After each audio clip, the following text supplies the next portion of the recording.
Welcome, welcome, welcome.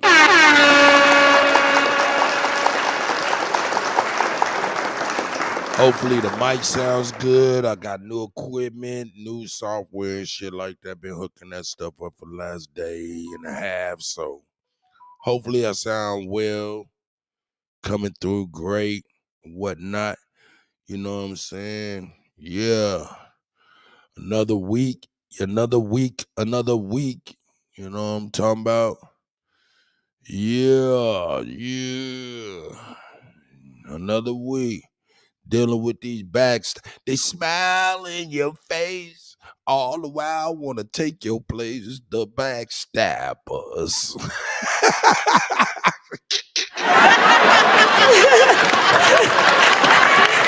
They smiling in your face. Anyway, man, shit, we gonna get to it, man. Hey, did y'all know Pusha T? Hey, I see, hold up, Ab Strikes Back, Obi Hines, Junebug, good morning. Good morning to the gods, man. Good morning to the gods and goddesses this morning, man. It's a great grand rising, a beautiful start of y'all week. You know what I'm saying? Monday. Make sure y'all go ahead and try to avoid all backstabbers because they smile in your face all the while trying to take your place. The backstabbers. Backstabbers. Ooh, that's that shit.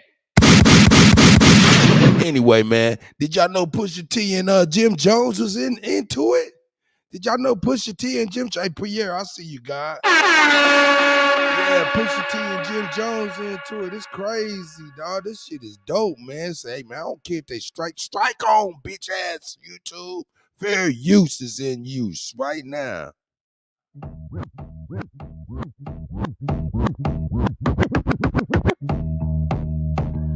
Uh-huh.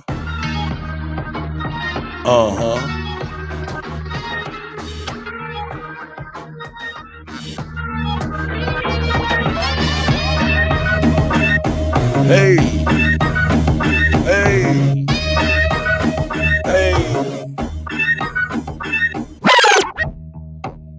That's right.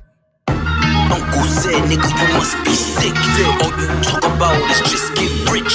Choke my neck, nigga, and ice my bitch. Beat the system with chains and whips. Hey, nigga said beat the system with chains and whips. Beat the system with chains and whips. You run from the spirit of repossession. Too much enamel covers your necklace. I buy bitches, you buy them sections. You buy watches, I buy collections. You run from the spirit of repossession. Too much enamel covers your necklace. I buy bitches, you buy them sections. You buy watches, I buy collections. Misery's fueling your aggression. Jealousy's turned into obsession. Reality TV is mud wrestling. Some sign checks I know better than. Beware of my name that there's delicate. You know I know where you're delicate. Crush you to pieces, I hum a breath of it. I will close your heaven for the hell of it. You think it'd be valor amongst veterans? I'm watching your fame escape relevance. We all in a room, but here's the elephant. You chasing a feature out of your element. That's right. And those lab diamonds under inspection. The question marks block your blessings. It's no tombstones in the desert. I know by now you get the message. Uncle said, nigga, you must be sick. All you talk about is just get rich. Choke my neck, nigga, and ice my bitch. Beat the system with chains and whips. It don't take much to put two and two. Your lucky streak is now losing you. Money's dried up like a cuticle. You're gasping for air now, it's beautiful. John 10:10, that's my usual. That's right. Mamas is falling out in funerals. Embalm and bloat, they now viewing you. They never find the guns, but the sewers do. Bubbles was sick, he need medicine. Brought him back to life, now he dead again. Richard don't make watches for presidents. Just a million trapped between skeletons. This the darkest that I ever been. The diamonds make you taste peppermint. You ain't driving the snow like it's the Revenant. And send orders back down and keep shoveling. calling. Uncle said, nigga, you must be sick. All you talk about is just get rich. Choke my neck, nigga, and ice my bitch. Beat the system with chains and whips. My bitch beat the system with chains and whips.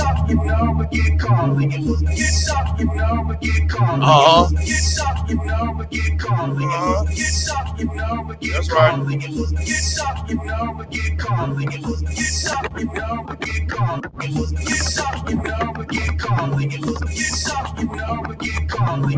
Shit, I ain't gonna lie. I'm kinda disappointed, nigga. But listen here, before you drop that, before you drop this shit, let me give you some inspiration, cause you lacking, That shit was trash, we gon' let them get a do-over. They got you gas, you must think that you the new Hover. You a 4.0, nigga, I jumped in a new Rover. Your brother still jumping in bed and you tell him move over. These two roach niggas don't know what to do on no raid. Kanye gave you whips, but that's what they do to the slaves. I'm trying to act bad, but we ain't doing charades. I really have bombs on the block just like I threw a grenade. What you need? Don't got no time to be concerned with no watch you got. You never been uptown, by now working by the poppy spot. Trying to get illusions when you run up in the Aki spot. By 5,000 pounds, you turn around and get a choppy chop. That nigga Jim going hard. Got him. Ooh, that nigga Jim going hard. Say Pusha T, get the fuck up off me, nigga. Jimmy, show him again, baby. Shit, I ain't gonna lie. I ain't gonna lie, I'm kinda disappointed. But listen here, before you drop that, before you drop this shit, let me give you some inspiration, cause you lacking. That shit was trash, we gon' let them get a do-over. They got you gas, you must think that you the new Hover. Shit, I ain't gonna lie. That shit hard, nigga. Let me get this. I ain't gonna lie, I'm kinda disappointed, nigga. But listen here, before you drop that, before you drop this shit, let me give you some inspiration, cause you lacking, That shit was trash, we gon' let them get a do-over. They got you gas, you must think that you the new Hover. You a 4.0, nigga, I jumped in a new Rover. Your brother still jumping in bed and you tell him move over. These two roach niggas don't know what to do on no raid. Kanye gave you whips, but that's what they do to the slaves. I'm trying to act bad, but we ain't doing charades. I really have bombs on the block just like I threw a grenade. Don't got no time to be concerned with no watch you got. You never been uptown, by now working by the poppy spot. Trying to get illusions when you run up in the Aki spot. By 5,000 bottles, you turn around and get a choppy chop. I spent 500,000 down in Mazda spot. I got a $500,000 car with the bras on top. And fuck their flowers, we got roses with the stars on top. I make a toast with my jewels like a mazel tov. My name is my name, but they ain't screaming yet. They talking about the rapper came, but we ain't seen it yet. We got the switches on that bitches, your whole team get wet. But let me chill, cause I don't wanna get my team upset. The only beef you know, niggas, always order Big Mac. We don't drive through, we drive by the car with a Big Mac. It's always order Big Mac. I don't wanna get my team upset. Only beef you know, niggas, always order Big Mac. We don't drive through, we drive by the car with a Big Mac. The last shit you dropped, that shit was garbage, take that shit back. Cause you got your brother rapping, but you trying to bring the clips back. Jimmy going hard in the paint, dip set up, goddamn it. Hey, I love hip hop, boy. Higher infinite power healing our people. God damn it, get at it. This is raw hip hop, baby. Hey. We got the switches on that bitches, your whole team screaming yet. They talking about the rapper came, but we ain't seen it yet. We got the switches on that bitches, your whole team get wet. But let me chill, cause I don't wanna get my team upset. The only beef you know, niggas, always order Big Mac. We don't drive through, we drive by the car with a Big Mac. The last shit you dropped, that shit was garbage, take that shit back. Plus you got your brother rapping, but you trying to bring the clips back. Talking about your brother, what happened to that boy? It's looking like it, they be selling crack to that boy. Really talking about your brother, what happened to that boy? It's looking like it, they be selling crack to that boy. Talking about your brother, what happened to that boy? It's looking like it, they be selling crack to that boy. Really though, enough of the jokes, is how niggas get embarrassed. Really got some money, I catch you niggas out in Paris. I got shooters like Luca that hit you niggas out in Dallas. Y'all be dressing kinda weird, man, you really need a stylist. Plus, we all know what you identify with. Plus, you kinda sorta dress, nigga, you been a fly bitch. And then he said that I was really chasing the feature. Niggas a gorilla cause he got some apes in his features. All my gorillas got stones, I had these apes come and meet you. I put these billies on a jet, you pick a place there, meet you, nigga. And talk about my jewels, that was a cheap shot. And these is all VVS, these ain't the cheap rocks. I don't know if you a rapper, I said treat you like a street op. I know the top 50 list, that was a I can imagine what you're going through.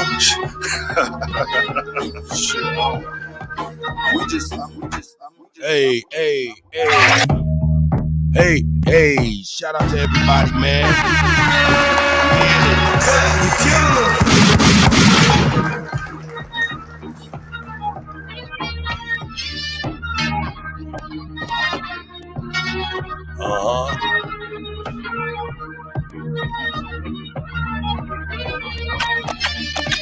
A lot of niggas died in 1065. Took them out for flare, how I ain't gon' let it rock.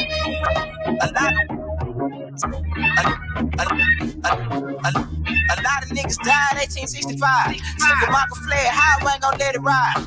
A lot of niggas died in 1865. Took them out for flare, how I ain't gon' let it ride. A lot of niggas died in 1865. Took them out for flare, how I ain't gon' let it ride. Everybody hot and black was never on your side. They do raps to tell your apps where you sleep at night.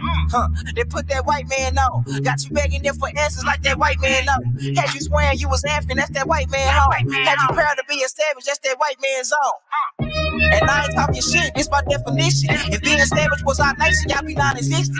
We just took your ass out when we was in them kitchens and tell the story you how to live and how to maintain business. White supremacy fake. Only way that shit real is if you do what they say.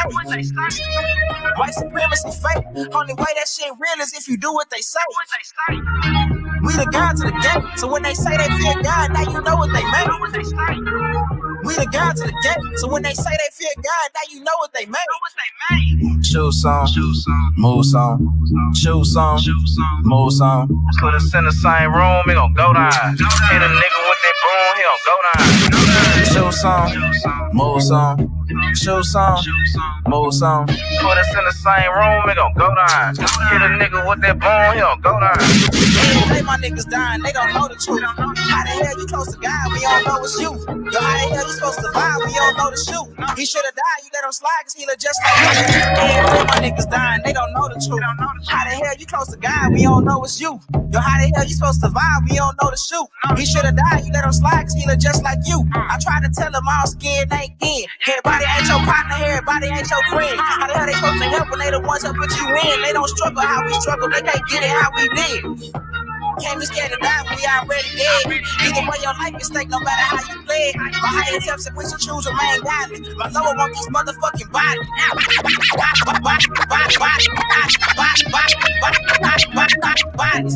Every day my niggas dying, they don't know the truth. Every day my niggas dying, they don't know the truth. Every day my niggas dying, they don't know the truth. Every day my niggas dying, they don't know the truth. Every day my niggas dying, they don't know the truth. Every day my niggas dying, they don't know the truth. How the hell you close to God, we don't know it's you. Yo, how the hell you supposed to survive, we don't know the shoot. He should've died, you let him slide, cause he look just like you. I tried to tell him all skin ain't kin. Everybody ain't your partner, everybody ain't your friend. How the hell they supposed to help when they the ones that put you in? They don't struggle how we struggle, they can't get it how we live. Can't be scared to die when we already dead. Either way, your life is stake no matter how you play. My higher self said we should choose remain godly. My lower want these motherfucking bodies. They protect their circles like a motherfucking island. Take them to the south and put them down like OG Bobby. They don't want equality in this club, they want these problems. Killers right beside me, stand full of chicken models.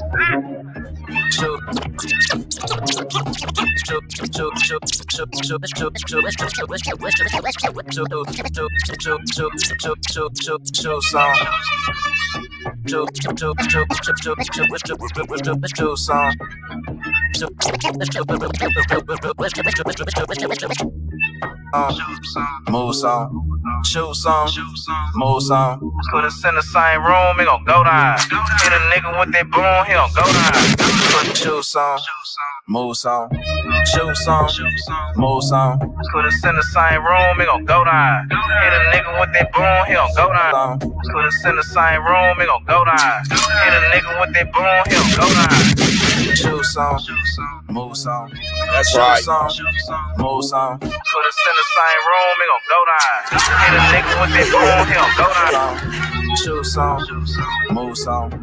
Choose some, move some. Put us in the same room, it gon' go down. Hit a nigga with that broom, he gon' move. Choose some, move some. Choose some, move some. Choose some, move some. Choose some, move some. Choose some, move some. Yeah. Shout out to everybody. Let's see who's over here. M. Brown.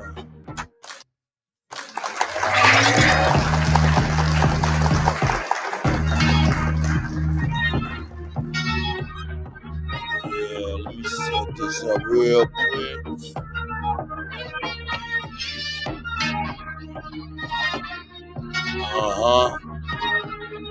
That's that shit.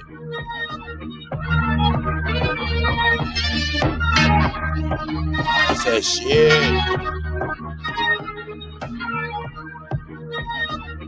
We getting on it. Yes, yes. Yes, yes.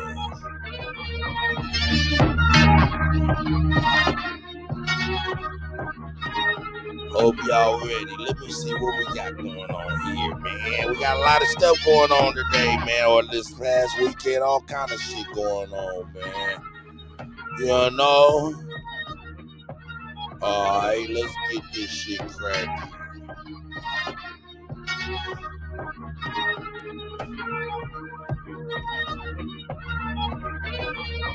Hey, hey, hey, hey, hey, hey, hey. Yeah.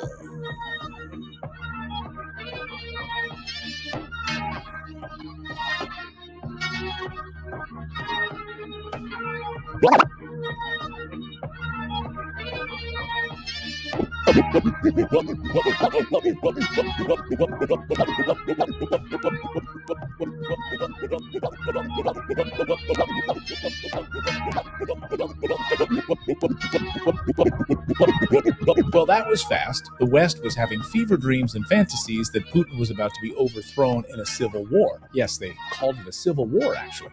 Russia was about to fall. The very same coup strategy that worked in Ukraine in 2014 to install a puppet Western government would also happen in Moscow. NATO would be in control of Russia in a few days with a puppet government. Victoria Yo, something happened? Hold up. What up? Let me know what's up. Let me make sure. Check. Yeah, everything good on my end. Everything good on my end. What's going on? Did I get knocked off? They probably didn't like what I was doing. I don't care. Hey. That's that shit though, for real. I couldn't help it. Yo, check one. Hit me up in the chat. Let me know if everything's good and I'll continue.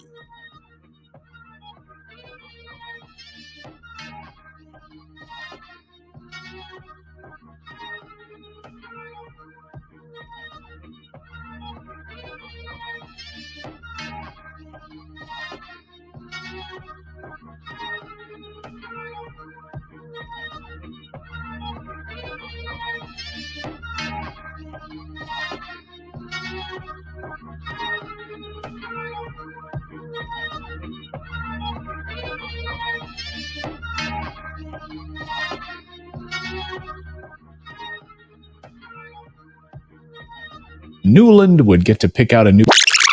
Well, a puppet Western government would also happen in Moscow. NATO would be in control of Russia in a few days with a puppet government.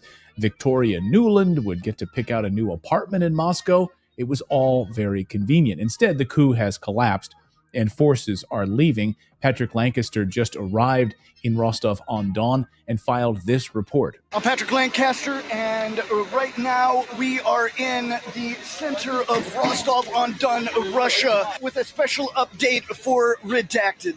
And right behind me, you see a Wagner tank getting ready to leave the city of Rostov. We're in the middle of this for you, to show you exactly what's happening. The forces into Rostov and took control of part of the city here in the very center. Not all the city, but part of it.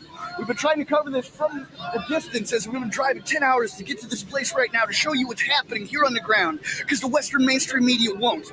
We're here to see, Grand Rising, everybody. the Wagner Grand Rising. forces, the tanks, the trucks, the vans leaving the center here. Well, that didn't work out like they'd planned. Who was behind it exactly? We can't say for sure. You be the judge. But all the signs point to a highly sophisticated information warfare campaign by the West to help bring down Putin, now that that military spring offensive has failed. Former UN Weapons Inspector Scott Ritter just explained this morning, quote, this strategy hinged on a very sophisticated...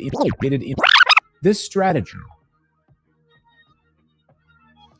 Now look at that motherfucker. Understand, the mug on the right. Of course, we know Putin on the left, but the mug on the right, that motherfucker was Putin's personal chef.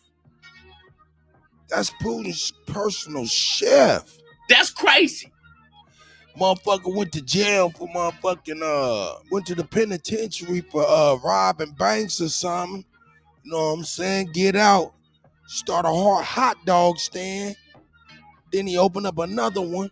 Then he opened up an exclusive restaurant, and the president of Russia started frequenting that restaurant for whatever reason, to the point where he liked the food, to the point where he got this motherfucker his personal chef, to the point where this motherfucker was able to make a goddamn private militia company called the Wagner Group. Wagner, that sounds like some American ass name, like tools and shit. You know what I'm saying? But Wagner Group, a chef, a robber chef, hot dog making motherfucker, right? Got enough juice to where he able in Russia to cook and make a motherfucking private army, to the point where when Russia getting into it with Ukraine, they call on the chef. That's crazy. They call on the motherfucking chef. Now when the chef out there, he over there acting like some shit done hit him and his troops, and it was coming from Russia, friendly fire, so he turning on Russia and taking parts of Russia for real. That's crazy. Oh, shit. Yeah, shit hitting the fan all over the world. Hey, but mind you, that motherfucker to the left, Vladimir Putin, he got a motherfucking nuclear football. He got a nuclear football. That means there's a briefcase and he can push a button and everything will change everywhere. That's a fact. They bagging this man in the corner like this is crazy. But it is what it is, right? Here we go. Just wanted to give y'all a quick synopsis of who these people was if y'all didn't already know. Straight up. Hinged on a very sophisticated information warfare scheme, which simultaneously sought to suppress and discredit narratives which sustained the official position of the Russian government, while building up covert agents of influence within social media outlets deemed to be influential among the Russian public. Using these channels, the pro-Ukrainian practitioners of information war began promulgating narratives intended to highlight the failings of the Russian government, and more specifically, persons close to President Putin who were affiliated with the special military operation. By focusing their angst on what these channels were highlighting as the failures of the SMO, the information warfare practitioners were able to wrap themselves in the mantle of patriotism, claiming only to be looking out for the best interests of Mother Russia, all the while denigrating the character of the constitutional government. That's powerful stuff. And he goes on to say, quote, Prigozhin's antics, which were played out in intimate detail on social media, caught the attention of pro-Ukrainian information war specialists who began promoting the narrative of Prigozhin, who's a former convict with zero political experience, assuming a leadership position. Hold up, zero leadership position? The motherfucker got a goddamn army, dawg. What the fuck is going on, man? That's right. That motherfucker got a goddamn army leadership position. What the fuck are you talking about? The motherfucker got a goddamn army, man. Hey, let's keep it $1,000. Hey, man, I don't know if y'all know it, but Kutty got a little bit of chef in him. You know what I'm saying? He used to cook professionally as well, you know what I'm saying? As a hobby, but it was a job, you know what I'm saying? Cooking fine shit, you know what I'm saying? And got a little bit of cordon bleu in the Kutty, you know what I'm saying? I hook you up with some tight shit, you know.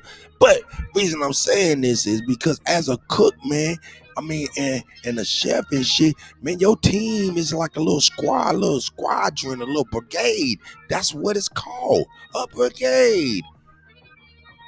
So if this motherfucker been cooking and shit and he implement military tactics and chef, that shit is all the same. When you cooking in the kitchen, it's warfare. That's why you have a motherfucking brigade. Just to let people know if you did not know. Zero political experience, assuming a leadership position in Russia. And then even CNN had to admit that Prigozhin was an egomaniac. Prigozhin is, I would say, not. Yeah, I used to have to cook for about, let me see, what the hell, why is that like that? Let me see where we at, there we go. Yeah, I used to have to cook for about 2,500, upwards from 2,500 to 3,000 people a day. Just a time bomb, but he's a free-floating electron. He's all over the place. And the ego is off the chart. It's narcissistic. And the timing is amazing. The Pentagon on Wednesday announced a $6.2 billion accounting error to Ukraine, and then less than 72 hours later, there's a coup against Russia. We have confirmed that for FY23, the final calculation is $3.6 billion. And for FY22, it is $2.6 billion for a combined total of $6.2 billion.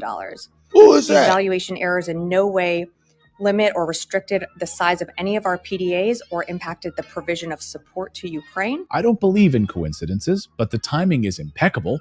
I bet they really wish they could get their money back. Now, to bring you up to speed on all of this, on Friday, the head of Russia's Wagner army, Prigozhin, a man who, by all accounts, is a tool of the West, creates a false flag event saying Putin's forces attacked his position. See? That's what they do. They do something crazy to them goddamn self.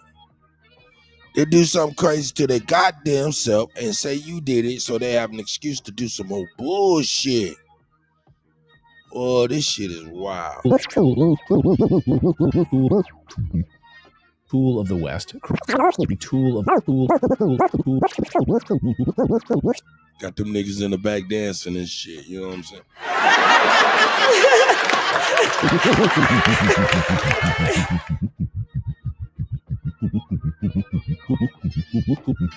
Tool of the West creates a false flag event saying Putin's forces attacked his position. Russia says that didn't happen. That's ridiculous. In fact, the plan was to roll 25,000 troops of the Wagner army into the Russian army. Prigozhin doesn't like that idea. He wants to be in charge. He's got the backing of NATO and the United States. Then Prigozhin calls on the Wagner army to march to Moscow. Putin calls it treasonous.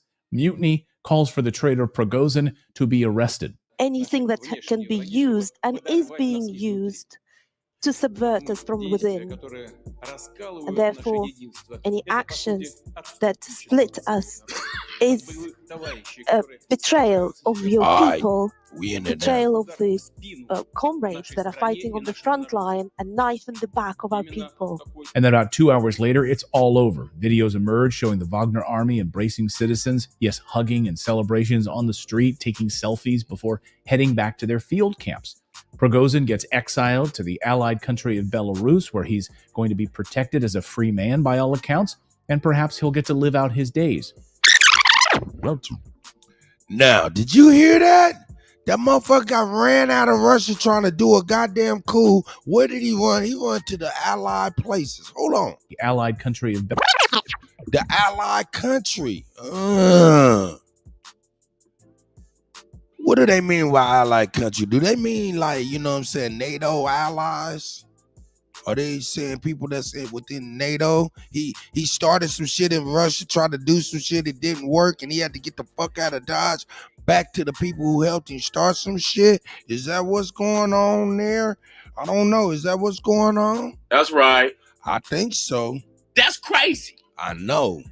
That shit is crazy as a motherfucker, but here we go. Exiled to the allied country of Belarus, where he's going to be protected as a free man by all accounts, and perhaps he'll get to live out his days.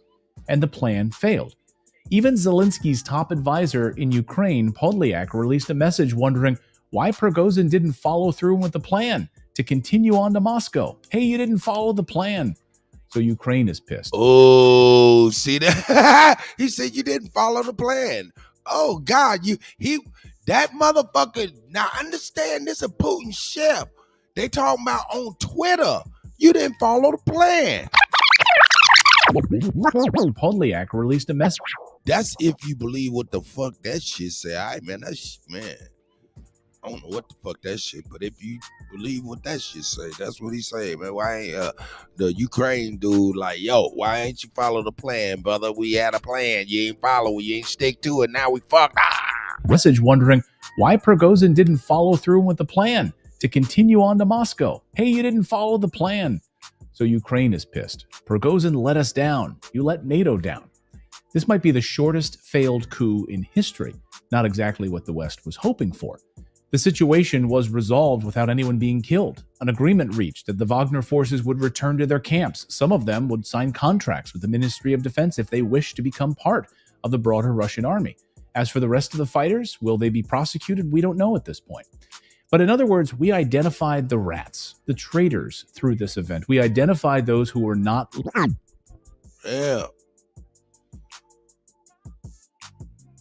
What did he say? God damn. We don't know at this point. But in other words, we identified the rats.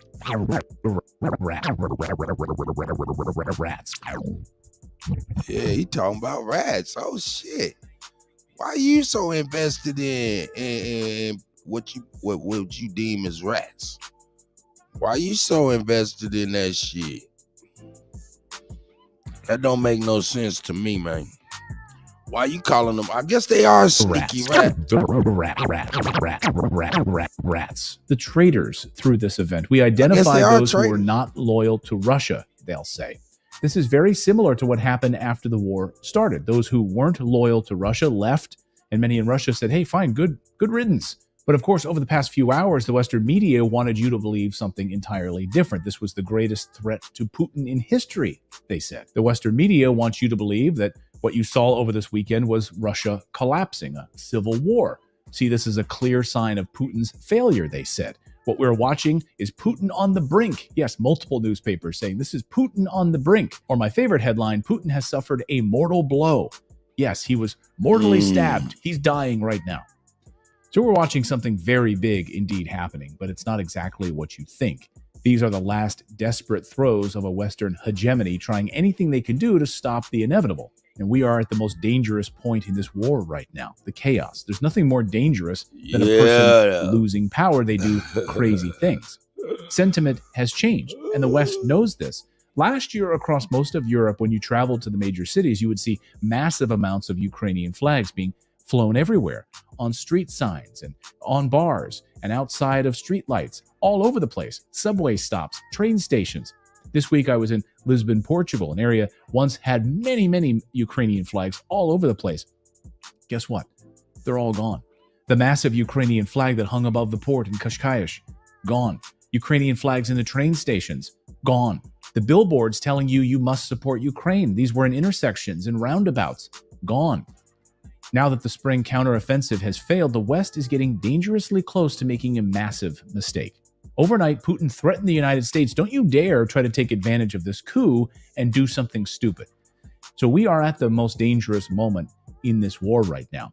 Either the West comes to the peace table and admits defeat, or takes the next step to launch new attacks inside of the Russian mainland with long-range weapons. And that appears to be what they're planning.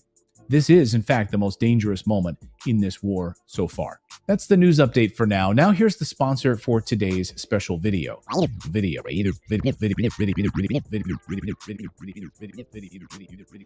we don't need to hear from the sponsor of the day, do we? But yo, that shit crazy as hell, though. You know what I'm talking about? That shit crazy as hell, man. Man, that shit crazy as hell. You know what I'm saying? Yeah, the motherfucker, man, this is crazy. So, yo, man, what did we, man, you know, this is some shit like old girl said in the chat. You know, this some shit straight out of a goddamn movie, dog. Did we groom a motherfucker from the joint on up to be next to the motherfucking Vladimir Putin? How the, look, if they can do that shit in Russia, groom a motherfucker, have a motherfucker even maybe possibly even go to the joint, right? While in the joint, make some kind of a deal. Now I'm assuming, allegedly, I don't know what the fuck really happened, but This is the making of movies. So anyway, we're gonna go there. Let me see, is that right? Boom, boom, boom. Yeah, that's hot. You know what I'm saying? They in there make it to where they foresee way far in the future to where they hook up with a motherfucker in the joint, go to the joint, tell them, hey man, make some hot dog stands when you get out. Then you're gonna make a restaurant, and then we're gonna make sure Putin love your shit to the point where you, his personal motherfucking chef, get next to him, accumulate enough power to create your own private militia, right? And ultimately find an excuse to go against the motherfucker you've been cooking against. Now, this is some making of some movie ass shit for real. So, sis, you absolutely right about that. But real talk.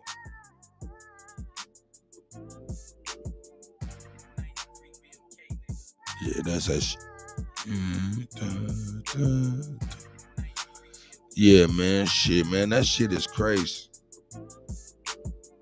That shit crazy. That shit crazy. But I know why it's jumping off like that. I know why it's jumping off like that. And I'm a play why it's jumping off like that. Let me copy this. In fact, I ain't gonna play it like that. I'm gonna play it like this. Let me grab it real quick. But yeah, hey man. Hey, dude got the fuck out of Dodge quickly.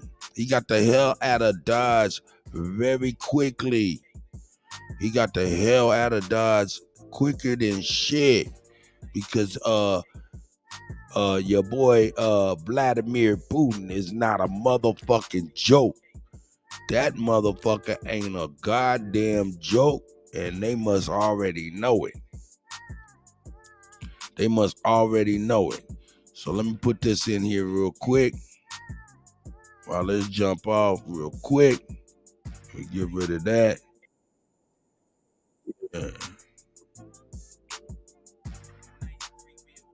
Yeah, getting this shit together. Getting it together. Now, let me move this shit over here. How's everybody doing this morning? Everybody doing great, man. I hope y'all having a great morning. I hope you're feeling well.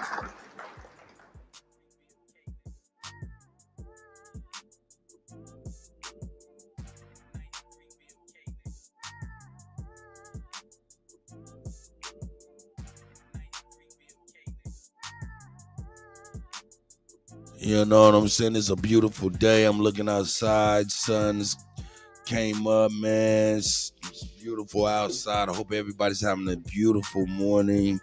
You know what I'm saying? But we're going to get on back on to what I'm talking about. Yeah. You know what I'm saying? The reason dude got the hell out of Dodge for real. The reason dude got the hell out of Dodge. And I'm going to play exactly why the hell he got the fuck out of Dodge. And all of this shit happened. Because, see, this is breaking news right here. It's breaking news right here. So let me go on here. Where my boy at? Here it is. Here my guy. He ain't no joke. You know, he ain't no joke. Who am I talking about? That motherfucker right there. Vladimir Putin ain't no motherfucking joke, dog. That's right. Motherfucker, boy. He flaming hot Cheetos. Peep out what he do, what he's saying and shit. Now, we can't understand what he talking about because it's in Russian, right? But y'all be able to read his facial expression, and you'll be able to read these words. And he not no motherfucking joke. Got motherfuckers running to allied nations. Here we go.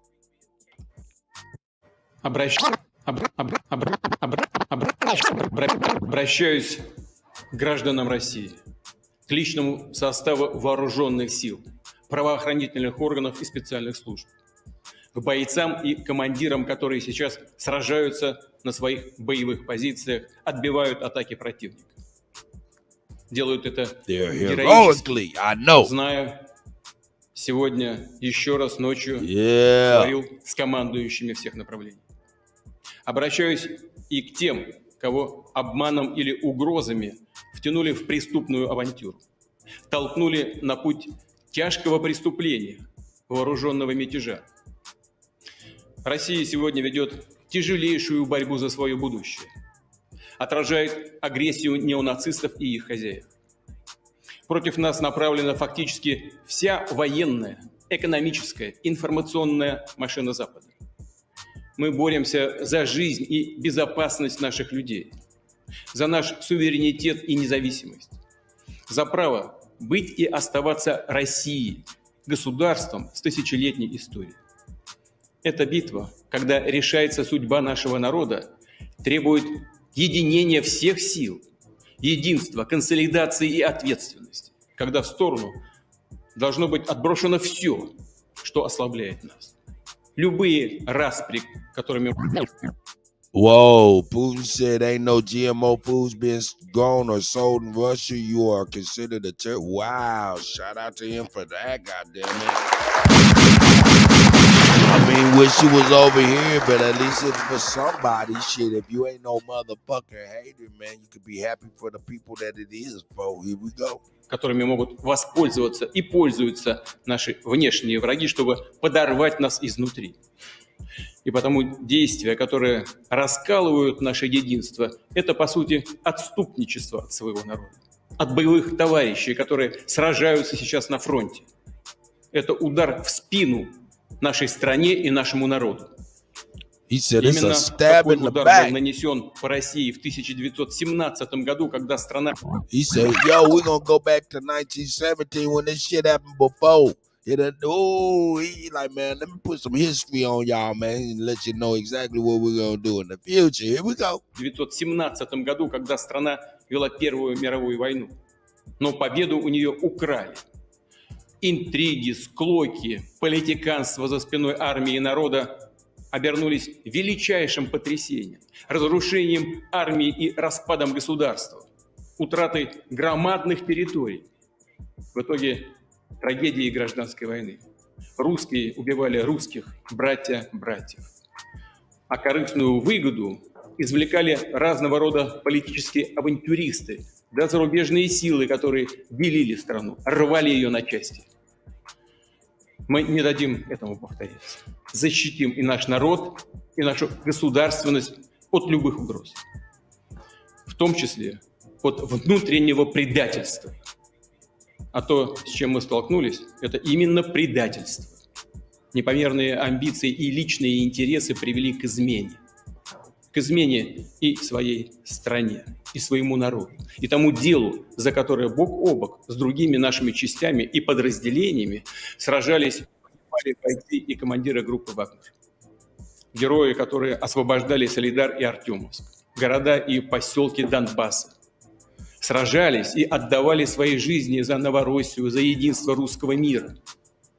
Их имя и славу тоже предали те, кто пытается организовать мятеж, толкает страну к анархии и братоубийству, к поражению в конечном итоге и к капитуляции. Повторю, любая внутренняя смута...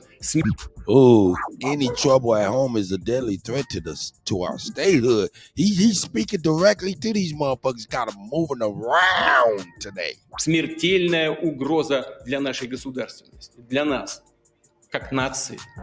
Это удар по России, по нашему народу. И наши действия по защите Отечества от такой угрозы будут жесткие. Все, кто сознательно встал на путь предательства, кто готовил вооруженный мятеж, встал на путь шантажа и террористических методов, понесут неименуемое наказание. Ответят и перед законом, и перед нашим народом. Вооруженные силы и другие государственные органы получили необходимые приказы. Дополнительные меры антитеррористического характера вводятся сейчас в Москве, Московской области, ряде других регионов. Будут также предприняты решительные действия по стабилизации ситуации в Ростове-на-Дону. Она остается сложной. Фактически заблокирована работа органов гражданского и военного управления. Как президент России и верховный главнокомандующий, как гражданин России сделаю все, чтобы отстоять страну, защитить конституционный строй, жизни и безопасности, свободу граждан. Тот, кто организовал и готовил военный мятеж, кто поднял оружие на боевых товарищей, предали Россию и ответят за это. А тех, кого пытаются втянуть в это преступление, призываю не совершать роковую и трагическую, неповторимую ошибку. Сделать единственно правильный выбор. Прекратить участие в преступных действиях. Верю, что мы сбережем и отстоим то, что дорого и свято для нас. И вместе с нашей Родиной мы одолеем любые испытания. Станем еще сильнее.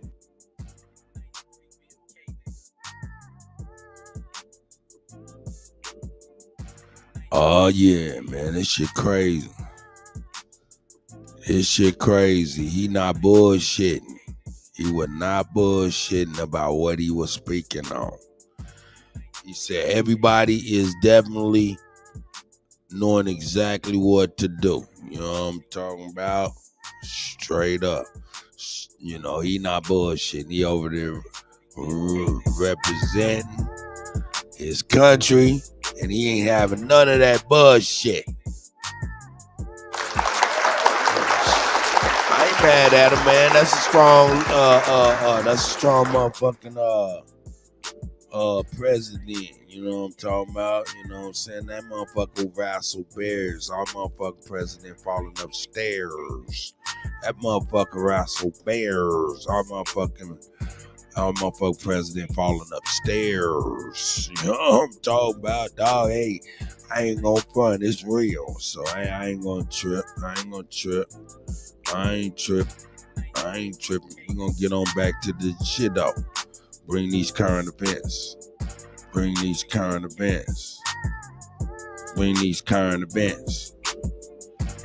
You know what I'm saying? No doubt. Let's bring this down.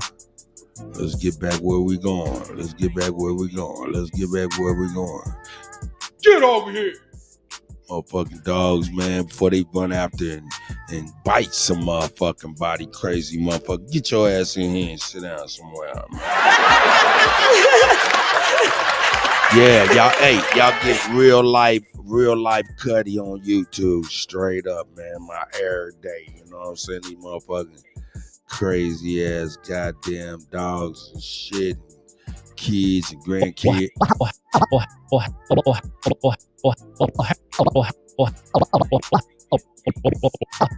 Well, has the much vaunted spring offensive from the Ukrainian side come to a screeching halt now that the calendar has turned into summer?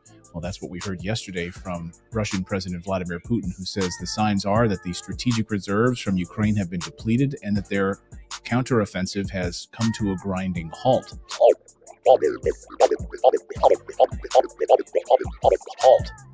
Yo, after this, I gotta bring some interesting stuff, man. So, hey, shout out to everybody here, man. You know what I'm saying? Shout out to y'all, man. Grand Rising.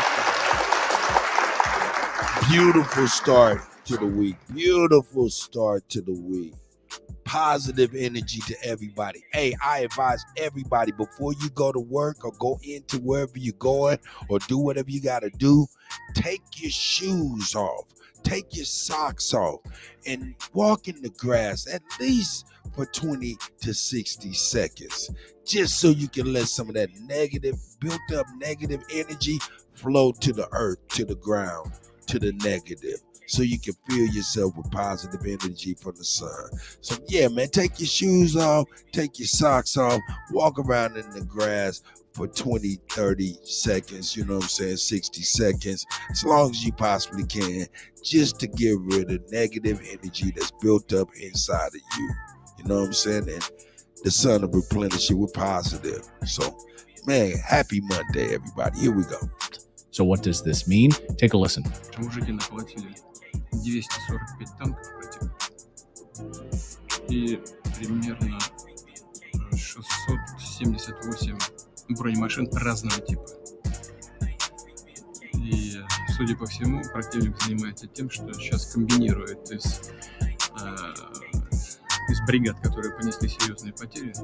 И like, yeah, we smashed they shit. Занимается восстановлением боеспособности, но, конечно, опасается таких же масштабных потерь в будущем, потому что это может привести не только к утрате боеспособности. Meanwhile, European leaders continue to shovel more money and more weapons into Ukraine. We heard this from UK, we heard this from Ursula von der Leyen, and we also heard it from the United States side. More money, more weapons to Ukraine, because sending more money and weapons to Ukraine means that you are defending democracy when you support Ukraine. Our next guest is Scott Ritter, former UN weapons inspector, former U.S. Marine, who's just written a piece in Consortium News about this nuclear threat and where we are headed, potentially, to... That motherfucker Putin said, hey, man, hey, look, if you're part of this coup, you will not be able to find, you will face inescapable punishment. Inescapable. Putin said that 5 times. Inescapable punishment. What the hell do you think he mean by that? He mean that he don't give a fuck if you in Bangkok, China, the polar caps of Siberia. Don't give a fuck if you underground volcanic motherfucking ice caps in Antarctica. Don't give a fuck if you out there running around with the motherfucking Aborigines in motherfucking Australia. They gonna come holler at you. That's right. They don't give a fuck if you is in the caves of the Caucasus Mountains deep with the mole people. They're gonna come see. You could be in the middle of the Sentinelese Island with the North Sentinelese, nigga. They're gonna come see you. Here we go. Potentially nuclear war.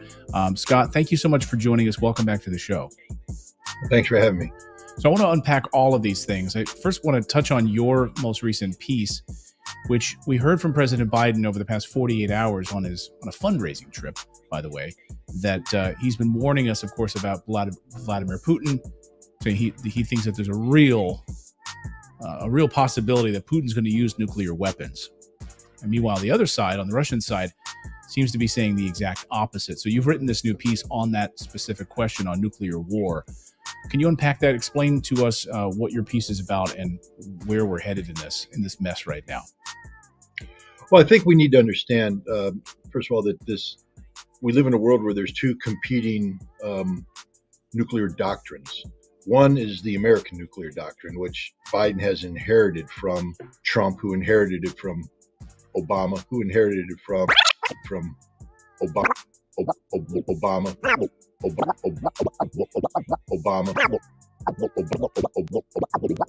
who inherited it from Bush. And this is a doctrine that embraces... Hey, now he just kept it real. He kept it real. If you understand what he just said, let's break it down real quick. Biden has inherited from... One is the American nuclear doctrine, which Biden has inherited from Trump, who inherited it from Obama, who inherited it from Bush. All right. What is he saying? He's saying with Bush, and we recognize this, with Bush, there was a change in the political climate. This is just my puny thoughts. Remember, I'm just a DJ. All I do is spin records. I don't know that. Anyway, what it sounds like to me is he just illustrated something that I witnessed. Yo, during that time, I'm telling you, I notice the Republican Party and the Democratic Party were working really hand in hand with each other. I noticed that. You know what I'm saying? And he just illustrated from Bush on up. And then remember when Trump sent them letters and they was at Bush Senior's funeral, he gave them to all of them. Biden, Obama, Hillary Clinton, Bush Jr., you know what I'm saying? And his wife, Laura Bush. Yeah, so it's crazy, man. It's crazy, man. He just illustrated something I witnessed and I thought, but I didn't never, you know what I'm saying? He put it together, though. Just with the nuclear program, that ain't the only thing they got in common, most definitely. And this is a doctrine that embraces a notion of preemptive nuclear war. That's right, Kelly. A winnable nuclear war. A world where the United States can envision using nuclear weapons preemptively in an effort to escalate, to de-escalate. That is, showing the other side that we're serious about this and that causing them to back down.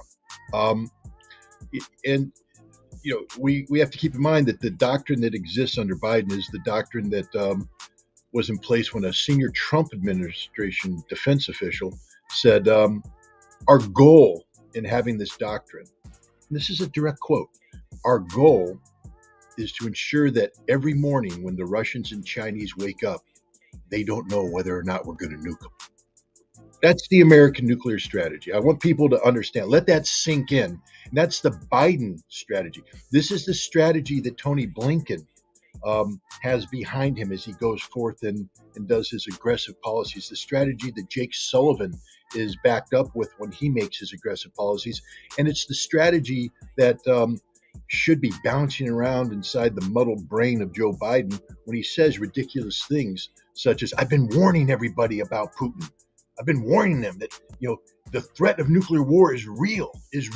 No, the only threat of nuclear war comes from the United States, and people should understand that. The only threat of nuclear war comes from the United States. What Russia has said is that they have no intention of using nuclear weapons, tactical or otherwise, unless their nuclear doctrine is triggered. And that one is, of course, if the existential survival of Russia is put at risk, then Russia will use all means available to ensure the continued survival of Russia. That's what I'm talking about. That's what I'm talking about. That's what I'm talking about. He got his hands on that football. You know what I'm saying? That's that button. Here we go. That's sort of common sense. I mean, that's why you would have nuclear weapons to begin with, to ensure your continued survival. So, you know, we're in a situation now where we have the United States. Jake Sullivan just gave a presentation at the Arms Control Association earlier this month, talking about the conditions under which America would pursue arms control with the Russians. Totally unrealistic expectations. And Putin gave an interesting response because, as Putin is wont to do every now and then, he throws in sort of man on the street, salt of the earth colloquialisms, and he did it this time. He said, you know, now they want to talk about disarmament. They want to come in and look at our strategic nuclear deterrence system at a time when the goal of the United States is to achieve the strategic defeat of Russia. Right. And then he used the term chrenim, loosely translates into pound sand. Now there's a more crude version of that, but and the crowd loved it. But that's the Russian approach right now. The heck with you. Right. We're going to come in. We're going to restart. We're going to come in and investigate your nuclear stockpiles as we continue to funnel billions of dollars in weapons into Ukraine to attack on pre-war Russian land. This brings us up to the comments you made earlier about van der Leyen and the Europeans talking about supporting Ukraine to the bitter end. Understand that Ukraine's strategic vision is that victory is defined by the return of Zaporizhia, Kherson, Lugansk, Donetsk, and Crimea, basically the pre-1991 borders, they have to be returned to Ukraine. But Russia has absorbed these territories. Constitutionally, they're part of Russia, which means any effort to do this represents an existential threat to the survival of Russia, just like stripping California away from the United States would represent an existential threat to the United States. And so what we're saying is we support Ukraine's effort to guarantee a Russian nuclear response that brings about an end to the world. That's what this is about. And this, again, is coupled with just the sick notion. I mean, Ukraine keeps saying we want to be a member of NATO, but Ukraine has to understand that the United States and NATO is operating under a George Soros-driven notion that speaks of the need to have an Eastern European manpower pool that will be married to NATO technology to threaten Russia. If you understand what I just said, Ukraine will never be part of NATO because they are simply the meat that will be attached to NATO technology to weaken Russia. So our grand strategy of using Ukraine to weaken Russia, combined with Ukraine's sick fantasy of somehow gaining control over these former territories, all lead to triggering Russia's nuclear response. We're committing suicide as we speak, and people need to wake up and understand this, that the policies that the United States and NATO are pursuing right now are policies guaranteed to result in a Russian use of nuclear weapons. Now look, this is a higher up type of white dude. You know what I'm saying? Used to be up in they little circles and shit. You see all them goddamn flags and shit in the back of that damn thing. You know what that shit mean? I don't. You know what I'm talking about? Man, this is a motherfucker speaking matter of factly. Yo, man, he's saying we doing too much and been doing too much. Oh, shout out to Sister Betty live from the plantation, she say. You know what I'm talking about? I'm saying, hey, I hope you're having a great start to your week, Sister Betty, for sure. Man, M. Brown, I see you. Toe, I see you over there. Truth over everything is in the building. You know what I'm talking about? Where am I at over here? Shout out to all of y'all. Shout out to all of y'all. Yeah, man, we keep doing too goddamn much. You know what I'm talking about? We keep doing too much. We keep doing too much, man. We keep doing too much.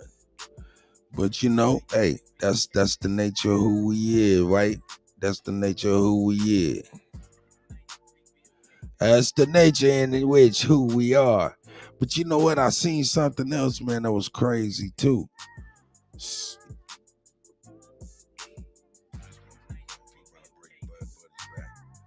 This motherfucking dog gonna fuck around and break my other dog motherfucking back, dog. He keep hitting that motherfucker so hard.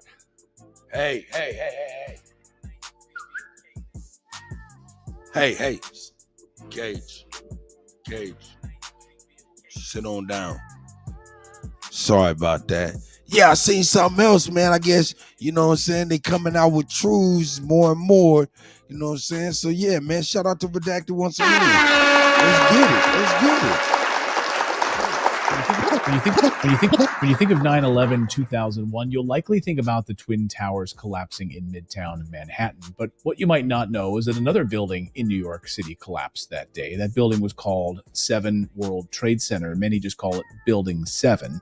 It also came crashing down that day. But why? What really happened? Why aren't we allowed to hear about this? Why is this seemingly being kept from us? One man is aiming to change all of that, a man who was there that day in Manhattan, Ted Walter. He's the executive director of the International Center for 9/11 Studies, who has dedicated his life to helping get answers for the families of the events of 9/11. And he joins us now on Redacted. Ted, thanks for joining us. I have a lot of questions about Building 7. Thank you for joining us. Thank you, Clayton. It's an honor to be with you. And I applaud you for taking a good look at this issue. Well, I think, it's interesting. We have so many of our viewers are always bringing this up, this question. And I've wanted to do a dedicated show on this question for a long time. And I promised my audience about it. It's something I'm deeply fascinated by on a whole host of levels. We'll get into all of the nitty gritty details on this. But first, I just want to understand from you, why did you decide to dig for answers overall for the families of the 9/11 victims. Why did you want to dedicate a big portion of your life to this? Yeah, so I moved to New York City 2 weeks before 9/11. I was just starting college there at NYU. And the day of 9/11 was actually my first real day of classes. And I think it was, 15 minutes into my first class when the North Tower was struck. And so 9/11 was really a part of my introduction to the city and really colored my experience there, living all the years that I lived there in my most formative years. And so I always had sort of lingering doubts. And then in 2006, I started digging into it more. And there was a lot of information coming out at that time. And, in the space of a few weeks of studying it deeply, I came to the conclusion that Building 7, as well as the Twin Towers, had been brought down by controlled demolition. And that the story that we'd been given about 9/11 was totally false.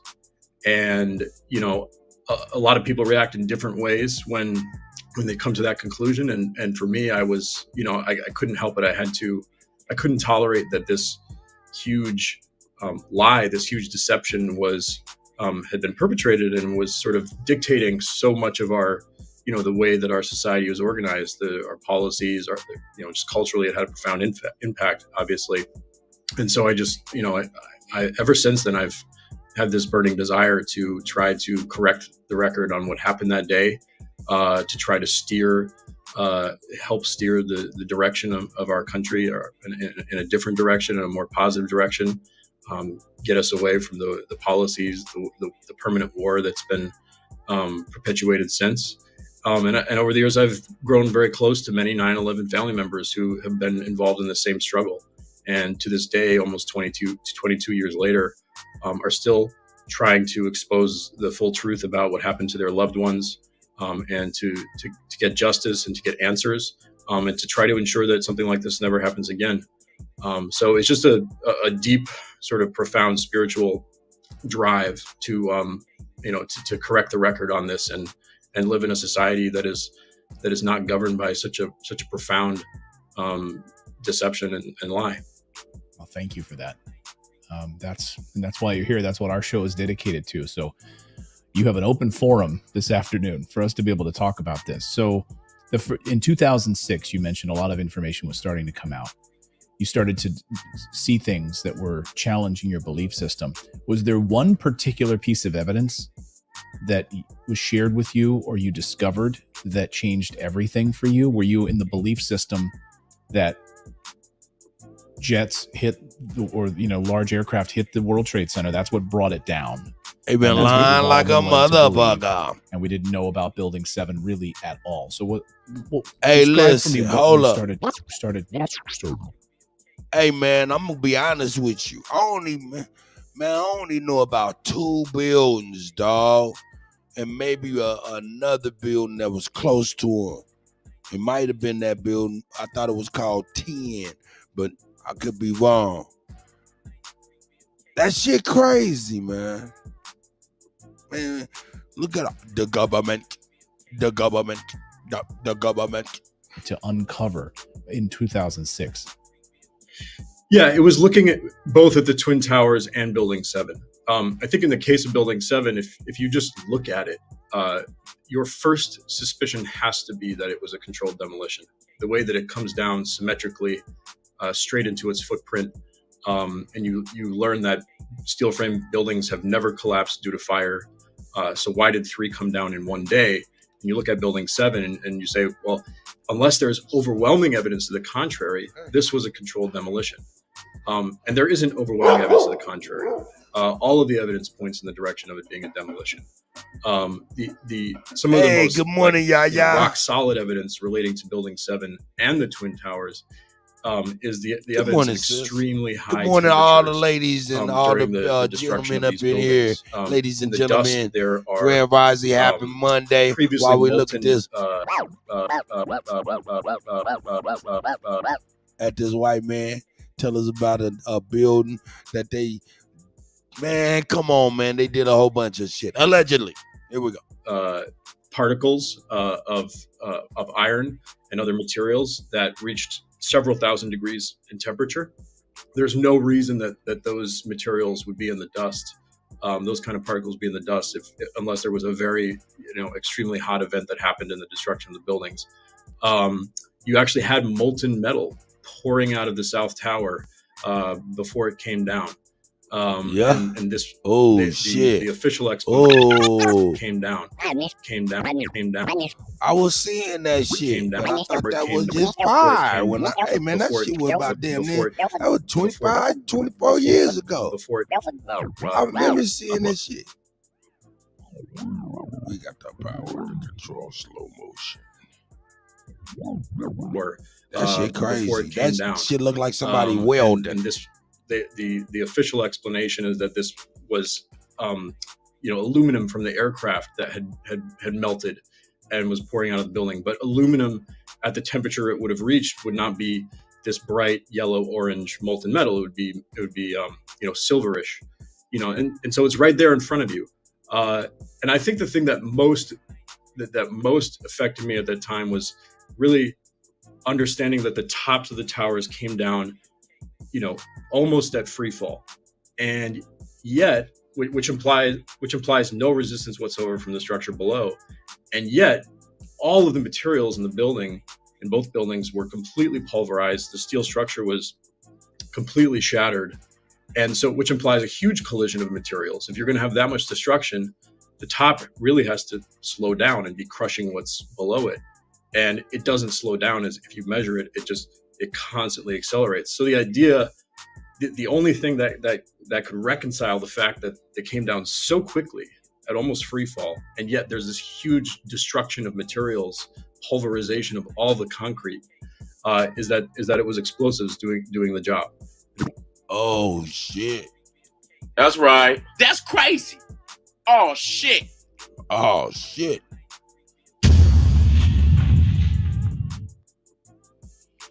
Oh, did he say? I didn't say that. He did.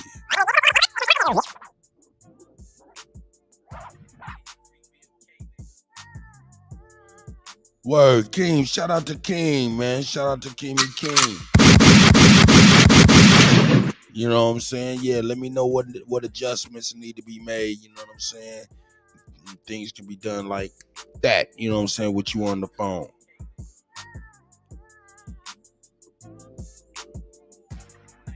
Yeah, man, you know what I'm saying? Some new information came out about one of the buildings and shit, man. Let me bring that shit back, man. Look at that shit.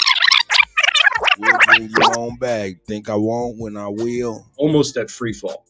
And here we go. We'll bring him all the way back real quick before I can get it right, man, so you can see what I saw, nigga. Look at this shit, nigga. Look at this shit. I should have marked it while I was bullshitting, cause he was on it. Let me find that shit. That shit crazy. Had that weld shit coming out the side of there. Man, forget it. There it is right there. Look at that shit, dog. Look at that shit. That shit look like somebody welding like a motherfucker. I thought when I was, man, about 20 years ago, when I seen this shit on TV, I thought that shit was just fire. You know what I'm saying? That shit just look like fire. Now it look like somebody welding like a motherfucker, man. Cutting it down, cutting it down, cutting it down, cutting it down. The building about 8 seconds before the rest of the building suddenly goes into free fall. And the official story says that that's caused by this one column failing, which caused that penthouse to fall.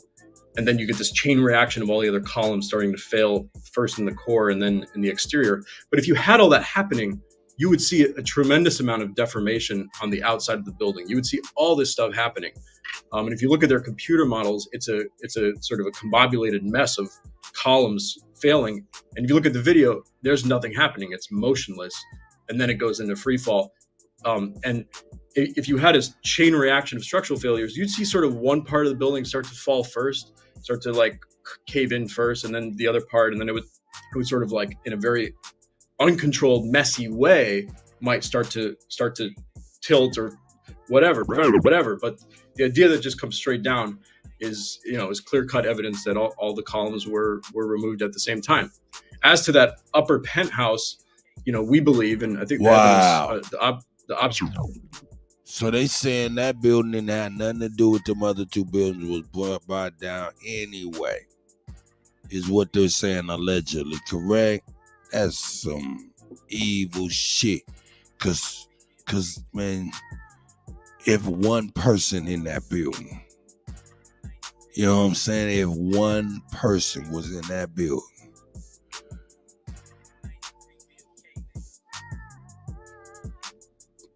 man, just the thought, man.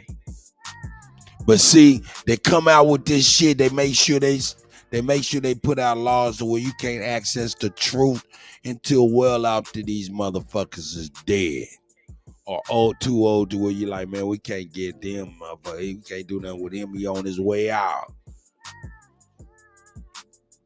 This is why we get this shit about almost 25 years later. Because most of them motherfuckers that's complicit in this shit is dead. And I'm going to tell you, real talk, man, ain't nobody seen motherfucking Bush, Bill Clinton, or Hillary. Them motherfuckers got in the goddamn wind. They got in the wind. 20 years later, dog, we get all of this shit. And these motherfuckers right now is in the wind.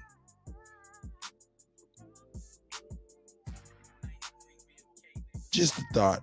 Evidence shows the column that was below the columns Look that at were how that motherfucker fell. Dog, ain't nothing hit that. They were saying ain't nothing hit that motherfucker. That ain't the Twin Tower. That's a little building. And ain't nothing hit that motherfucker. Same time. As to that upper penthouse, we believe penthouse, a rich motherfucker might have was free falling in his house, in his living room, free falling, was watching some shit happen across the street, and some shit happened in this motherfucker. Man, if one person was in there live that life like that and had to go out like that, that was wicked. That's wicked right there. Look at the wicked. That motherfucker come down like upper penthouse. That motherfucker come down like. As to that motherfucker upper come penthouse, down. we believe, and I think the evidence, That motherfucker come down like some mini blinds. The column that was below, the columns that were below that penthouse must have been cut high up in the building for the penthouse to come down first. And then 7-8 seconds later, they took out the rest of the columns. So that penthouse coming down first was about sort of controlling the fall of the penthouse, so that it didn't fall sort of outside of the building's footprint. If you look at the whole process, it's an incredibly clean process, and you're just not going to get that from a natural building collapse. I want to get into the why in a minute, but I want to go through some more of these videos and some of this evidence here. So among the other clips that you provide here, can you walk me through what else we see? Yeah, so I wanted to share with you a couple of clips of Grand Rising, everybody. Showing the Happy foreknowledge Monday. that Building 7. Take your shoes off and walk in there's the actually grass. many Get clips rid of that negative many image. types of evidence and documentation of people saying, "Oh, this building is going to come down. We know this building is going to come down." I sent you a couple of clips. One was recorded by the CNN crew that was there. They're walking backwards from the building, and somebody says, "Keep your eye on that building. It's going to come down soon." The CNN cameraman says, "The building is about to blow up. Move it back." Keep your eye on that building. It's coming down. Move it back.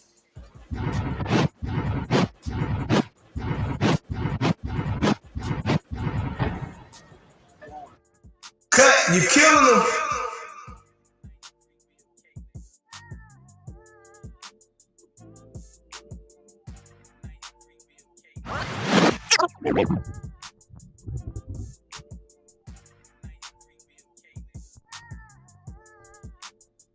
Move it back. Keep your eye on that building. It's coming down. That motherfucker said, "You hear that?" Closer to the building, it was almost like nighttime. Now, look, y'all see that? It was so dusty with motherfucking building dust and shit. Them buildings was built in a long time ago. You know what I'm talking about? That shit is asbestos. Got all these people out here on asbestos dust breathing in. It's so much of it is blocking out the sun. This was motherfucking in the morning before noon. It's about like 9, 10 o'clock, some shit like that. Look how dark it looked.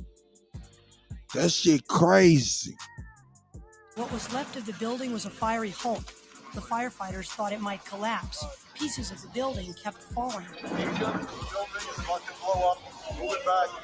Rescue workers pushed people away from the scene. We are walking back. There's a building about to blow up.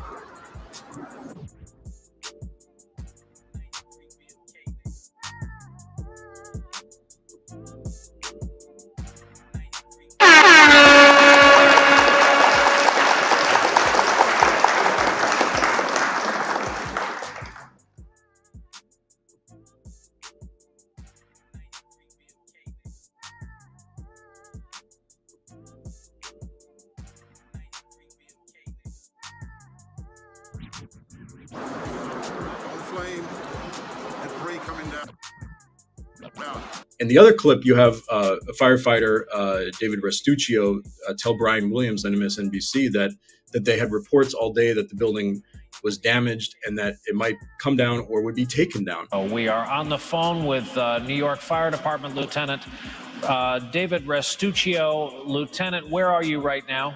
I'm at the corner of Northmore Street and Greenwich Street. Can you confirm it was number 7 that just went in? Yes, sir. And you guys knew this was coming all day. We had heard reports that the building was damaged and that it might come down or would.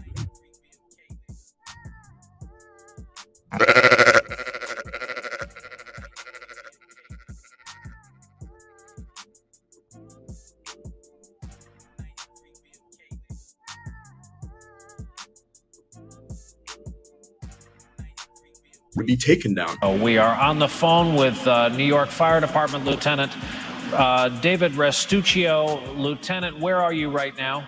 I'm at the corner of Northmore Street and Greenwich Street. Can you confirm it was number 7 that just went in? Yes, sir. And you guys knew this was coming all day. We had heard reports that the building was unstable and that it eventually would either come down on its own or it would be taken down. So that's just to indicate that there was chatter, there was discussion all day in the hours leading up to the collapse that it might be that the building might be brought down. So this is not some like far-fetched idea, some a mystery. Like it was, we have evidence that it was discussed and that it was people in the fire department were at least hearing this, that the building might be brought down. So in terms of the other folks saying this building is going to come down, like there's no way that like somebody is going to can be certain that a building is going to come down at a certain point in time, and then it actually does happen exactly the way that they're predicting.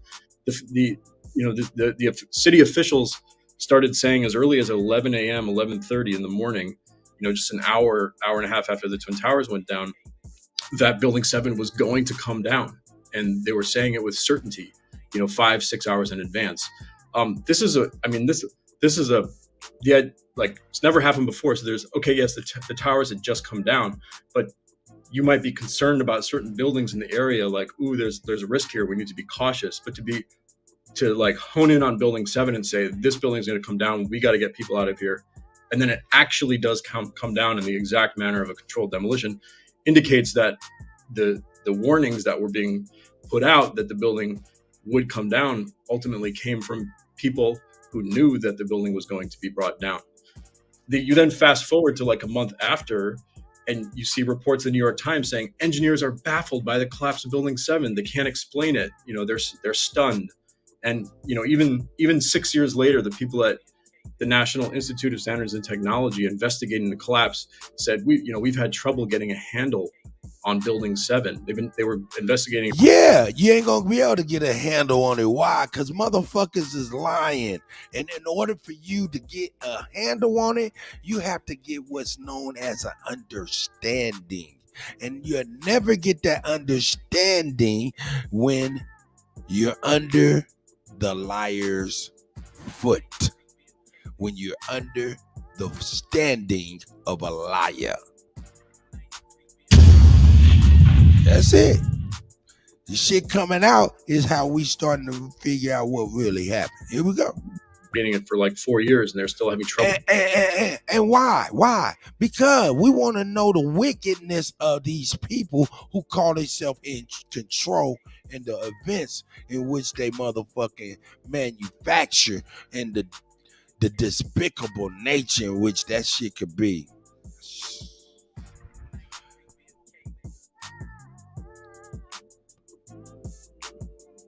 Hey, anyway, man, motherfuckers is crazy. Here we go. Trouble getting a handle on it, and yet all of the officials at the scene on the day of 9/11 knew that it was going to happen. That doesn't make sense. Right. And how does a CNN crew know that it's going to happen? You have other eyewitnesses. In fact, my office mate, my coworker, Rick Leventhal, was there, and he was interviewing at the time, if memory serves, and you can speak to this, he was interviewing an eyewitness, a cameraman from Fox News, who was there, who lived in the neighborhood and spoke about Building 7. Do you know about this clip? Do you know about this Rick Leventhal interaction? I actually don't. I would love to see that clip. Rick Leventhal did some great interviews and a great commentary, very important, on the morning of 9/11 when the towers came down, and said, testified to the huge explosions that he felt and that he heard when the buildings came down. And he was asking the very legitimate question: did these buildings come down because of a collapse, or was it some kind of an explosion? So I can send you those clips. But Rick was asking the right questions on the morning of 9/11 before the narrative quickly changed. But yeah, I'm not familiar with the Building 7 clip involving Rick. Well, let's play it here. Play it here. Hey, yo, y'all let me know if y'all want to take a right turn or if y'all want to go left. If y'all want to take a left turn. And I'm going to give you a clue. Left turn, straight up on some nigga shit. For real. For real. On some nigga shit. Oh, shit. Nigga shit. Oh, shit. That's right, nigga shit. Oh, shit. So, left or right? We'll go right if y'all want to continue right. And we can go left into some straight up nigga shit. Nigga shit. So let me know. Here we go. Here's a copy of this clip, which shows Fox News cameraman or Fox News employee who was there and watched. They said nigga shit left. Saw with Building 7. Do you know if it was an explosion or if it was a building collapse?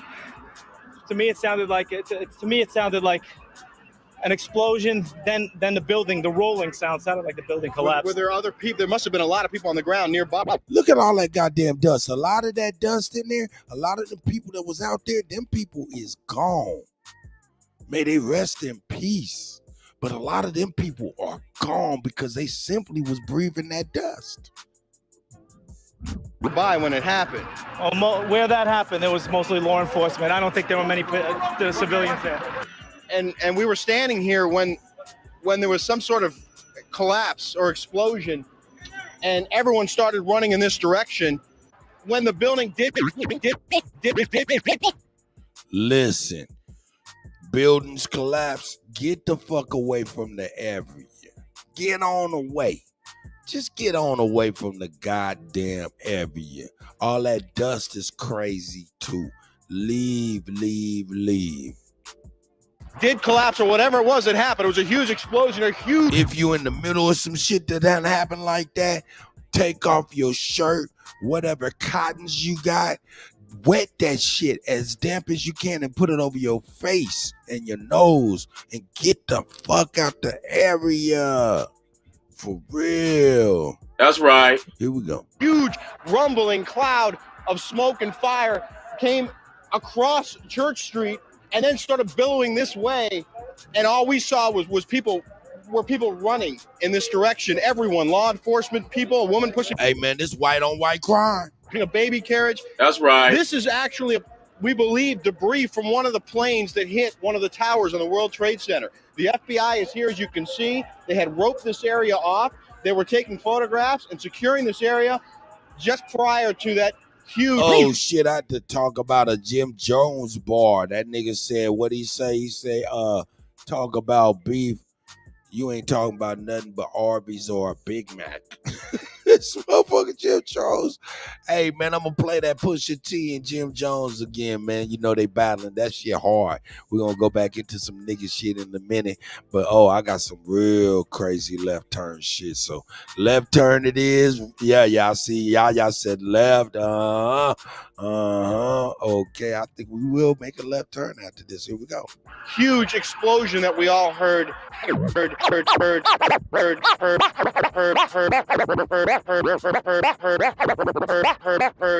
and felt. It is compelling to hear that there are eyewitnesses who are saying they heard an explosion, almost like a controlled demolition of this building coming down. So, which brings us to the question, well, why did it happen this way, and who was involved? If CNN was aware of it, if other people were aware of it, they knew that this building was coming down, why were they read in on it? Why were these people told that this was going to happen? And then why did it happen this way?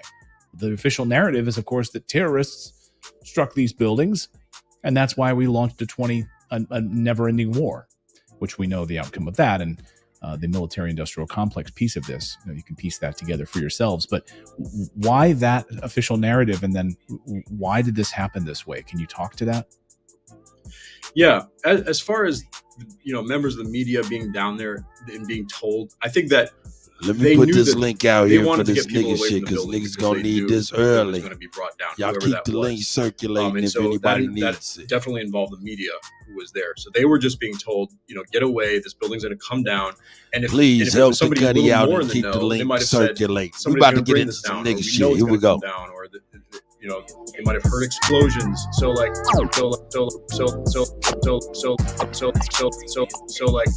not as if I'm claiming that CNN was sort of in on the conspiracy, or the BBC was in on it, or MSNBC. All these different news outlets that reported it, that were reporting it before it happened. And there is the BBC, as you may be aware, as you're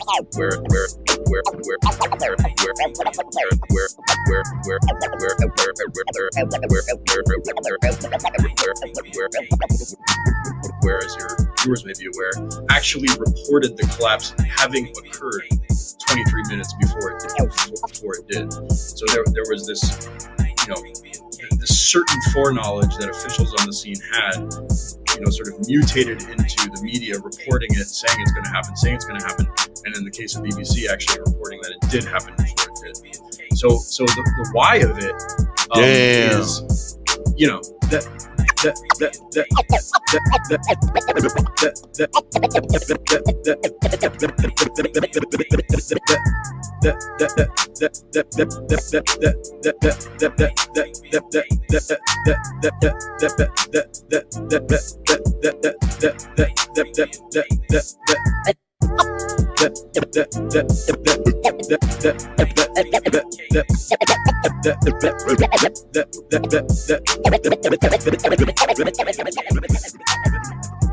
Nigga shit. We about to get into some nigga shit. The hell going on here, dog? Yeah, y'all wanted some nigga shit. Here we go.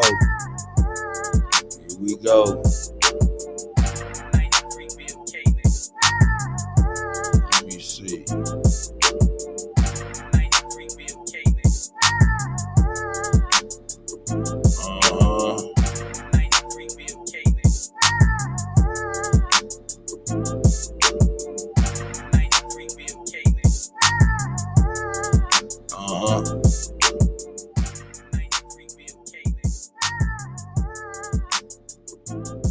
Peace, everybody. Welcome back to All Vital Access Media. Please like, please share, please subscribe, and make sure y'all click that bell for all notifications.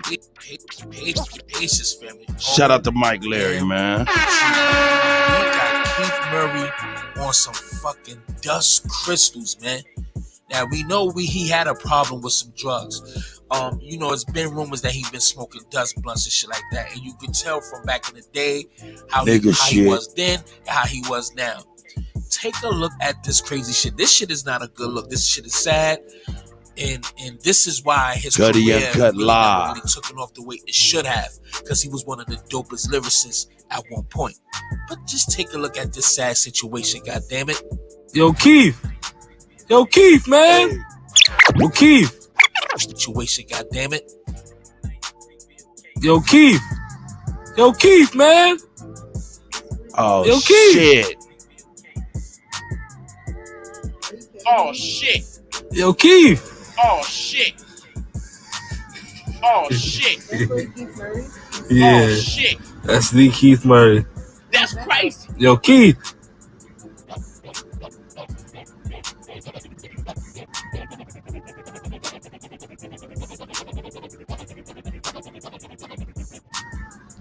Hey. We on nigga shit.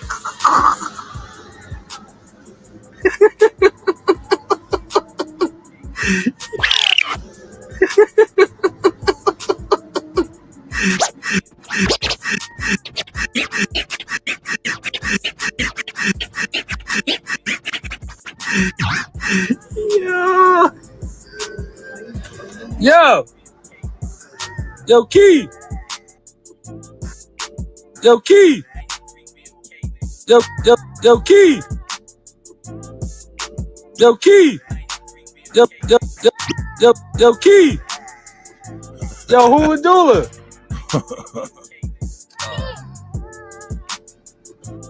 Yo, Keith. Yo, Keith, man.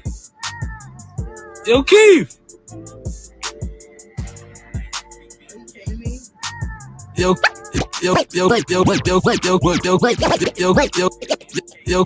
Keith.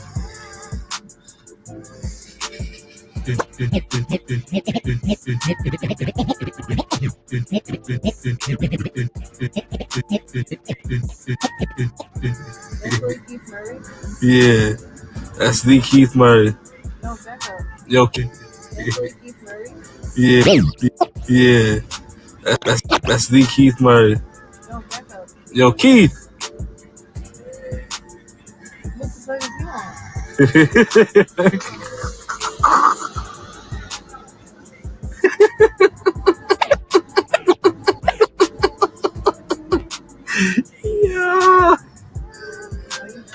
Yo.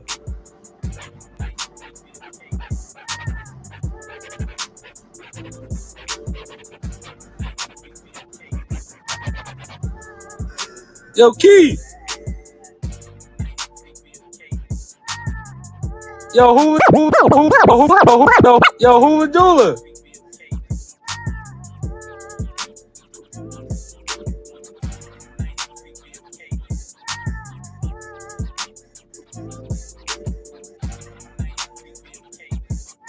Giving that nigga the stutter step.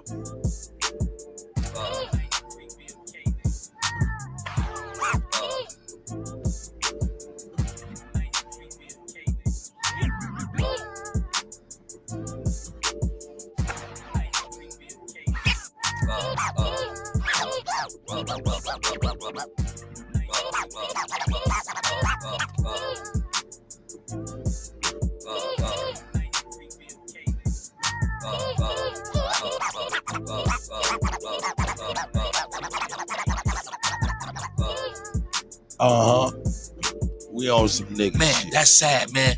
At the end of the day, you see that, you know, this happened very recently. This had to be like yesterday.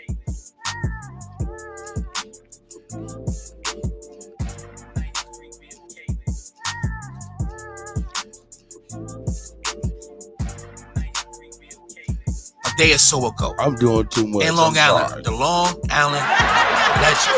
And you see, he was legend.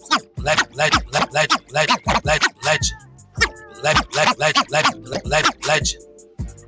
Hey man, hey, this nigga. Nah, this ain't really funny though. For real. This is the most ugliest thing in the world, like somebody said in the chat. Shout out to you. That's the most realest shit I heard about this.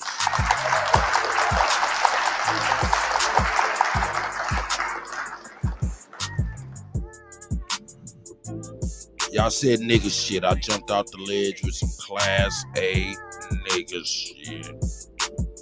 That's right. Hey, how that nigga was able to hold that tall can, nigga, throughout all that swimming in the ocean shit, nigga, I don't know. Now, hey, what y'all think my man Keith Murray is on, man? Got him out in the middle of the street. You know, I think I know what it is, for real. But let me think. Yeah, let me see what y'all think. What y'all think Keith Murray was on? You know what I'm saying? What you think he was on in the middle of the street? What you think he was on in the middle of the street? What you think a nigga in the middle of the street? What y'all think a nigga in the middle of the street? What y'all think a nigga in the middle of the street? What y'all think a nigga in the middle of the street? I'ma ask why.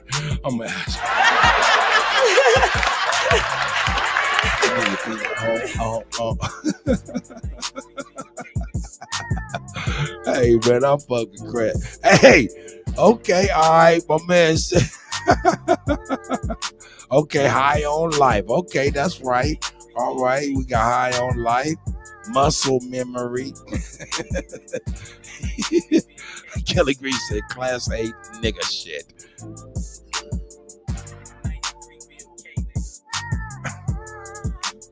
Class A nigga shit. On some motherfucking Class A nigga shit. On some Class A nigga shit. Nigga on some Class A nigga shit. Class A nigga shit. Class A nigga shit. Class A nigga shit. Class A nigga shit. Swimming in the ocean. Yeah, we out here swimming in the ocean. Swimming in the ocean. Out here, we swimming in the ocean. Okay, all right. Nobody got a vote on what got my man out here. Okay, I got 2 votes. Okay, K2 with a splash of that splish splash. Okay, I see y'all. Swimming in the ocean. Nigga out here. Swimming in the ocean. Swimming in the ocean. Nigga out here. Swimming in the ocean. Hey, I gave y'all a clue, nigga. Hey, that nigga out there on that piss. He out there on some gorilla piss, too. That shit was stinking.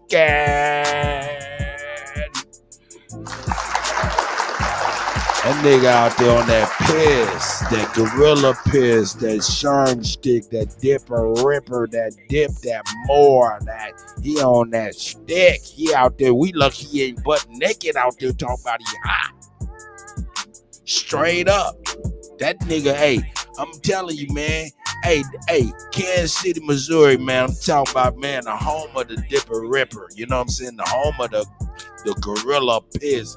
Nigga be butt naked running down the goddamn street on their piss. So nah, no doubt. So I gave y'all a clue when I told you, when I showed, hey, what is y'all, what? Hey, y'all out here swimming in the ocean.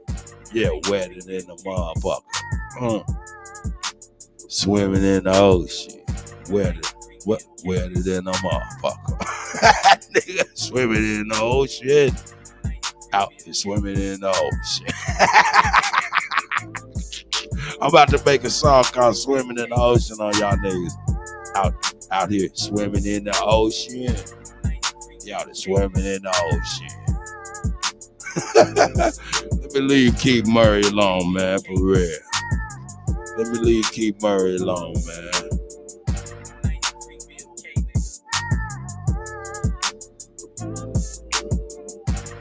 Yeah, we're gonna leave Keith Murray alone, man. Shout out to Keith Murray, man. We got on some real Class A nigga shit. We got on some Class A nigga shit. We got on some Class A nigga shit. Got on some Class A nigga shit. Y'all with me? We ain't done with the nigga shit. Y'all ready to go deeper? Let's go deeper. Let's go deeper. Let's go deeper. We got to go deeper. Right? We got to go deeper. We got to go deeper. Here we goes.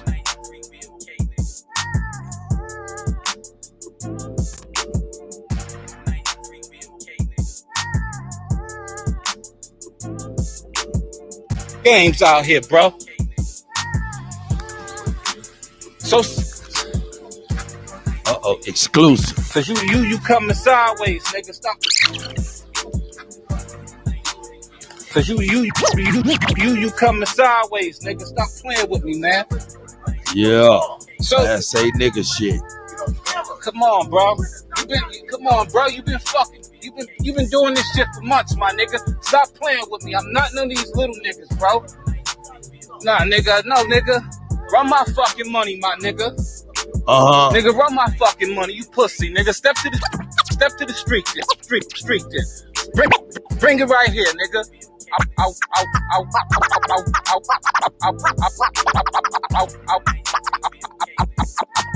I'll wash you right now. I'll wash you right now. On my mama, my nigga, I will wipe you the fuck down, my nigga. Straight up, you playing, my nigga. We on nigga shit. That shit is funny to you, right? Shit is funny to you, right? Nah, nigga, ain't nothing sucker about me, my nigga. That's what, ain't nothing sucker about me, dog. Ain't nothing sucker about me. Run my fucking money, faggot. Run my money, pussy. I fuck you up, my nigga. Run my fucking money, nigga. Stop playing with me, son. Stop fucking playing with me. Cause you playing with me, bro. You playing with me like I'm some lame nigga. I'm far from a fucking lame. Stop playing with me, Murray. Stop fucking playing with me. Stop playing with me, Murray. Murray. Stop fucking playing with me. Yeah, that's a nigga at Keith Murray house, man. For real. Oh, shit. Yeah, that's a nigga at Keith Murray motherfucking house. That's a motherfucker at Keith Murray house run down on him for that money he owed. That they got him out there swimming in the ocean like, nigga, hey, where the money you owe me, nigga? For swimming in the ocean like that. Nigga ran right down on Keith Murray at his house. Nigga crazy. You was getting loud flying out the mouth, my nigga. It's me and you. Ain't nobody here. Me and you. Not LOD, not nobody, nigga. Me and you. Nigga, yeah, you got your phone on record. I got mine on record too, nigga. And I'll wash you, nigga, with the phone in my hand. With the shit in my hand, nigga. You soft, my nigga.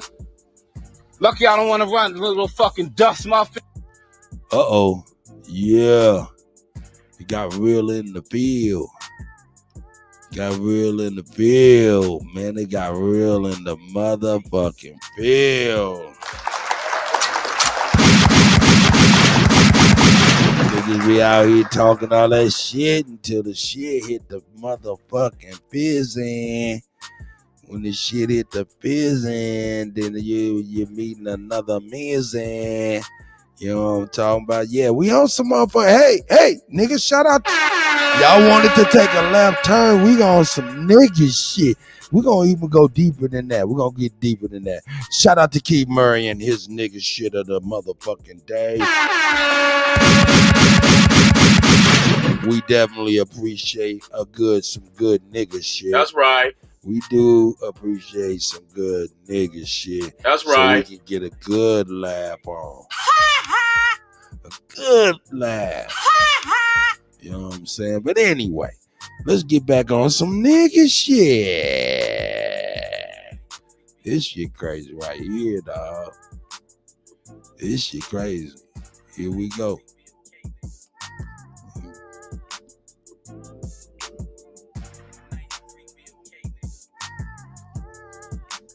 Brother Garfield. Brother Garfield. Brother Garfield.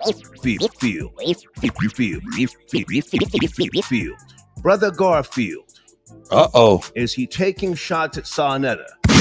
Is Brother Garfield going in on Sarnetta or saying something slick over this whole Brother Polite situation? Yeah, because whoa. All right, let me give y'all what's going on. Let me give y'all the context of what y'all listening to. What y'all listening to? Let me turn on the LPC. There we go. We can see Kutty UnKutt. What y'all listening to is, I don't know if y'all know Star from the Star and Buck Wild show, Star Terrain. You know what I'm saying? Troy Terrains, aka Star. You know what I'm saying? Shout out to Star and the whole Snitch Network. I guess that's what they do, is snitch. You know what I'm saying? Oh shit. Yeah. Oh shit. Yeah, I guess that's what they do. He calls himself the Snitch Network. That's fucking crazy. That's crazy. Yeah, that's for real. Anyway, nigga. Anyway, this is a conversation that Star was having with Tazariak about Garfield. And then he ended up talking to Sarnetta because I guess Garfield been going at Sarnetta about the Brother Polite shit, you know? Yeah, so, hey, man, there's a lot of coups and mutinies going on all over the place, right? So, yeah, that's what's going on over there. So here we go. Yeah, nigga shit. So, yeah, Star done got into it, and he over here talking to Tazariak, and then he ends up talking to Sarnetta about Brother Garfield. Let's see if we can learn something. Brother Garfield. Is he taking shots at Sarnetta? Is Brother Garfield going in on Sarnetta or saying something slick over this whole Brother Polite situation? Yeah, because I actually had to call into Sarnetta's live to get them to stop going at each other. Come on. Because everybody knows, you mentioned Polite, Sarnetta is usually mentioned right after because they have like a 20-year history or something like that. And so with this whole situation, everybody is looking at Sarnetta like, what you gonna say? Right. What you gonna do?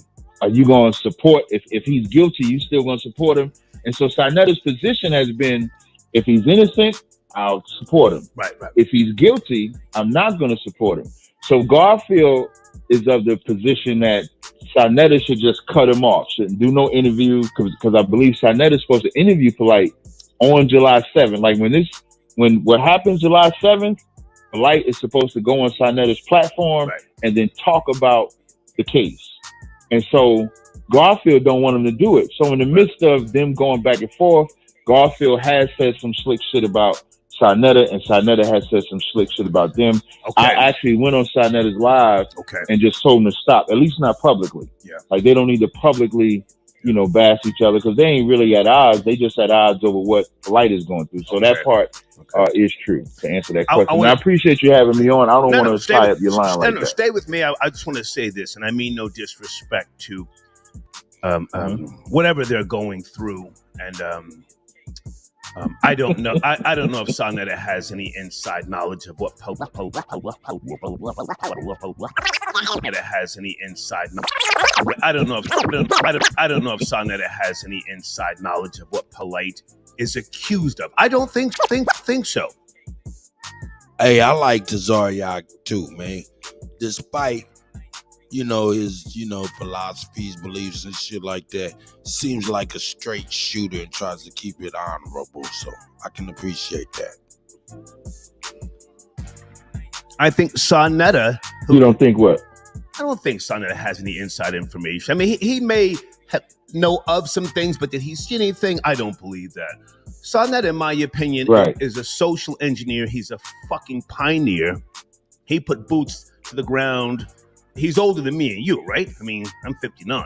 Right. Yeah, he's old. Yeah, he's like if he's not 60, he's 61. Right at 60. He's older than you. Yeah. I don't believe Sarnetta, witnessed anything. I think that he's He's a little bothered by the fact that, Polite is, eating high up off the hog. He's got the Rolls Royce diaries, and, he could have broke Sarnetta off, for all the support that he has given him. However, I just want to say this, and I hope this doesn't cause any friction. Brother Garfield owes Sarnetta his life. Brother Garfield owes Sarnetta his life. Oh, shit. Listen to this. Star is a straight up. Eventually. Oh shit. He said, hey, the name of his shit is called the Snitch Network. He gonna keep it $1,000. This shit was crazy to me. Listen to this. In 2000, well, no, I'm going to tell you something you don't know. In 2017, I was lining Brother Garfield up to the feds. I work with the feds. Oh shit. In 2000, well, no, I'm going to tell you something you don't know. In 2017, I was lining Brother Garfield up to the 2017. I was lining Brother Garfield up to the feds. I work with the feds. I got a 501c3 Snitch Network. You can Google it, snitchnetwork.org. Wow. He said that. Oh, he said that. Oh, he kept it $1,000. Now, why am I playing this? This is so important.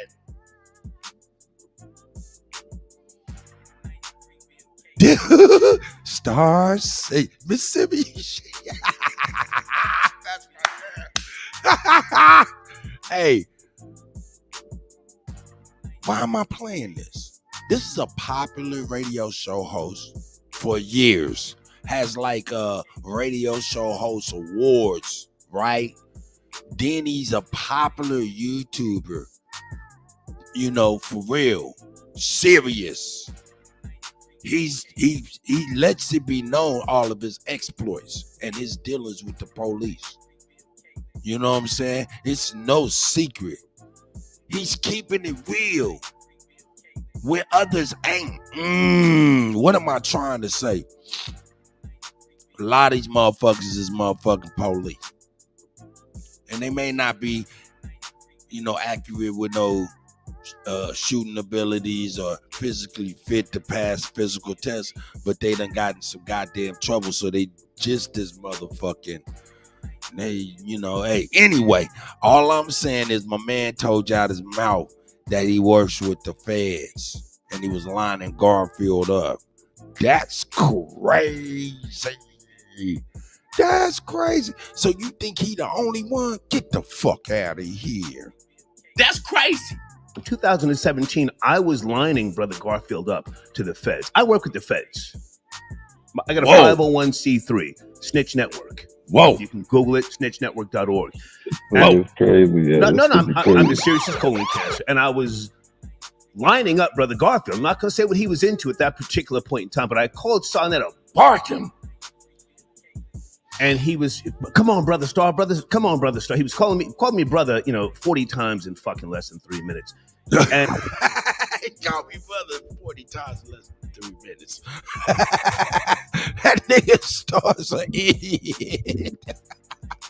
And out of respect for Sarnetta, I took my foot off the gas. Brother Garfield, he owes Sarnetta, and I find that. But in 2000, Kelly Green said, can you play that one more time? Here we go. 2017, I was lining Brother Garfield up to the feds. I work with the feds. I work with the feds. I work with the feds. I got a 501c3 Snitch Network. Oh, did he directly correlate the 501c3 with working with the feds? I don't know enough about that. But he may be just saying his particular 501c3 works with the feds. So he may just be talking about that. That nigga said, shaking my head. LOL. Damn. Yes. I didn't say it, nigga. This is not me saying it. So I'm saying apply. Hey, man, come on, man. Which one do y'all want? That's what I want to know. Hold up. Which one do y'all want, man? Do y'all want motherfuckers to be, all secret agent, man? You don't know shit until shit hit the motherfucking fan? Or do you want the motherfucking secret agent, man, to keep it a goddamn buck? Which one do you want? Do you want overt racism or covert racism? Which one do you want? We have to figure it out. Motherfucker is telling us the truth. That right there, we can appreciate. Hell yeah, we can appreciate because we know exactly what that is. And then we can look and see why other people move the way they move. So, yo, man, hey, man, I would rather have my snitches say, yeah, I'm a snitch and proclaim it. I would rather have my racism overt in my face rather than covert fucking me up behind my back. I don't know. That's just me. Y'all have to figure out what y'all want. Here we go. You know what I'm saying? Anyway. In 2017, I was lining Brother Garfield up to the feds. I work with the feds. I got a 501c3, Snitch Network. You can Google it, snitchnetwork.org. It's crazy. Yeah. Hold up. Google it right now. Snitch Network. Snitch Network. I got a 501c3, Snitch Network. You can Google it, snitchnetwork.org. Snitchnetwork.org. Google it. Crazy. Yeah. I'm as serious as colon cancer. And I was lining up Brother Garfield. I'm not going to say what he was into. Diamond King Khalil, I see you. Crazy overstanding chief, I see you. And he was Superman. Come on, Brother Star. Come on, Brother Star. He was calling me brother. You know what I'm saying? Shout out to everybody. I see Bap is in the building. Shout out to Bap. Yeah, nigga, let's get it. 40 times in fucking less than Bap, you hear this? In 2017, I was lining Brother Garfield up to the feds. I work with the feds. He works with the feds? Yeah. Garfield up to the feds. I work with the feds. I got a 501c3, Snitch Network. You can Google it, snitchnetwork.org. It's crazy. Yeah. I'm as serious as colon cancer. And I was This is Star from Star and Buck Wild talking to Captain Tazaryak about Brother Garfield and Sonetta. Here we go. Brother Garfield, I'm not going to say what he was into at that particular point in time, but I called Sonetta barking. And he was, come on, Brother Star. He was calling me brother, 40 times in fucking less than 3 minutes. And out of respect for Sonetta, I took my foot off the gas. Brother Garfield, he owes Sonetta, and I find that really disrespectful that he's using Brother Polite right now to take shots at Sonetta. Right. I just had to say that just on some G shit. Because if and I agree with that because I would say the same. If Sonetta wouldn't have, went in defense mode of Brother Garfield, and he was very humble. He humbled himself to me because I was out there. I was lining him up to the feds. He may be in jail right now. That's all I gotta say. But go ahead and finish up, please, Captain Cesario. No, I was gonna say it. Like the one thing I like about Sonetta is a media mogul, magnet. He knows how to stir up the people from that position. I know him off camera though. Mm-hmm. So even though he don't believe what I believe, that's always been my brother throughout the years. Throughout the years, he's been my brother, and he's a brother. There's been times he'll call me and say, Cap, watch out for this. This happened. So I could echo the sentiments of what you're saying. Mm-hmm. And that's why I didn't want Garfield talking about Sonetta. I thought it was unnecessary. Yeah, I think Sonetta shouldn't get the wrath or hate that people have for Polite and what he did or didn't do, which we'll find out on July 7th, has nothing to do with Sonetta. So why put that venom on him? Yeah. He's innocent of that.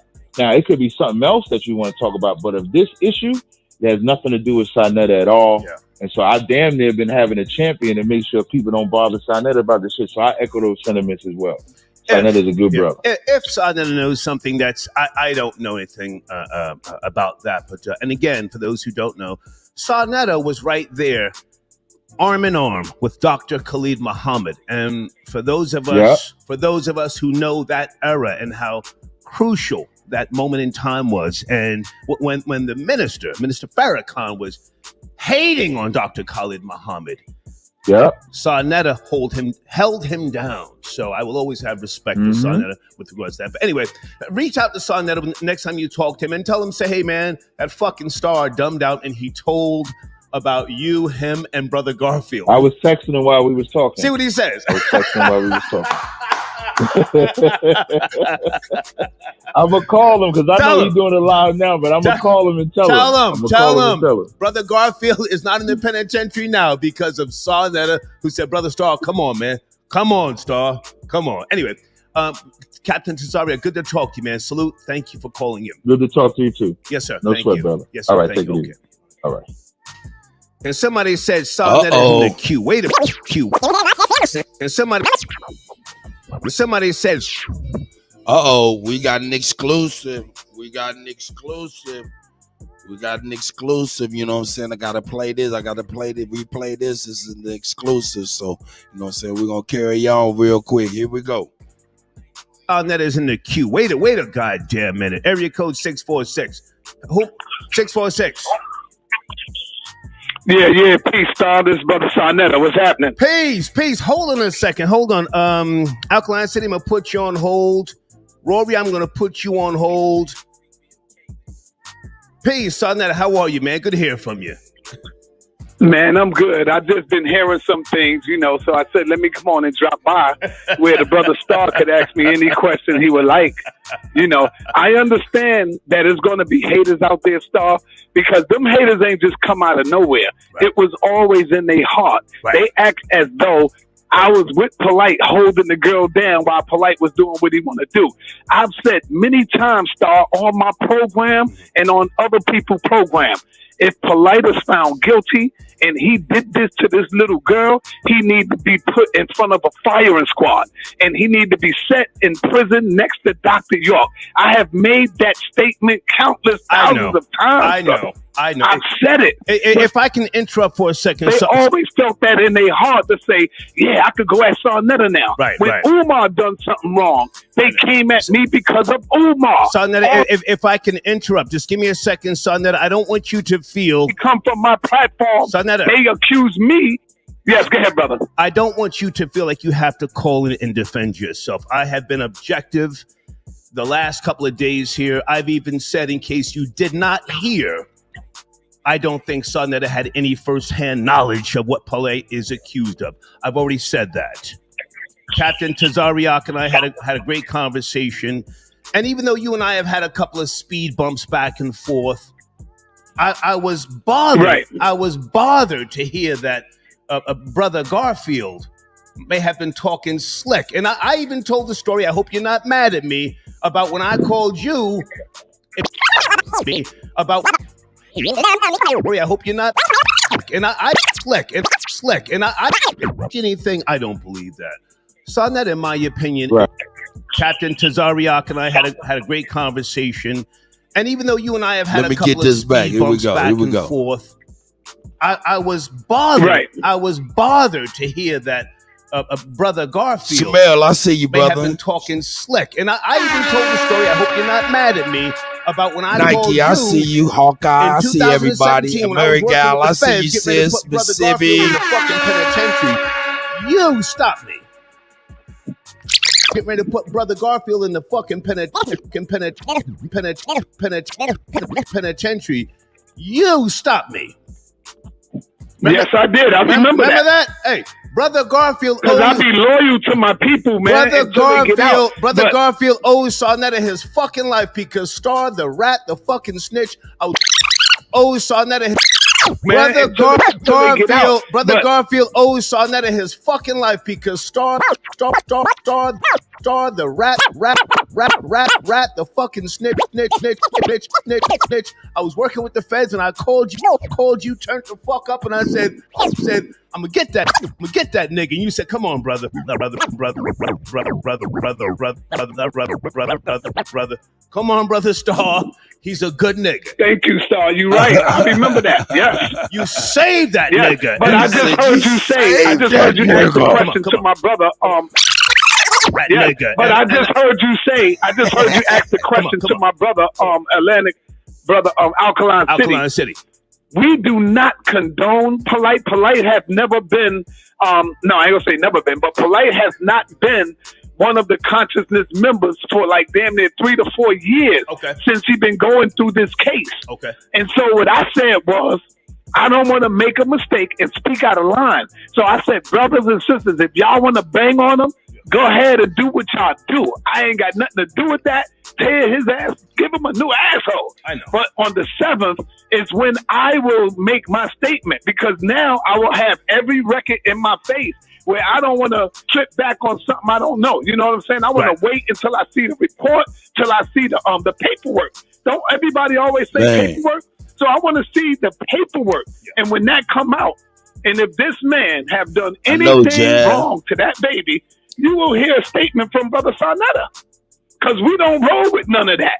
But people try to associate me with him because he's been over here on my platform. Yeah. We ain't got nothing to do with that situation there. He his own man. I'm my own man. We don't rock with pedophiles. We don't do that.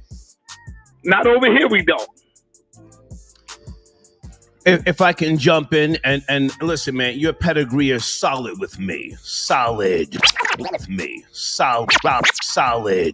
You know. Thank you, brother. You know, I know the work that you've put in long before, you know, being on 125th Street. And as I said with Captain Tazariak, many of us from our generation, I'm 59, we have respect for you because you held down Dr. Khalid Muhammad. Held him down. Thank you. And I will always appreciate you for that. And I didn't mean to tell the story, man, about Brother Garfield, but you saved that nigga, son. You saved him because I was turned the fuck up. I had just come off of the Africa Bambaataa story. I was lining up. I remember that, brother. You called me heated. I was lining up Charlemagne, and I called you, and being the gentleman that you are, you said, "Come on, Brother Star, give him a pass." You said that. And for him now to be talking crazy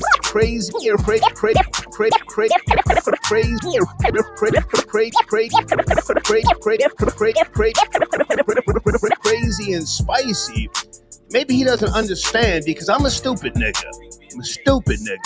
And it bothered me. I didn't go to his page and listen. I had to ask. I said, "Is Brother Garfield going to Sarnetta? Get the fuck out of here." Anyway, get the fuck out of here. Anyway, man, I appreciate you calling in. I'm at the same number. Yes, thank you, brother. I appreciate you letting me come on. I appreciate it. King Simon and I talk all the time. My cousin, Supernova Islam, he always speaks highly of you. So, you know, if you need me, I'm here. You're one of the few people who I will let call me brother. And you don't have to do a whole lot of, you know, explaining, man. We know, or I don't think you saw anything that Polite is accused of, man. But to keep us posted when the case goes to trial, if it goes to trial, man, let me know so I can promote your channel. Your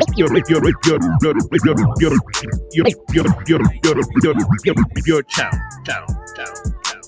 Yo, man, that was some good shit. You know what I'm saying? That was quite interesting if you ask me. It was quite interesting if you ask me. If you ask me, that was quite interesting. But I got some even more interesting stuff too. Here we go. Let me see what I do. Here we go. Yeah, keep hitting that knob.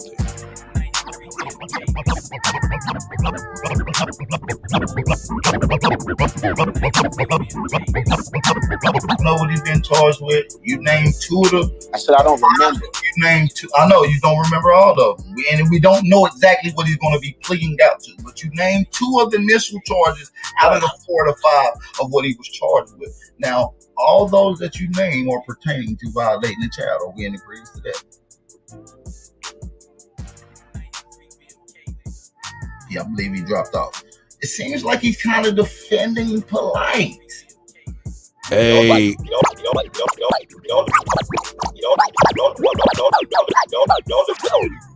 Yo, hold up.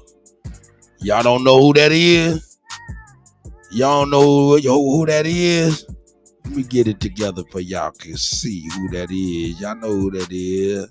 It's my brother, your brother. Of course. It's Bap, man. Bap. You know what I'm saying? Shout out to the guy, Bap.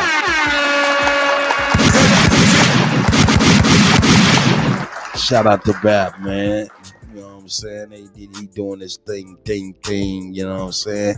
It is a good conversation, man, with treats in it. So shout out to Bap. We getting on it right now. Y'all defend weirdos over here. We're gonna tell them. It's gonna make you look weird when we start asking questions a little bit. Just get the brother to hit the link in the chat. Here, let me go on here and put the link in the chat too. Shit, so we can speak on it. Come up the video, support the channel. We're gonna be getting out of here in the next. Yeah, Bap ain't going nowhere. He ain't going nowhere. No time soon, cause we just started, baby. Bap is here. And he got a treat, a special guest. If y'all didn't catch it yesterday, y'all catching it today on Kutty UnKutt Live. You know what I'm saying? Shout out to Bap for saying, yo, nigga, go get that shit, nigga. Play that shit right now, nigga. Right now. Give it to the people. Got to give the people. Give the people what they want. Hey, I understand, my brother Bap. Shout out to Bap. Hey, Mississippi, thank you, sis, for posting, like, shares, and all of that. If y'all don't mind, like, share, subscribe to all three of the channels going live. Supreme Chief Holiday, DJ Kuttack 1, and GAF, Sports News and Hip Hop Entertainment. Hey, I don't give a fuck, Sports News and Hip Hop Entertainment. Whenever I get ready to spell that shit out, it always makes me hiccup. Anyway. Anyway, you know what I'm saying? Keep the link circulating so people can get on it. So here we are.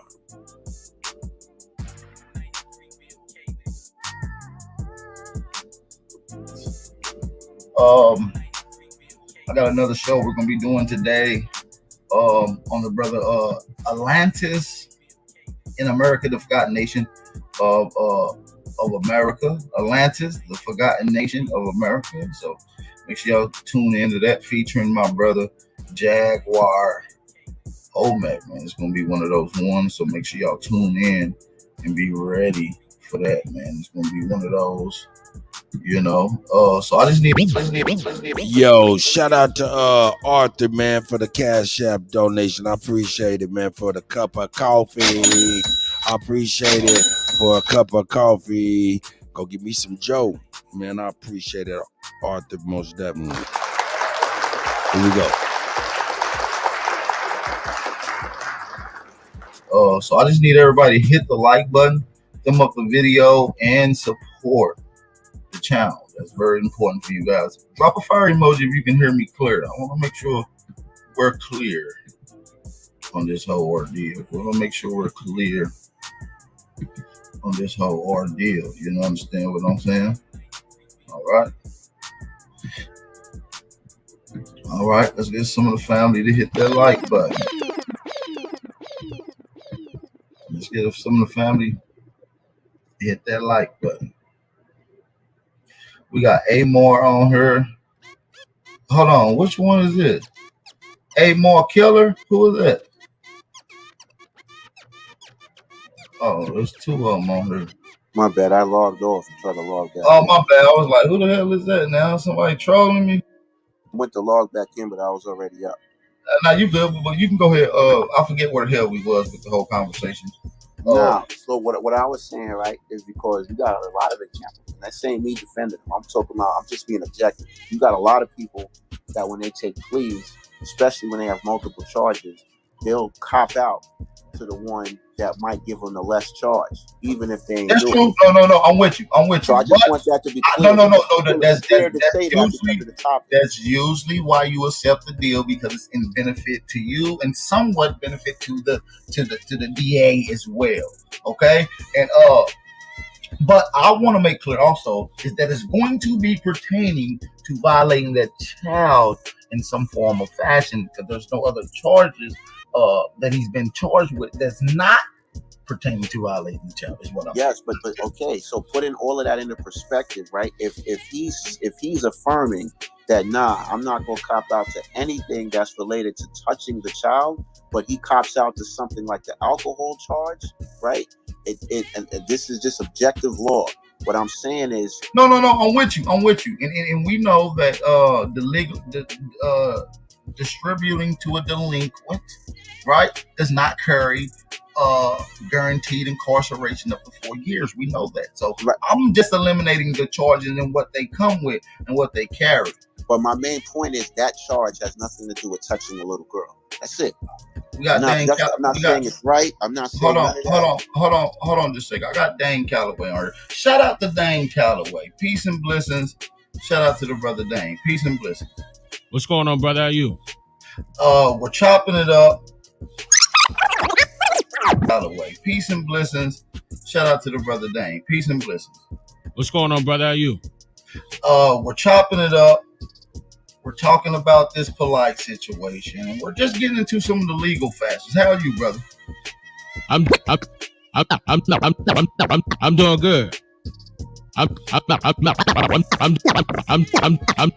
good. I'm doing good, man. Well, you talking about what polite in his situation? Yes, and what has he been charged? Because it seems like some people are under the assumption that maybe he's not going to be charged with something that's pertaining to violating a minor or a child. Nah, he has 7 charges, all of them in violation. With the particular child, he got 2 child are you live? I'm live right now. Because we got to be careful. Listen, I'm live right now, brother Dang, but we're doing this allegedly. We're only pertaining to the facts. I'm dealing with what the initial report is in Miami when it popped off a year ago. So I'm just trying to deal with what the facts is of the initial charges, what was alleged according to the news and to the police report. So yeah, but I mean, the reason why I'm saying that is because we got to be careful with these words. These are trigger words that YouTube don't like. But he's child molo. Okay, he got 2 counts of that. 2 counts of misconduct, exhibition. No, 1 count of conduct and exhibition. How can I say it? Engage, facet and sex battery. I'm gonna just say it that way. And the other one is a misdemeanor. He was handing her a drink. But now when he's taking the plea deal on the 7th. So the 7th, of course, he's going to try to get the lesser charge, but the prosecutors are not going to give him that misdemeanor. Thanks, Miss Siri. I appreciate everything you do for everybody, man. For real. And my mom, you know what I'm saying? And everybody that shares links, man, and shares ideas and thoughts and stuff. We appreciate y'all, man. Shout out to Bap up in there getting it in with Dane Calloway. Can't even front on that shit, man. Come on, man. Niggas doing big shit. That's right. Doing big shit. That's right. You know what I'm saying? They better look out. Oh, shit. Yeah, you better look out, boy, because it's going down in this motherfucker. And if you in the way, boy. Shame. If you're in the way, shame. Straight up, man. He's going to have to plea out to one of those. Not by itself. And the misdemeanor does not carry 4 years in the prison system. I just want to. Nah, not a misdemeanor. It's gonna be one of the felonies, but we just don't know which one it's gonna be until the 7th. Yo, shout out to my man Superman up in here, man. Shout out to Superman. Superman said go get some motherfucking coffee on him too, man. Whatever I'm at drink, you know what I'm saying? So appreciate the tip, man. I appreciate it, Miss man. I appreciate it. You guys are the shit. You know what I'm saying? Y'all the real doo-doo. You know what I'm saying? Y'all the real doo-doo. That's right. Here we go. So the 7th. Now he's saying that he didn't take a plea deal. Technically he didn't until the 7th. No, but he also said that he doesn't plan on taking a plea deal. But we heard he got to. We heard from the recent Zoom meeting, his defense team, his lawyers said that they have plan on accepting the plea agreement. They agreed, and they're going to accept that plea agreement on the 7th. They wanted to do it on the 3rd, but the judge gave them some time today. The reason why they wanted to do it on the 3rd is because the 3rd was his original trial date. Okay, that's what people missing. That was his trial date. So they gave him another 2 weeks, which was the week of that trial, in order to, make up his mind because of the evidence that they have against him. And I mean, it's no ifs, ands, or buts about it. It's over, regardless of how you look at it. So let me ask you this from your understanding, right? Looking into it and being rational, right? Hypothetically, is there anything that he's going to be charged with that's not going to be pertaining to violating the minor? Nah, everything is violating the minor. All of the 7 charges. Every single charge is. Unfortunately, that's nasty. I don't know what went through his mind, man, but he messed up right here big time because there's no coming back from that. None. They got the evidence. They got DNA evidence. He better not want to go to trial. So the brother right here on the panel was maybe questioning whether or not the DNA evidence pertained accurately to Polite. Oh yeah, absolutely. I got the video of that. I have the court hearing of that. I have the official court hearing of the prosecutors going over the DNA evidence, and to the point where his defense lawyer was like, no, we're not supposed to be talking about that. There's no motion, but she continued anyway because the judge allowed her. So that was on record. And he said that he was trying to, the prosecution said that Polite was trying to contact her and threatening her to drop the cases. So they had to put out a restraining order on him that same day in that same courtroom. And I have that. That's what let me know that this was real. I thought he actually had backup, but I thought he had a legitimate claim where it could be false. But when the DNA in the court said, no, this is what we're doing, right? Yeah. We're moving on. We want to take it to trial. He copped the plea. Yeah, keep in mind, that's why he got arrested. That's why he had to turn himself in because of the DNA evidence. That's what I was saying. The DNA, because the initial report happened that same night when the hotel, he took the child to the hotel. He didn't go into the precinct, right? Not that day. Until the following Monday after the DNA analysis came back. Okay. He knew it was over. Right, and that's when we heard about it, right? Right, and then I have it also where he had to pay $10,000 each. Now he wasn't supposed to get bail. I had that court hearing also. He was supposed to get bail, but somebody messed up clerical error in there. No, you're right. The judge said he don't want him to get bail. The defense attorney somehow found the loophole and they got him. Yeah, they got him up out of there. But the judge said no bail initially. Yeah, I got that before. But he forgot. He forgot that that's what it was supposed to be set for each one. Somebody messed up some type of way, but he ended up having to pay $10,000 on each one and $1,000 on that misdemeanor. So he paid to not have to do the time. And but this time around he's gonna have to do the time. So whatever felony he plead to. Go ahead, brother. Hey, Mark, you had a question. So yeah, I got a few things. First, I want to say, what did the court conclude definitively when that evidence was presented? Because I heard that too. Second, nothing is concluded right now. Everything is still allegations, but this was being presented to the judge. But keep in mind, it's not up to the judge; it's up to the trial. The jurors to make the. But that's my point, though, right? Even though we keep mentioning it has to be concluded, the fact that it's not concluded means that it was just one side, the prosecution and the victim, presenting their case, right? So the fact that there was no conclusion, that's still something that's still on one side. That's one. Second, we're dealing with Florida here. Florida don't make those kind of mistakes, especially dealing with predators. So when they have this kind of situation, they made a mistake. They made a mistake and they admitted it in court. But that's suspect to me, because then I would ask people to show me in those similar examples how much mistakes Florida makes like that. When it comes I'm gonna tell you what happened, because I have the video of what happened. His lawyer did a good job with pushing it up on the judge, but the judge kept dismissing him. Like, nah, I don't want to hear that. Let me hear what she got to say, and then you defend. He let him defend, and he was like, all right, well, anyway, he needs to be paying for this. He needs to be paying for that. He just like straight dismissed the fact that they made a mistake about him being out. And then they still charged him for those felonies. Okay. Now, also, in that same courtroom, he got that restraining order. So that just lets you know that he did do something he wasn't supposed to do. And the judge admitted that, like, nah, don't go near her. Don't contact her or not. Or it could just mean that it might have been seen that it was said that he was harassing her in terms of the trial, so the restraining order was there. Not that he did something in that hotel.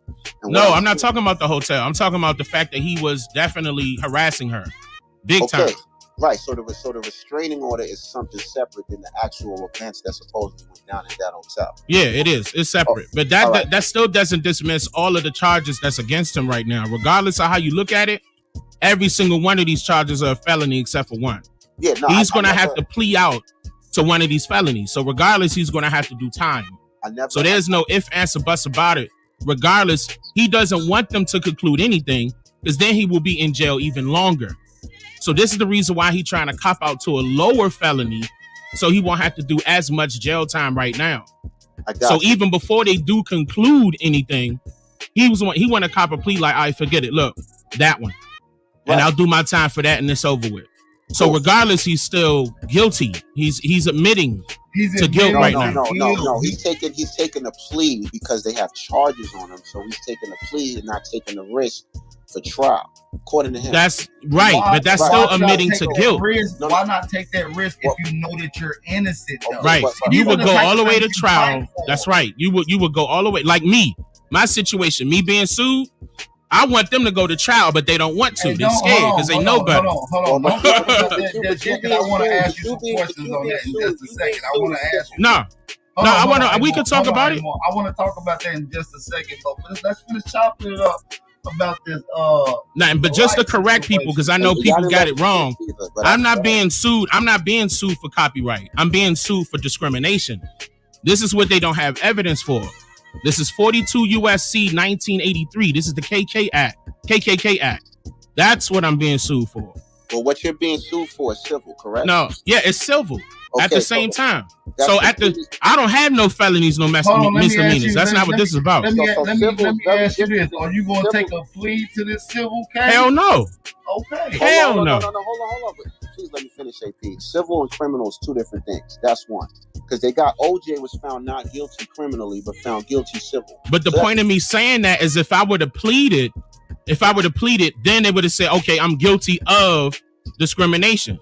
But you can't compare civil and criminal, right? No, but when I'm comparing is the plea. But the plea is admitting guilt. But you can't compare because there's actual. That's your opinion. That's your opinion. It's not an opinion. It's actual. That's your opinion. Any plea deal that you're doing with the prosecutor, you're admitting guilt regardless. It's not my opinion.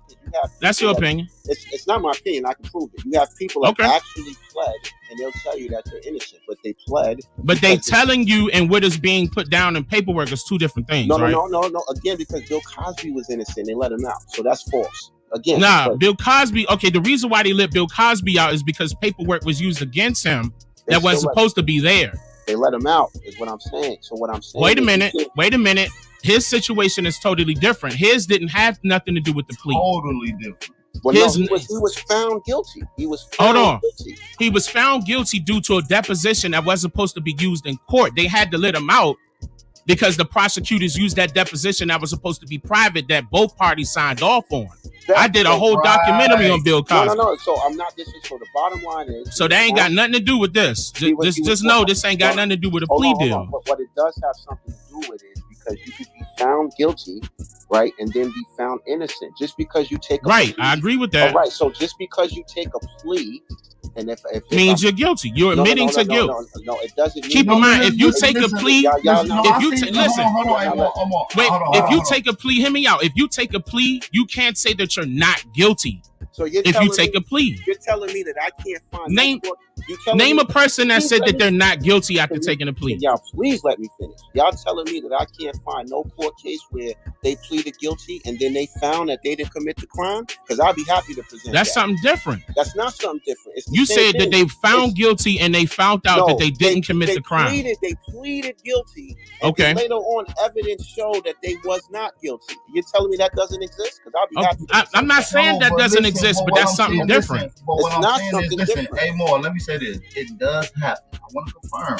These things does happen, but in these circumstances, under these type of cases, most people try to fight these out when they know that they are innocent. That's just the facts. Okay, but how are you saying it's a fact and you ain't presenting nothing to back what you're saying?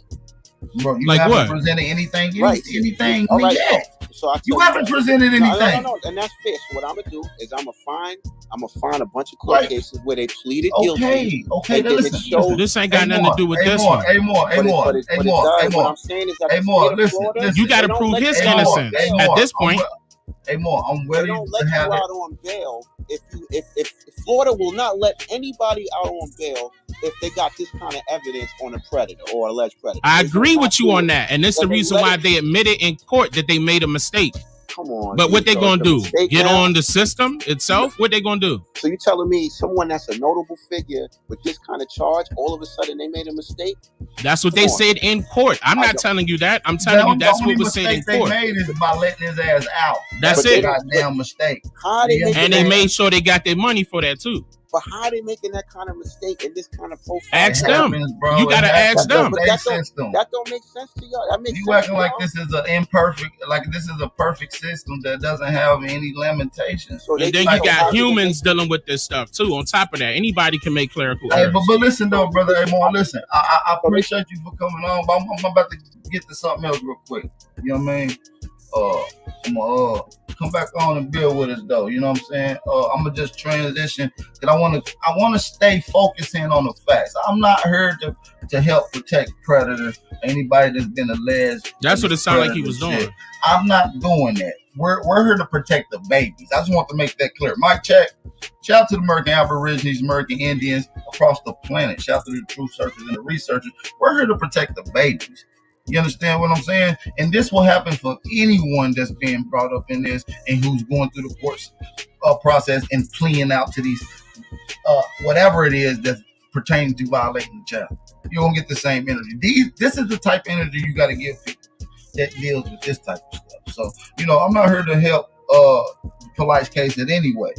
You understand what I'm saying? Because we're only listening to it constantly from Polite. The only statement we have from the victim is the initial statement from Miami of the actual police report, which is what he said. He groped her between the thighs, buttocks, the fingers in his mouth, the forcing her to try to do other things. This is what alleged was in the police report from the victim. So this is what we got to go off of, Dane. How you feel about that? You can't get around the initial report from the victim. If it's about the victim, let's listen to what she said. And that's what they did. And I mean, and it took 2 years to make sure, they went through a couple discoveries. They made sure they got everything they needed in order to win the trial. And that's what Polite's defense team is trying to stop. They're trying to prevent it from going to trial. So he's pleading guilty to one of these charges. So let me ask you this. Should Sonetta be implicated in this situation? Not necessarily. Throwing them in there, even his own people. But he did put Polite on. Not necessarily. I'm not trying to say that he is conducting any of this misbehavior, but he did put Polite on. The reason why we all know about Polite is because he was on Sonetta's show. So he's going to get backlash. That's big crazy. time. So when I talked to Sonetta on the phone, which I talked to him the same night this shit broke out again, I talked to Sonetta. That's exclusive. I'm not gonna get into it, but I did talk to him a little bit, and I asked him, why is everybody throwing you under the bus? And I told him, association. The reason we know about Polite, the reason he even got his fame to even become working with the money team and being a motivational character to those people is because of the what he did on your channel. You know, his early career exploded him into the conscious and articulate community. So you are held somewhat responsible for removing and destroying from what you put in front of us. You know, that's just the way I look at it. But it is some speculation that Sonetta was down there roughly or between, during, or after that Miami weekend. Wow. So I mean, I don't put it past those agents like at all. Like, you know, all of them, I look at them like this. Educational purposes. You know what I'm saying? I look at them like they all federal agents. You know, that's how I look at it. But at the same time, I wouldn't put it past Sonetta. But yeah, as far as this situation, I don't think he got anything to do with that. And if he do, is, you know, it's by association. He could be, you know, Polite could have been lying. But he's Sonetta openly too. saying if he's found anything guilty or planning to anything to violating that child on the 7th, he's going to go off on him. He's going to let him have it. Oh, okay. All right. So I'm going to hold him to the 7th. Okay. I think that's fair. Shout out to everybody in the video. But I do want to ask you some couple questions about you being sued and who is this and pertaining to that. If you want to get into that a little bit, shout out to everybody in the building. We'll come right back in 60 seconds. You guys don't go nowhere. We'll be right back. See, my life has been in motion. I'm a little windy. I'm not giving up yet. If you with me, time to place up your bet. Ain't no turning back. Got niggas who ran. When we caught his ass, got caught in that jail. Yeah, you know who I am. Yeah, you know who I am. I can feel it coming. I can feel it coming. Is that feeling in your stomach? You can feel it coming. Is that feeling in your stomach? You can feel it coming. Yeah, you can feel it coming. Fake love, that snake you in your face, love. That snake you in your face, love. I told my brothers we gon' make it. That's how God wrote it. And the snake gon' show his face, 'cause that's how God wrote it. Too much fake love, that snake you in your face, love. Your face, love. That snake you in your face, love. I told my brothers we gon' make it. That's how God wrote it. And the snake gon' show his face, 'cause that's how God wrote it. Too much fake love. Hey, man, shout out to Bap, man. Come on with it, man. Shout out to Bap, man, handling this business. Shout out to Bap. Shout out to Hellyway, too, man. Shout out to them, man. Shout out to everybody, man. Shout out to Hawk School and A1 and everybody. You know what I'm saying? Shout out. I see you, Rainwater, out there eating knots and shit. Yeah. Let's get back on it. Back. Then I'll be able to do that. All right, shout out to everybody in the building, man. We're back. We got Brother Dane Calloway on the panel with us.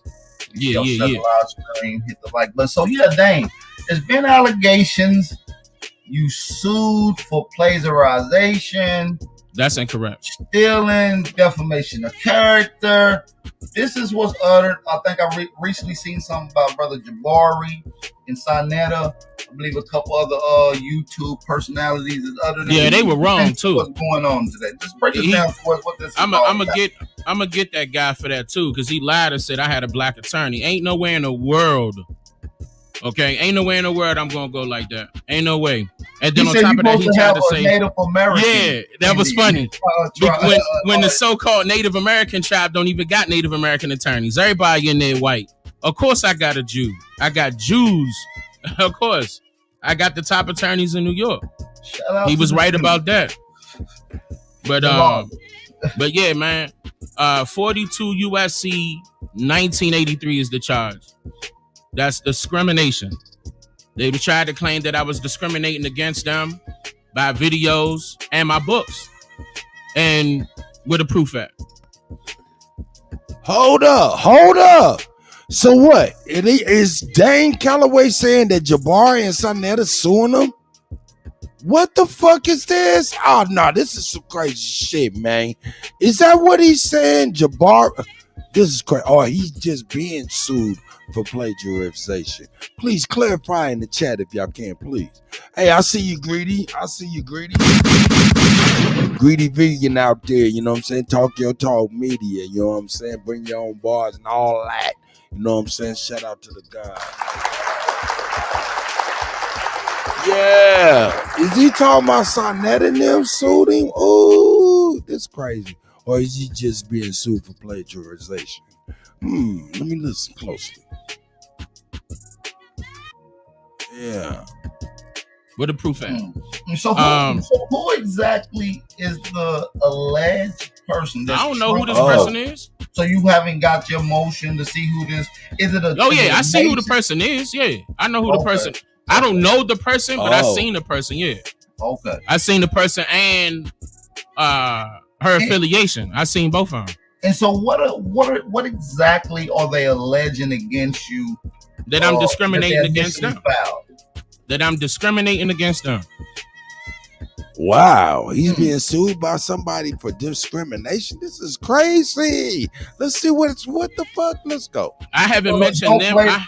So there's no plagiarization being. Absolutely not. Okay. 42 USC 1983. This is the charge right now. Or the case, the court number, whatever. What is it? That's what they trying to hit me for. And you're planning on getting it totally threw out and dismissed. It's not planning. We doing it. Okay. The last motion that we just did was, I forgot how long ago that was. It could have been a week ago, 2 weeks ago. I forgot. But my lawyers are pushing for dismissal because we allowed them a chance. We allowed them an opportunity to bring forth evidence, and that's it. And on top of that, we got some plans on top of that. That's why I prolonged everything purposely, because we got plans for this. Because when it's over, it still ain't gonna be over. I'm gonna do my thing with it. I mean, obviously, you can talk about it a little bit now. It ain't gonna jeopardize any of the outcome that you're shooting for, correct? It depends on the situation. It depends on what the questions are. Okay. It's still ongoing. Well, I'm not gonna ask too much. What exactly are they using to say that you was discriminated against them? They trying to say no, not defamation. It's strictly discrimination. They were trying to say strictly discrimination. Yeah, they were trying to say that I was promoting that on my YouTube channel inside of my books. And I was like, against that particular person, that person and their tribe. Yeah. Oh. So waking up niggas is discrimination. Oh, let's be clear. Hey, hold up. Fuck that, man. Back. Man, come on, man, with this. This right here is eye-opening. He's being sued by tribes for waking niggas up with the truth, and they calling it discrimination. Oh shit! This shit is heavy.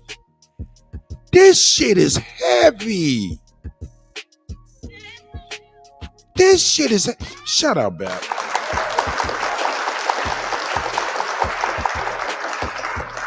This is heavy. So, when? When? Can you give us what tribe this is? Possibly? Nah. They in New York though. Once this is over. Oh, Turtle Gang. Oh shit. Shame. Allegedly. I'm just playing. Allegedly. I'm just playing. And Pick, I see you. And Pick is in the building. You know what I'm saying? Happy Monday, my brother. I hope this is a great start to your week for sure. You know what I'm saying? But yeah, this is heavy right here. Let's get it. Then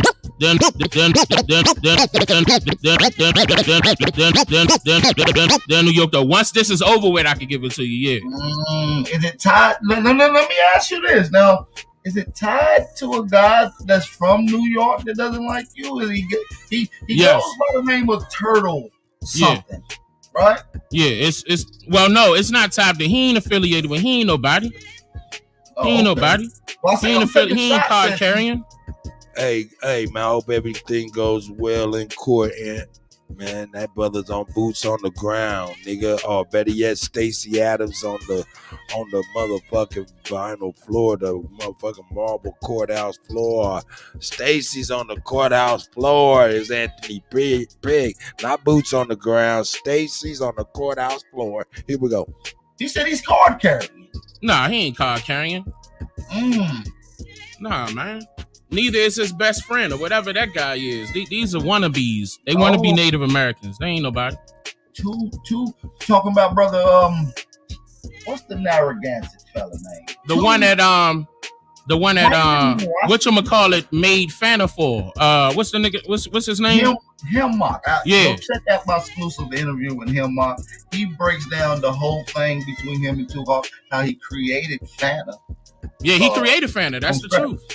He said it. And shout out to his wife. His wife just reached out to me. They about to get married, and they wanted me to do I mean, he said he definitely want to conversate with me because he said there was a lot of misconceptions going out there about him, and we gonna see what's going on. You know, when I get back, I'm gonna touch on the interview out that's on my channel. It's one of the few exclusive interviews with him within the last recent years, and I asked him a few things. So check it out. He said quite a bit. Gave you a shout out.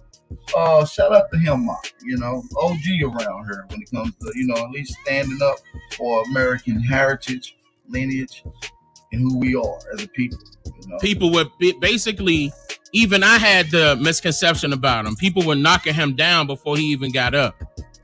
But I could admit to that. It was a misconception because at the same time, the misconception about him, people were knocking him down before he even got up.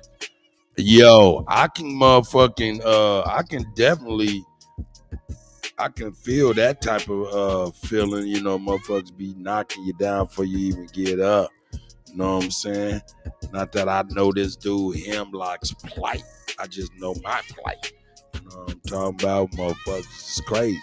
But, you know, I mean, that's neither here nor there, man. This is one of the things that we got to deal with in life. That's what makes life life. So, you know, it is what it is. Let's see what we got here. We got the elder Alabama in the house.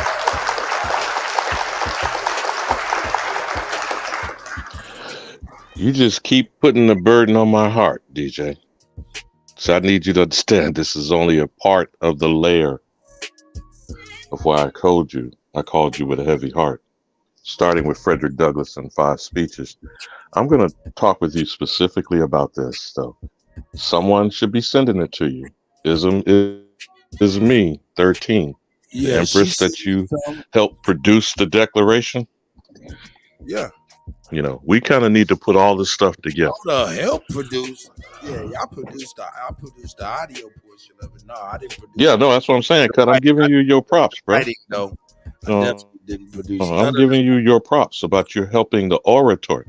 No, I'm saying for broadcasting, the oratory, the producing of that project is what I'm saying. Yeah, the writing couldn't be me. Go ahead, though. No, I'm not, bro. I'm not cutting you down. I'm lifting you up, brother. Let me give you your flowers, okay? While you're here, not buried under 6 feet. Okay. Go ahead, Mild. I'm just fucking with you. I hope you're having a great start to your week, though. Really, though. Well, we are when we talk about liberty. Okay, let's start with that for a second, right quick, so people to understand the difference. Again, my opinion, because I just repeat shit I heard. All right. White Zaddy said freedom is not free. That's the National Association of Advancement of Colored People. You know that? That's supposedly one of their slogans. Freedom is not free. You hip to that? Yeah. Every breath that you draw from birth to death, you are free. Now, you may not be free in your mind. You may not be free in your existence. And you damn sure ain't free when you're behind bars. That's the perception of freedom, right? Actually, your liberty is being curtailed when you're locked the fuck up, okay? Liberty is whether you're able to do and be and exist unmolested. Again, this is my opinion, brother, okay? So do you understand there's a difference between freedom and liberty, right? Right. The court comes in when my freedom curtails, constrains, or restricts your freedom to exist or be at liberty. You feel where I'm going with this? Yeah. Okay, so then when has the nigga existed unmolested prior to 1452 and dumb diverses? Which would be only speculation for us to discuss this morning, wouldn't it? It depends, man. For real. Nah, there's not been an existence that we've been unmolested. Okay. So when you look at the Frederick Douglass piece that Ism is sending you, if you haven't heard the Ossie Davis version, I sent her a couple of them. You can choose to use that as you do. We're talking about a week away from tomorrow, the 4th of July. I'm lining it up. Okay, so whose liberty happened on the 4th of July? It wasn't none of ours. Okay, so now back to the lawsuit. 42 USC 1983. Is that what he said it was? 42 USC 1983. USC is United States Code, so we understand cracking the code. That's what the acronym USC, United States Code. All right. When have they been sued for discrimination, and when have we won for being discriminated against? Now, when I'm saying they, I'm saying the USC, the United States Criminal Enterprise. When has it been sued for discrimination? And when has the nigga in America won a judgment? Never. Okay, so now what opened your eyes with this little brief scenario here this morning? These Mongolian hybrid imposter motherfuckers are telling you what is your understanding? Because you're going to go back to the interview out, and I don't want to hold you up. Oh, I just wanted to bring focus. Oh, yeah. They suing for discrimination. Ain't that crazy? Not really, but let's talk about, well, what is the discrimination? What is it that the nigga has been able to discriminate against the Native American? I don't know. I just imagine it was the sharing of knowledge and information. Okay, so you tell the truth on a motherfucker, you're discriminating against them? If that's the case, that's their nice word of saying anti-Semite by reducing influence. So you're getting the Ye and Kyrie treatment, Dane Calloway? Oh, yeah. But it's the Indian style, Indian style. Indian? Oh, no, don't you say Indian. Do you know what an Indian giver is? Hey, yeah. Tell me about that at KC, Mr. Chief. Well, Super Bowl champion. Tell me about the Indian giver. All I know is when I gave my little cousin some gum one time, and it was more than one piece of gum in there. I didn't realize that I snatched that shit back and gave him one. He was like, "You an Indian giver." Now, where you learned that shit from?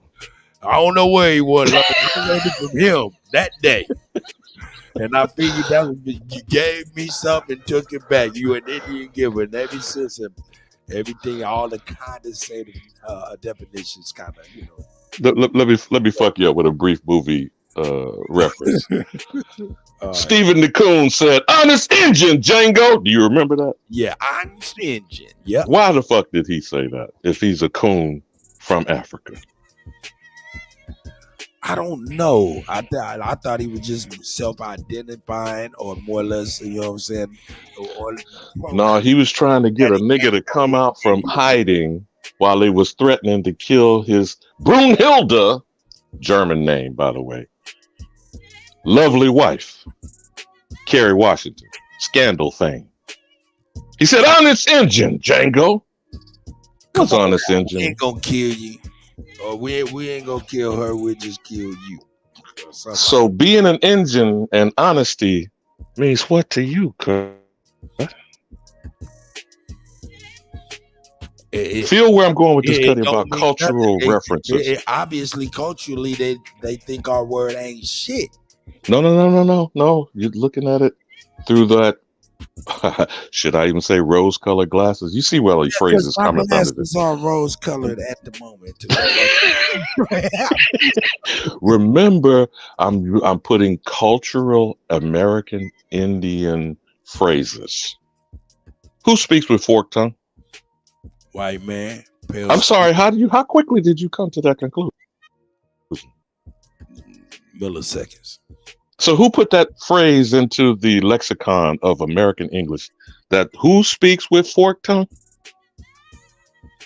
Who put it in there? Yeah, who? The white man or the engine? Engine, INJUN. And Dane does a very little interesting thing with being the engine. Oh no, that's crazy. Wow, let me think on that. That's so first contact, interaction, constantly talking to a motherfucker that does what? Speak. What's a forked tongue? Snake like motherfucker? Whose tongue is forked? Yeah. The snake? The low down. Yeah. But who made the reference honest engine? That wasn't something made by themselves on themselves. That was something the quote unquote forked tongue devil made to know when I'm dealing with the engine. Are you following where I'm going now with this cut? These are cultural expressions that have been passed down through centuries that are still, I would say, arguably in the ghetto speak amongst us, even as we talk Ebonics, slang, ratchet, hood rat. Somewhere in the deep, dark crevices of our ignorant, toxic nigger brain, we still know about honest engine and the white man speak with forked tongue. I'm getting to a point here. The point here is about freedom and liberty, brother. Okay? We've passed Juneteenth, the nigger freedom day. Nigger liberation. Suppose we find out 2.5 years after the fact. The one great white zaddy, Abraham Lincoln, emancipated you back with barbaric, savage, ignorant. Fill in the blank. Right? That's what Juneteenth's supposed to personify? I was going left on that too, boy. It's part of the left turn. So what is Independence Day supposed to mean on 4th of July? And we're not supposed to discuss this because CRT and anti-wokeism and teaching about slavery and all that shit that's being brought up by Ron DeSantis and other criminal motherfuckers in a certain one or two national parties that are banning and burning books that are saying, how dare you teach about slavery, to teach my lily white children to hate themselves. I'm sure you probably heard some of these things in passing. So if we only taught about what does honest engine mean and who speaks with forked tongue, what would that bring up?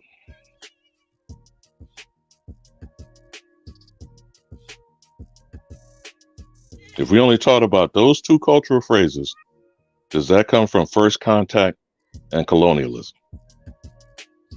I would say so. So let's circle back to these mongoloid motherfuckers. Dane Calloway, 42, USC, 1983, is discriminating. Yeah, come on with the powwow, Chief. Come on with the powwow, Chief. Please explain to me what is the evidence and where we are discriminating against Native Americans. The American, you know why I say the American, tell me what copper color motherfuckers in these 5 civilized tribes. Tell me who the copper color aboriginal in the 5 civilized tribes. Who did the 5 civilized tribes discriminate against? The African slave or the American Indian?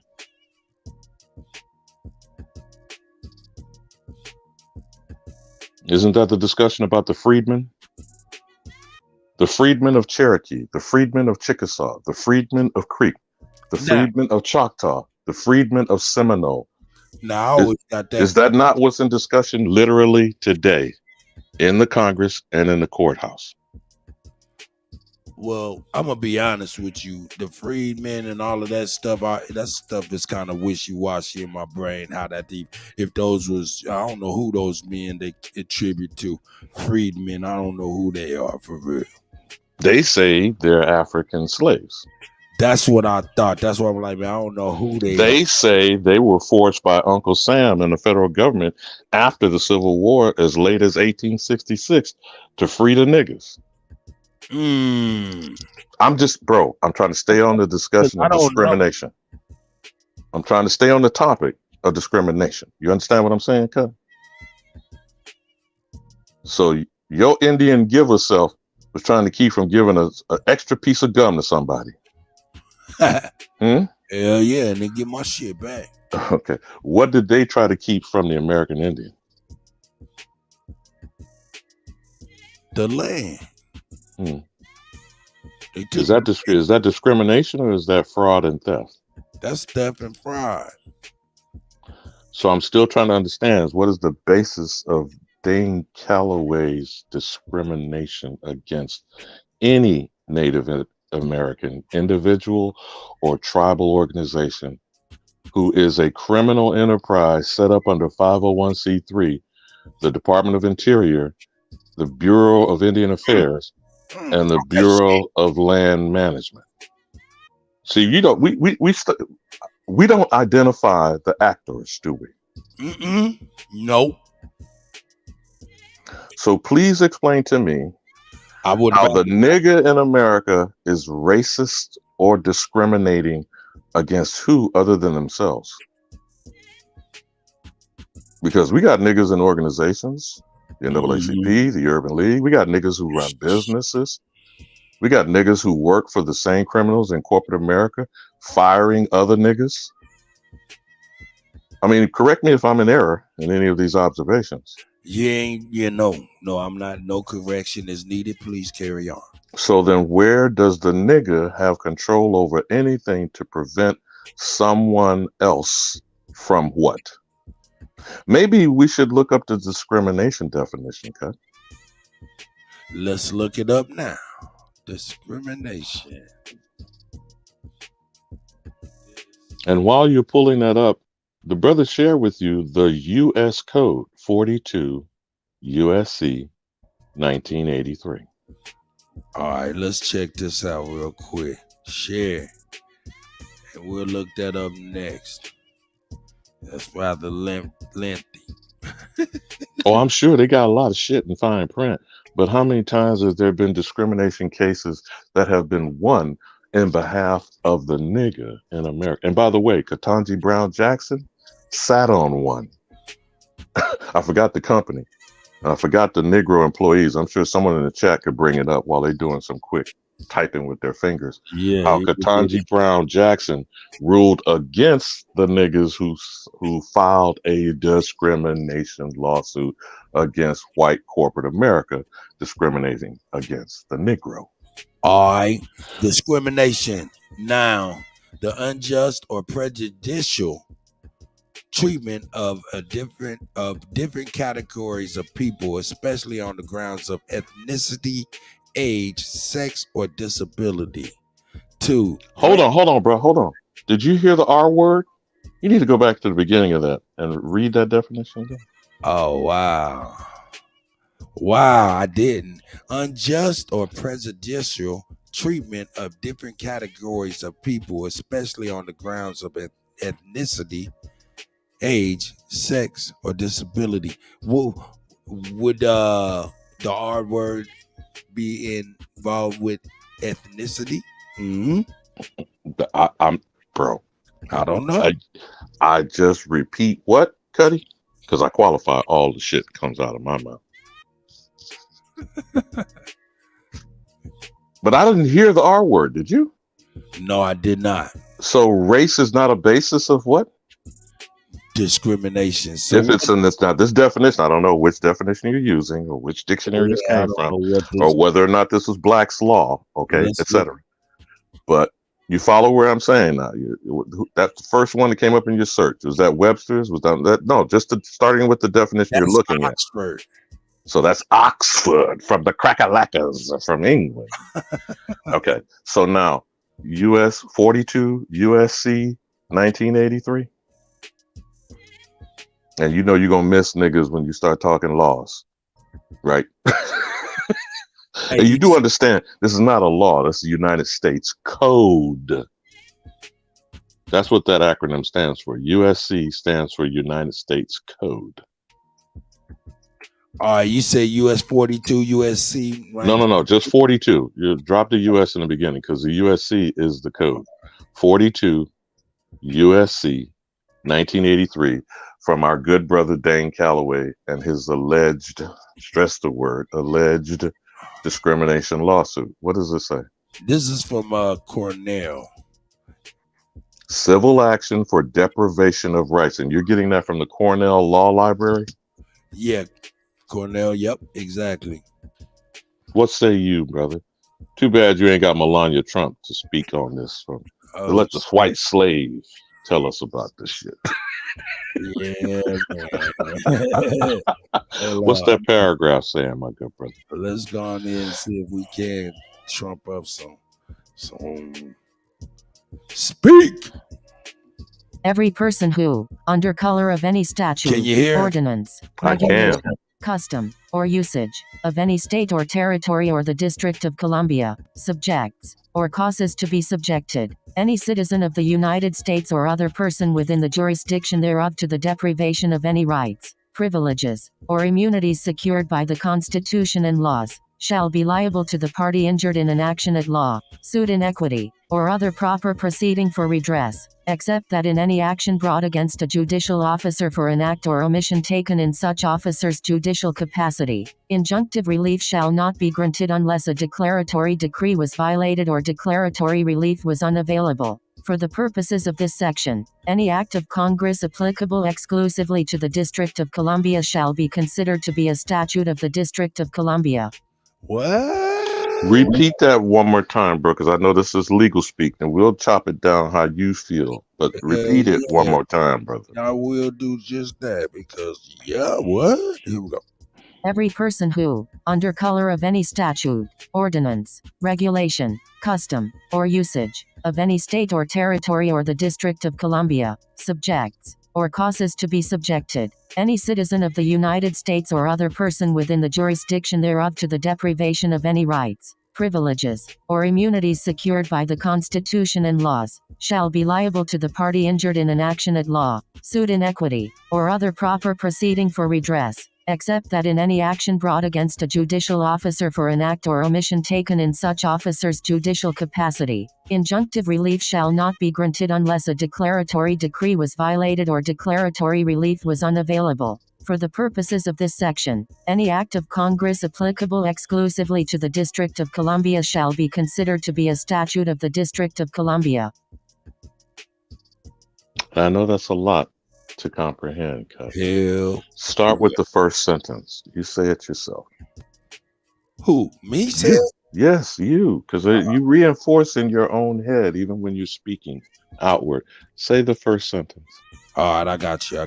Hold on one second because I'm multitasking. Let me go over here real quick.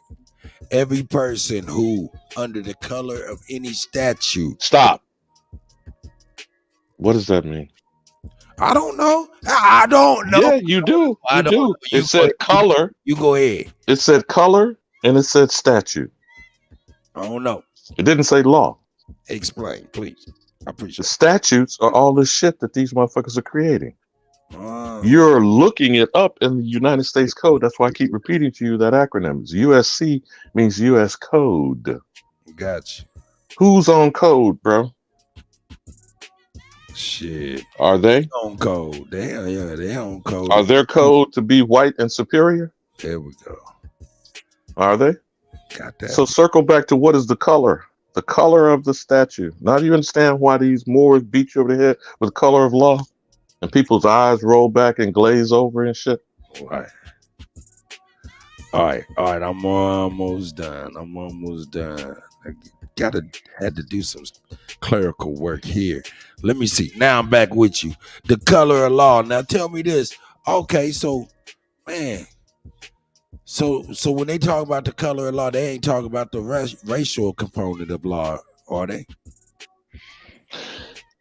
Okay, again, even with asking that question, you are correct. The fact that you asked the question, it comes from your consciousness. You know, when you raise a question, it's because something is being pricked in your consciousness. Something is not right. You can't necessarily put your finger on it, can you?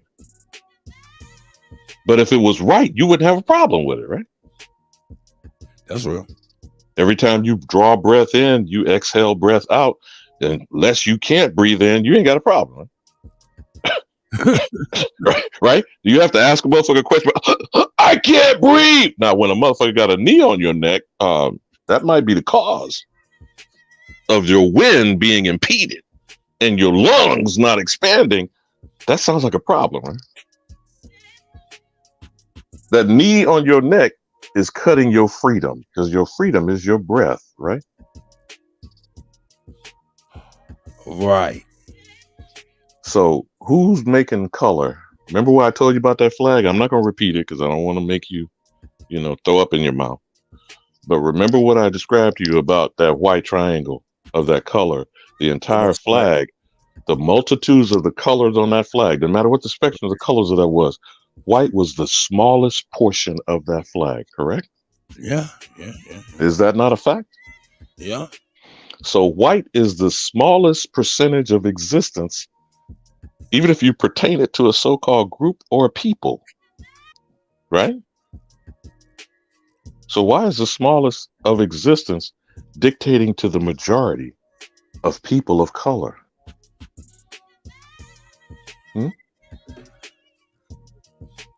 You see now why I described that flag in the fashion that I did for the visual effect? Yeah, that hammered home too. That hammered home. Now use that in the color of law. Wow. All writing typically is on a white background, meaning a piece of paper when we started a learning process that we have K through 12. How often have you ever seen a black background with white lettering on it to use for contrast? Contrast means the difference between two things. Black contrasted on white background always pops, doesn't it? No doubt. So the white paper is not giving you knowledge, information. Words are symbols, sigils that reflect thought, ideas. So the black ink, the indigo, the indigenous, the engine is generating thought. You feel me? Not the whiteness, not the paper, not the background. You feel me? So until the black lettering creates letters, symbols, ideas don't flow. You feel where I'm going with this, Kutty? Got you. So how do they get law imposed on people? Writing shit down, right? How many thousands of millions of years did we exist before these motherfuckers came on with some paperwork?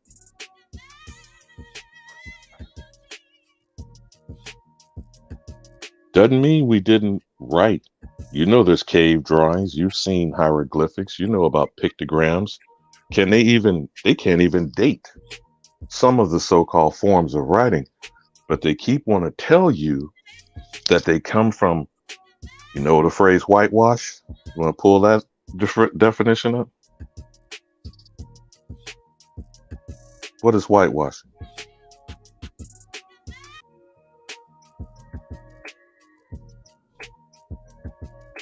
Cut. Yeah. We're going to come back to the law, but I wanted to give this a little bit more context. What is whitewashing? Hopefully y'all can see this. Whitewash, definition and meaning. Noun, a liquid composition for whitening a surface, such as a preparation for whitening the skin. B, composition. That's like water and whitening. All of this. Hey, man. Hey. Now go back to the USC code. Hold up, man. Hold up, man. Read the first sentence. Good, Kutty. No! Hell no! I'm not reading a motherfucking thing.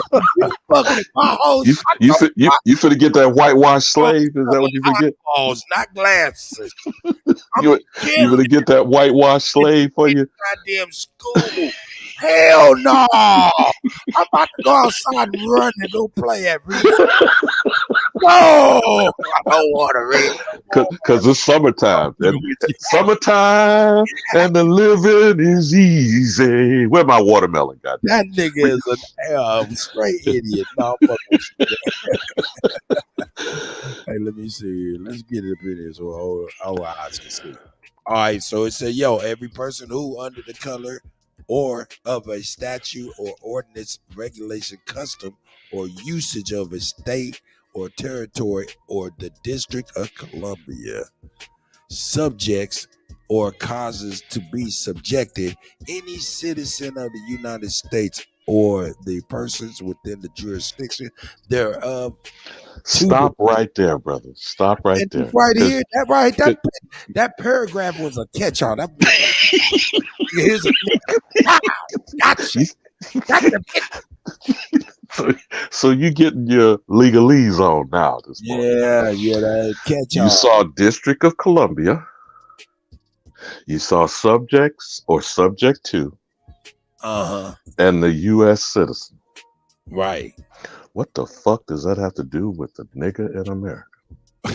The Indian not taxed. And this is what he said. Hold up though. Dane acted. Well, I assumed that when he gave that number, that was an actual court case to see. I wonder if we could look that up for real.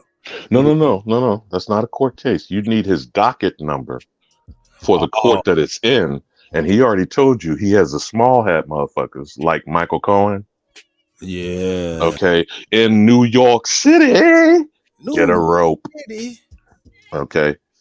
So the court and the jurisdiction is in New York where he's got his representation. You feel what I'm saying?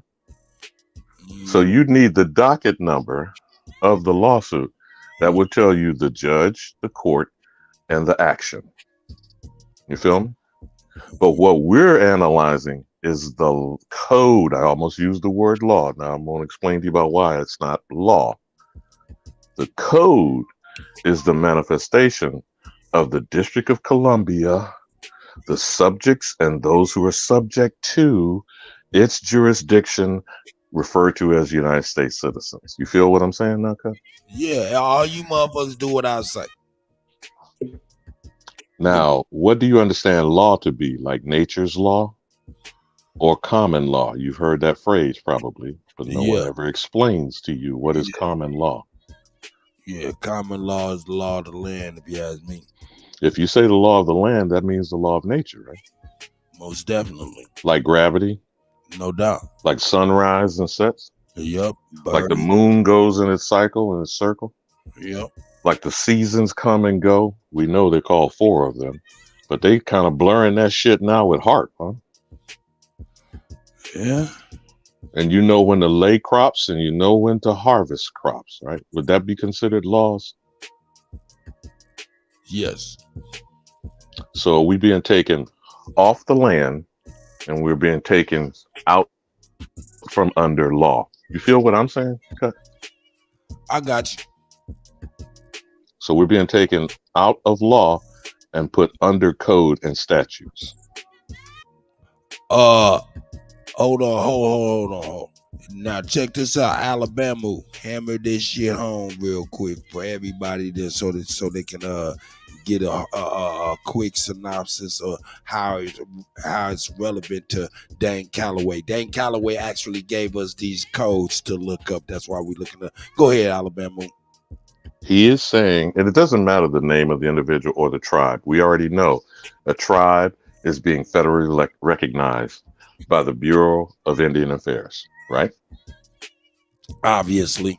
And they are saying if we pursue the activities of Dane, of A1, of Ab Power, of Chief Holiday, of DJ Kuttack, and speak to who? I'm just a DJ. All I know, you spinning them records. Here you go. Yeah. Now you looking at the record of today, 42 USC, 1983. What's the record saying to you, DJ? Man, I ain't tripping on none of that stuff for real. Come on. I ain't tripping. But this is what the lawsuit is based on. the color. To read that first paragraph again. That first part of this understanding of what is discrimination. Because they're using this code to say the Native American is being discriminated against by the American Indian. You know what? I tell you what, I know what to do. I know exactly what to do. What I do is yank that down, and it won't entice you to ask me to read nothing else. But don't forget, you always can get Melania Trump, the actual first Slav, because we have had in this last administration, we've had the first slave first lady from Slovenia. Okay, right. Hey, we got Superman and Dominic in the building too. You know what I'm saying? I don't know if you've seen them, but you know what I'm saying. Y'all brothers jump in. He right here. Go ahead, Elder. So all I'm saying is to underscore what Dane is sharing with us today, and we don't want him talking anything to empower the other side, which he's already shared with you in the interview, that his small hat representatives, some of the best in New York City, to allow these mongoloid, there's some squatulating going on here, Kutty, who are squatting on reservations, who were placed in their design concentration camps by the Department of Interior, whose logo is the bison. Okay? Yeah. And the Bureau of Land Management is managing whose land? At our expense, to our detriment. And if we speak on these things and reveal the criminal activity, the collaboration, and the cooperation of these imposters who are stealing our identity, us speaking on it is discriminating against them. Hey, you know, tell me how that works, Kutty. Well, I'll tell you what. Well, sorry, sir. Colgate Palmolive is on your tribal land. Colgate Palmolive.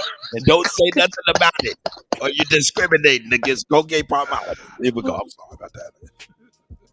Well, who else is on these tribal lands and these federal land?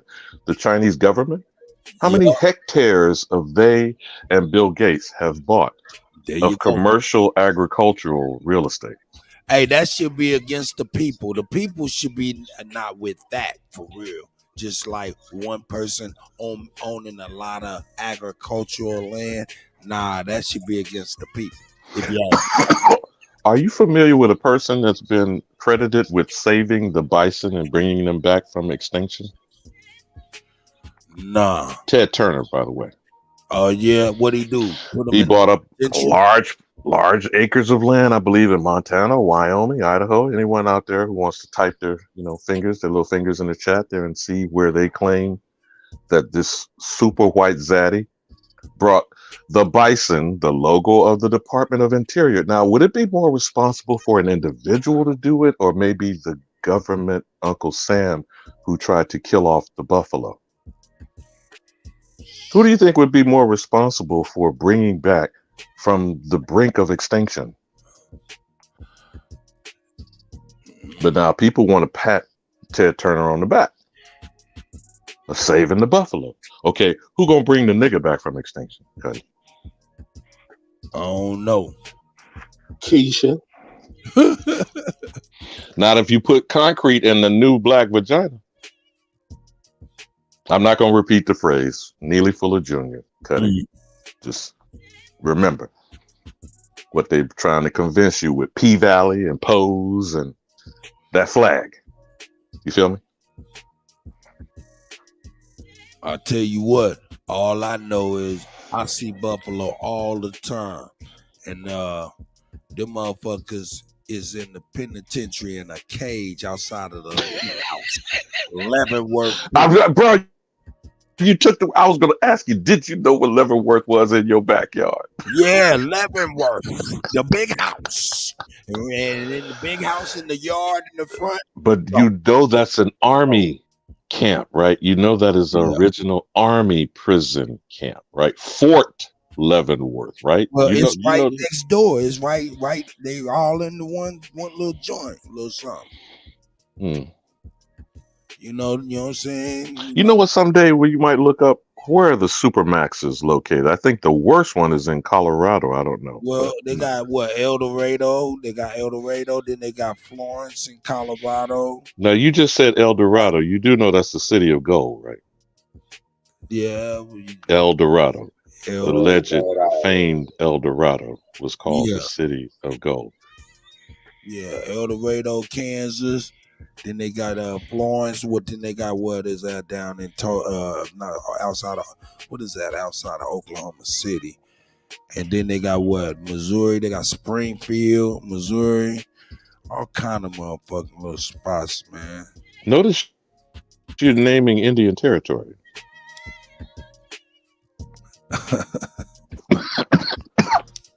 I'm just wondering if you realize that. No, I didn't realize that. Missouri Territory, Oklahoma Territory, Arkansas Territory, Kansas Territory, Nebraska Territory, and Indiana. Did you get more motherfucking obvious than Indiana? Indian land, nigga. Look, I'm gonna be real. I'm right by Okmulgee. I'm right by Oskaloosa.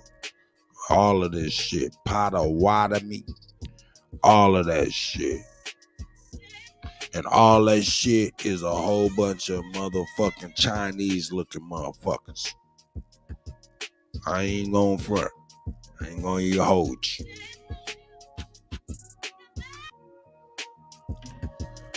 So yeah, man, they got it all co-opted. So what? Dane Calloway getting sued by these people because this is crazy, nigga. Mic check. Can you hear me, Cut? I can hear you now, Alabama. Okay, I'm sorry. Go ahead. I don't want to step on your wisdom. Go ahead. No, actually, so you fizzed out, but actually, what I was just kind of summarizing, Dane Calloway's getting sued for discrimination because he's actually speaking the real, and they don't like it. And it's actually something that has some kind of legal standing because it's in court. Okay. Let's give them their argument just for the sake of discussion for a moment. Let's give them their argument. Get in the conversation too. Okay. Ask them some questions. Superman and Dominique. I got a question for Alabama. My elder, Superman and Dominique. Go ahead. Yeah, you try to get me off your ass. Get me off of Cutty's ass. Okay. I got Read. Alabama, I got a question. Yes, sir. Dane said he trying to get them to take him to trial, but they won't do it. Exactly, and that's why I was going to say, give them the argument, Cutty, for the moment. Let's deal with the context of the U.S. Code and what is discrimination. And following under the jurisdiction, what did you get out of that, Super? You bring it back up, and what is the bottom part is going to say about? Yeah, I know you understand this is maritime law, but Cutty, pull up the portion. Let the Slav read it one more time and pull up the portion where it will be pertinent to discrimination. All right, well, let me get this thing out the way. There we go. Here we go. We gonna get down through there. Y'all can see that clear and big. And I'm gonna just tell you, it's one thing. It's the phrase deprivation of any rights and privileges. But let the Slavs speak. Bitch, read. Every person who, under color of any statute, ordinance, regulation, custom, or usage, of any state or territory or the District of Columbia, subjects, or causes to be subjected, any citizen of the United States or other person within the jurisdiction thereof to the deprivation of any rights, privileges, or immunities secured by the Constitution and laws, shall be liable to the party injured in an action at law, suit in equity, or other proper proceeding for redress, except that in any action brought against a judicial officer for an act or omission taken in such officer's judicial capacity, injunctive relief shall not be granted unless a declaratory decree was violated or declaratory relief was unavailable. For the purposes of this section, any act of Congress applicable exclusively to the District of Columbia shall be considered to be a statute of the District of Columbia. Now, this was brought to you by Cornell Law School. A bunch of pussy ass bitches. There you go. Not their house Negro Cornell West. But go ahead, Super. No, I was just saying under color, anything that's colored is fake. It's not real. Under the law. What is Dominic in the mix? What is deprivation of rights clearly understood to mean in this statute? Yeah, the rights that's given to you, they can take them away. Now tell me this: is they saying when they said that in relation to Dane, they're saying that he's trying to deprive them of rights and privileges and immunities that they have already right now, and that's why secured by. You didn't finish it, bro. Secured by the what? Secured by the. Oh shit! Now, okay, let's focus on that. Please, you know, I try to be clear. And though I might be convoluted, as Chief has taken from me and bestowed, keep it simple and smart. Okay, who the fuck is in the Constitution, Kutty? Indians not taxed. Indians not taxed. Let me say that one more time for the slow bus and the mentally challenged in the 5 civilized tribes, or calling themselves nigger in America, or believing they're foundational black, or saying they are pan-boo-boos, or believing in the out of Africa mythology. It's crazy. The only population identified in the United States Constitution by default is Indians not taxed.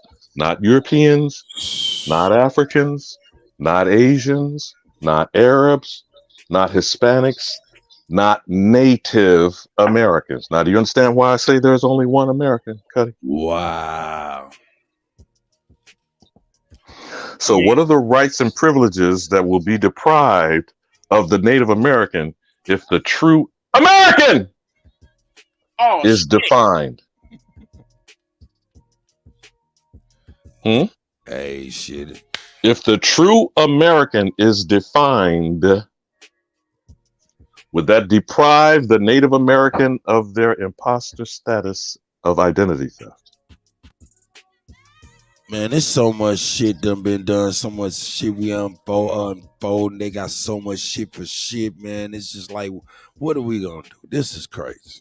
This is incredible. If the true definition of American is legally upheld and constitutionally bound, will people who attach themselves to the American status, calling themselves whatever, Asian American, African American, Native American, are they participants in the theft of the identity of the only American? I would say so, most definitely. So do you see how this can backfire on a motherfucker? That's why. See how this is taken to court. Go ahead. Hold up. So this is why they pump faking right now. They pump faking because if they pursue, they're gonna open up Pandora's box, and it could be it can have huge blowback. They're hoping this man is ignorant, and now they're hoping we ain't had no Alabama to break this shit down, and that's a fact. That's why they don't want him to bring it in court, because then it becomes case law. It becomes case law. If they take this to court and it gets on record, it becomes case law, and then others can use this shit across the board. That's why they don't want to take it to court. But it's they pump faking. See. They pump faking. Now tell me this, because I hear that all the time, and it's sinking deeper and deeper through my skull cavity. You know what I'm saying? Alabama always saying, yo, American, you know what I'm saying? That's real. And I know what it means, and everybody knows what it means by now. Is that actually something we can just, is that even in the Constitution? American? Yes. Okay. So we can No. Hold on. Because I'm trying to hold on. There is no ethnic reference in the organic constitution of the United Snakes of America, except Indians not taxed. There is no American, there is no European, there is no African, there is no Asian, there is no native in 1787 of the organic Constitution of the United States. Maybe it would help if people actually read it. You know? Maybe that would help. Yeah, it would help. That definitely would. But the reason the word excluding is used is because you're excluded. What does that mean to you, bro?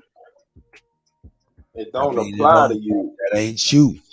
This don't mean that ain't for you. So everything in the document referred to as the United States Constitution, excluding Indians not taxed. Now, let me explain to you clearly about where that was brought up and why.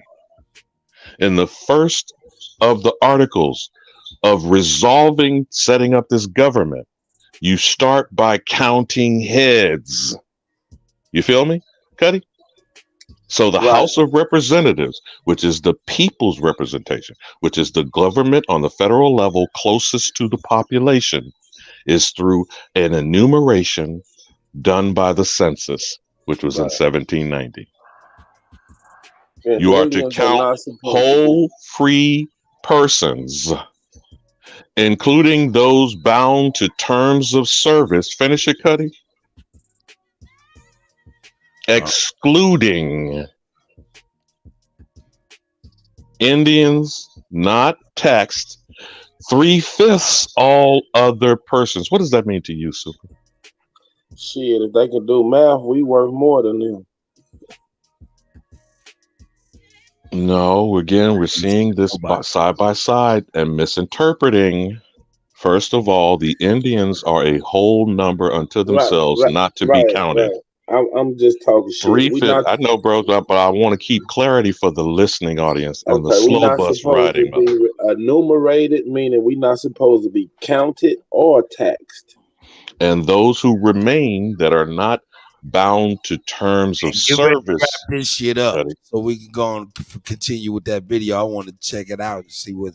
Yeah, I want you to go back to Dane, but I want you understanding clearly the context of the argument. You know, they're claiming they're being discriminated against by us coming into the lie ending after how many centuries, describing us as niggas, Negroes, colors, Black, and African American. That's real. And by ending that fraud, speaking truth to power, and to agents, collaborators, and saboteurs, which one of them do they fall in the category? And you got it up there, we the people, go underneath. Now, you're looking at the Declaration of Independence. I don't know. Now, that guide to the Constitution, that's the preamble. Now, go ahead. See, so right there where you had it highlighted, scroll down where it says highlighted supreme law of the land. Scroll down a little bit more. You see that? Supreme law of the United States. Constitution of the United States on Wikipedia. But do you see where it says the supreme law of the United States of America? Let me go back. Yep. Now, when you're clicking on the Constitution from our stable, steady Wikipedia, which can be altered by anyone, because you know it's open source. Okay. Show Article 1.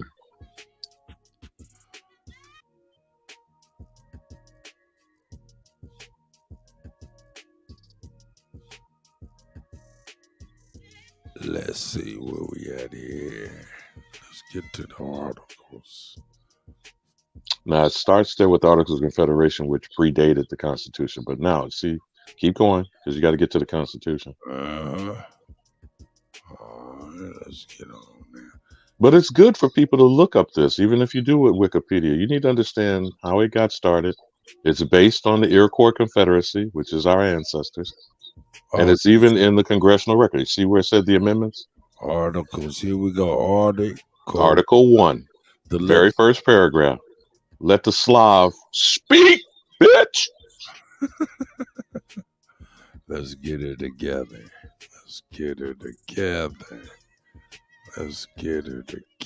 here. Yep. I'm doing too much. Here we go. Here we go. Now we get it to read.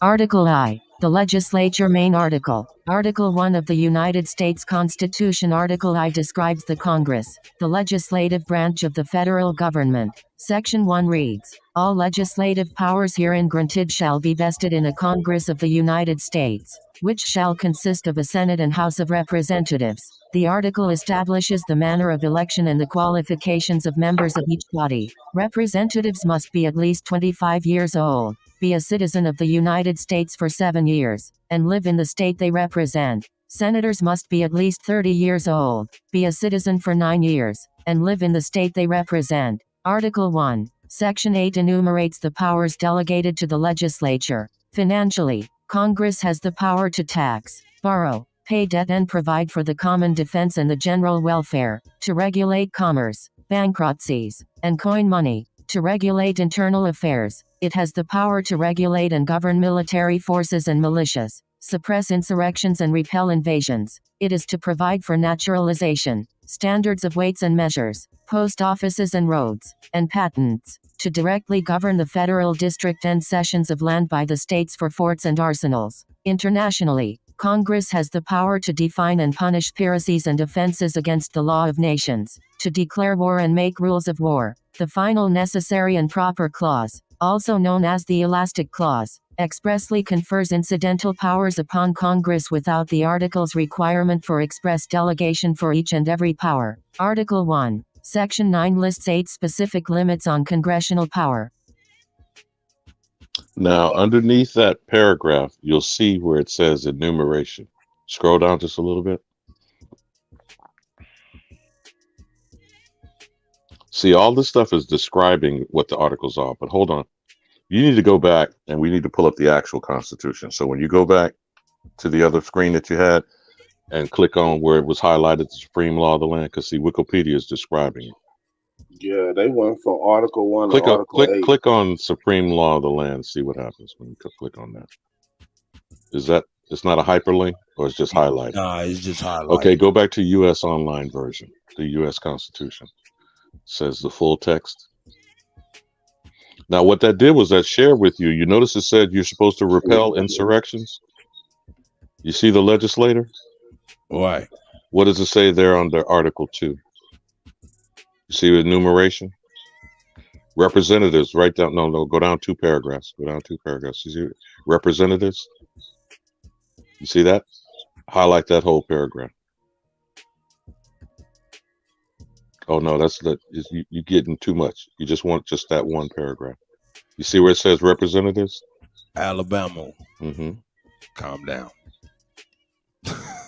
I got you. No, it will see. It's there you go. There you go. Yeah, You that's what I'm saying. Just calm got down. it. Let Yeah. the man jump it off, man. And then we done with the Alabama portion of the motherfucking show. Here we go. Representatives and direct taxes shall be apportioned among the several states which may be included within this union, according to their respective numbers, which shall be determined by adding to the whole number of free persons, including those bound to service for a term of years, and excluding Indians not taxed, 3/5 of all other persons. The actual enumeration shall be made within 3 years after the first meeting of the Congress of the United States, and within every subsequent term of 10 years, in such manner as they shall by law direct. The number of representatives shall not exceed 1 for every 30,000, but each state shall have at least 1 representative, and until such enumeration shall be made, the state of New Hampshire shall be entitled to choose 3, Massachusetts 8, Rhode Island and Providence Plantations 1, Connecticut 5, New York 6, New Jersey 4, Pennsylvania 8, Delaware 1, Maryland 6, Virginia 10, North Carolina 5, South Carolina 5, and Georgia 3. So, Cut, you see how they have flipped the script on us? The whole free persons part of that clause that you just heard is generic. Do you see anybody call themselves an American, a European, an African, an Asian, a Hispanic? Any of these misnomers and quote unquote ethnic identifications? No. There's only one population identified. Now, do you see what I'm saying? Excluding Indians. because all the persons that came over here were working against the Indian. God damn, hold up. This government was to constrain how they operate on our Aboriginal homeland. And in 1988, the Congress acknowledged this whole document was based on the Iroquois Confederacy and the Articles of Confederation. I see you, Nabby. That's in the historical record of the Congress. Okay? But since we are poorly educated, and Negroes, by and large, do not like to read, as most people don't, you don't understand the context, and you don't understand who's identified. And the reason the Indian was identified is because we're telling you this is how you are to be confined. Now, do you see what it says about subject to the District of Columbia? Subject to as a United States citizen? You feel me? Don't like to read. I don't even like to listen to the white bitch read. Dominic, are you with us or Super? But on the royalty, Doesn't matter which, because I'm not trying to stand on Kutty's neck. I'm just saying. I'm saying only subject, only royalty has subjects. So they have transferred a monarchy in de facto to the District of Columbia and called them United States citizens, right? Super. That's their subjects. The citizens are the subjects of the. And then they try to convince us of a slave amendment, the 14th Amendment, Kutty, which has caused naturalized citizenship in 1868. That's crazy. But they mentioned the engine in the 14th Amendment too. That's when they say we're not to be counted, enumerated, or taxed. Is that right? Remember, an amendment is to adjust and modify the original content. Okay? And there is no adjusting exclusion. You feel me, Cut? Right. Right. They just add the minority in there. What the hell? This is some crazy shit. Because if they trick you into taking on any of those other titles, then you become subject. Let me ask a question. For real. So does this make Dane Calloway a pioneer of sorts? Not only that, Kutty, and simple answer to your question is yes. But not only that, what I've tried to focus on bringing the context up of how this is going to backfire on all these bastards. Okay? Because they are collaborators with the federal government who is imposing a fraud on us by convincing us of any of these narratives that we fall under the jurisdiction of the District of Columbia, that we are voluntarily becoming United States citizens, and therefore we are now under the color of law and statutes and codes. You follow me? And if we break out of that, as in Dane is attempting to do, I'm just here to make you think, you know what his catchphrase is. And if you open up your pineal gland, your third eye, your consciousness, and realize you're being lied to in the Matrix, realize you're being called out of your name, nigga, because that's the first link in the chain of slavery, of perpetual servitude. Each link is Negro, colored, mulatto, black, FBA, ADOS, BIPOC, African American. You understand? Who is that always attached to? All right, now hold up. I got a question. So now tell me this. If they don't push it to trial, he don't have no option to push forward if he like to, huh? No, okay. No, because then just think about this. Think of like this. If somebody bring a suit against you, you're under attack, and then you defend yourself. If they stop attacking, then you don't have no defense. But it's not that you don't have an offense. You just haven't been given a doorway to enter in, because you could also do a counterclaim. If you notice, Trump does that frequently. When people sue him, he'll file a counter suit. Right. You follow me? But it's not even him going attacking any tribe or any civilized tribe. It is the Bureau of Indian Affairs. Ooh. And there is only one Indian in the Constitution. You follow me now, Cut? Yeah, go ahead, Super. Got you.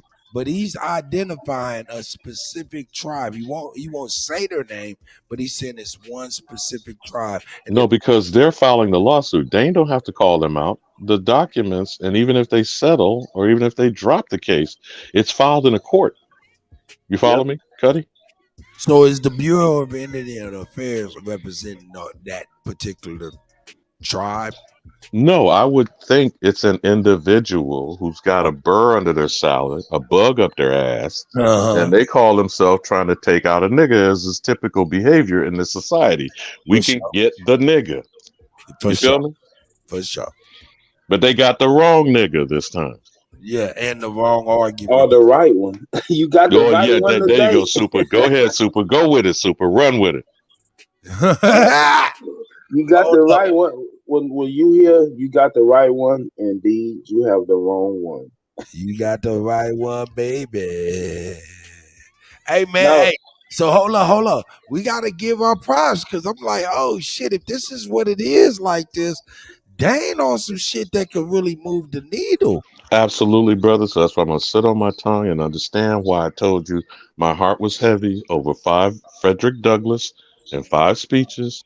And now, if we would clearly get our head out our ass and understand what Dane is speaking on now, you go back to where he said who the tribe was he won't speak on in that beautiful bean footage. I'm shutting the fuck up. Interview out that's on my channel. It's one of the few exclusive interviews with him. Interviews with him within the last recent years. And I asked him a few things, so check it out. He said quite a bit, gave you a shout out. Shout out to him, OG around here. Shout out to him, at least standing up for American heritage, lineage, and who we are as a people. People were basically, even I had the misconception about him. People were knocking him down before he even got up. But I could admit to that. It was a misconception, because at the same time, I said to myself, well, see, I never met the guy. I never talked to the guy. So let me see what he about. Let me give him a fair shot. But basically, based off of what I could see, I see why people were hating, because of what he was doing. And he got it done. He did. Shout out to him, this whole polite thing is crazy. Now you're seeing Garfield and Sonetta go blow for blow, allegedly over this whole polite thing. Do you think? Cut. I think you passed over. You got to back to when he was talking about the lawsuit, because they're going to talk about that pedophile shit in this part. So what exactly are they alleging against you? That I'm discriminating against them. Exactly are they alleging against you? That I'm discriminating against them. Exactly are they alleging against you? That I'm discriminating against them. That I'm discriminating against them.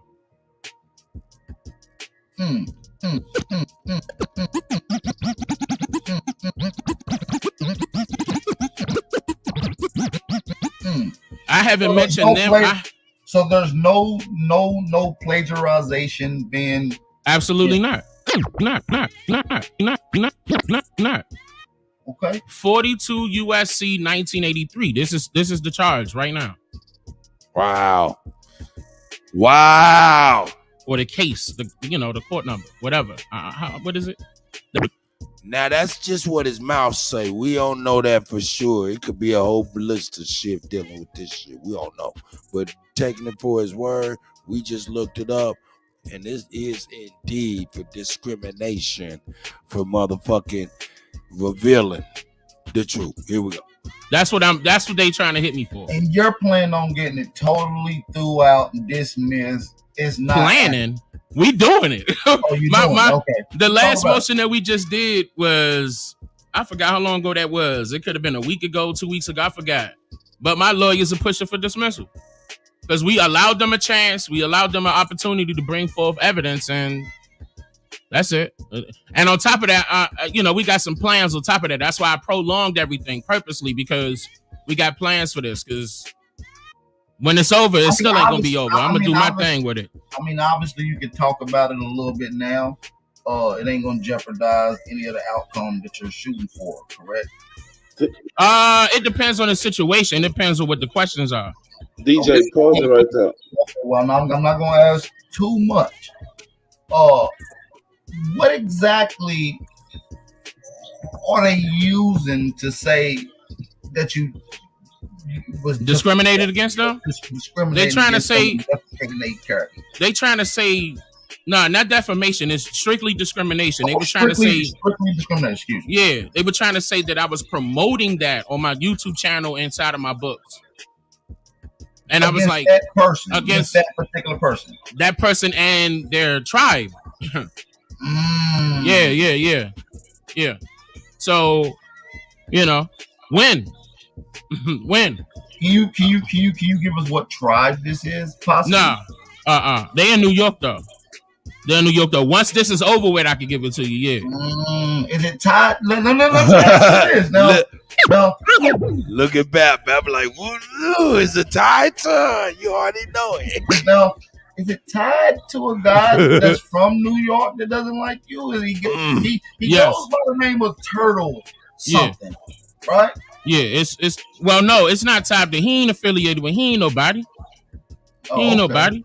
Well, he ain't card carrying. He said he's card carrying. Nah, he ain't card carrying. Nah, man. Neither is his best friend or whatever that guy is. These are wannabes. They want to be Native Americans. They ain't nobody. Two talking about brother.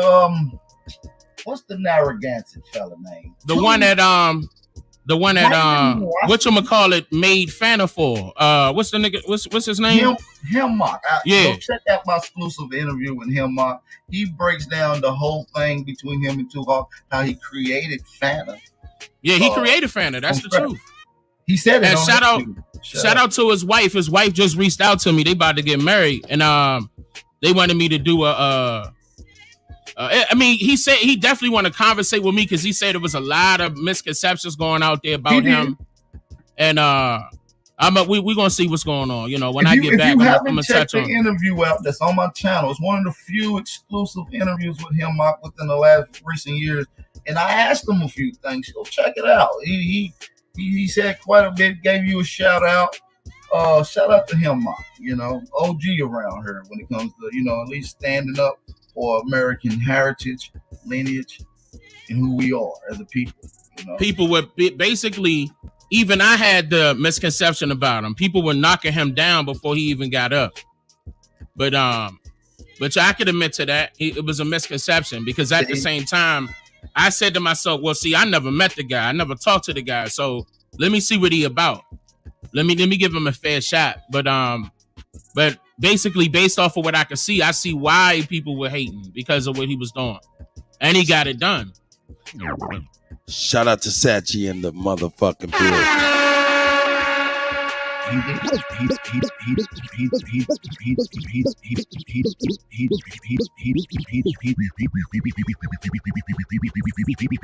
He did. Shout out to him, spin that record. This whole polite thing is crazy. Now you're seeing Garfield and Sonetta go blow for blow, allegedly over this whole polite.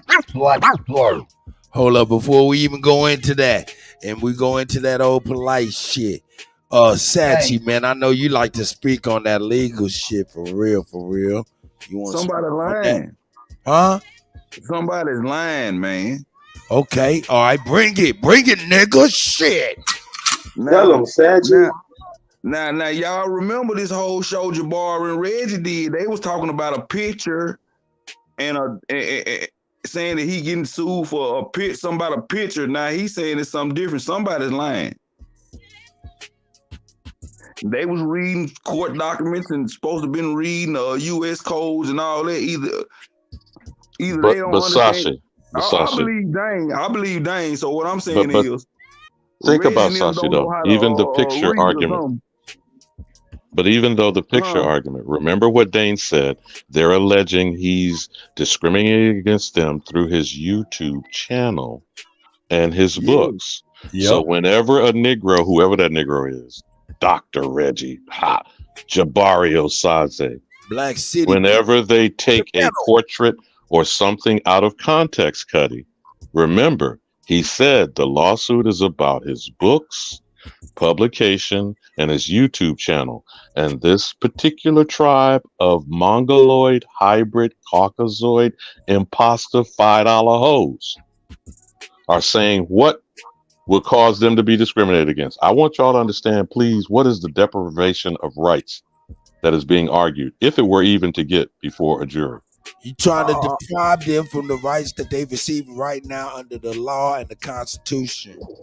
Straight up. Go ahead, Satchi. I apologize, brother. Basically, what they saying is look, Bap the Hood. Go ahead, Satchi. I apologize. Basically, what they saying to me is him telling the truth is stopping them from getting us shit they've been stealing. Wow. This right here conversation way bigger than that brother Polite to me. I mean, that brother Polite cool and shit for real. I mean, you know, because we see these niggas going through their ups and downs, and niggas who's scoundrel need to go on ahead and be facing what they facing. But this right here conversation, wow. Hey, beat, man. Yeah. Like, they literally suing this man, saying that he discriminating against them for telling them that they lying. But that's like a dope dealer getting his shit took and then going to the law and say they stole my drugs. That's why he said, I'm gonna do my thing. Before. I have actually seen it happen. But that's why he said, I'm gonna do my thing anyway, even if it don't go to trial. That's like you being little kids, right?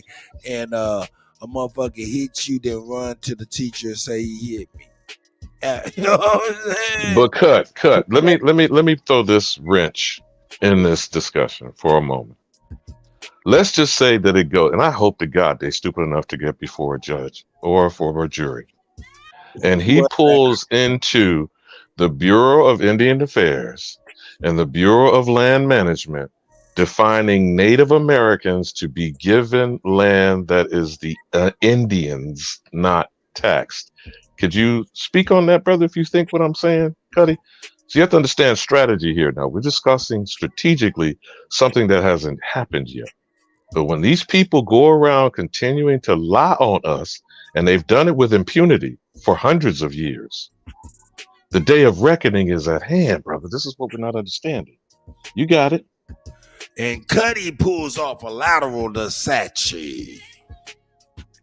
He's in a major position right now to crack him, though. There's one thing about it. Dane is in a major position right now. And what Alabama said is true. He do need to bring in the Indian affairs and make them talk about all these lies they've been telling. He need to bring in everybody that got something to do with that Native American shit.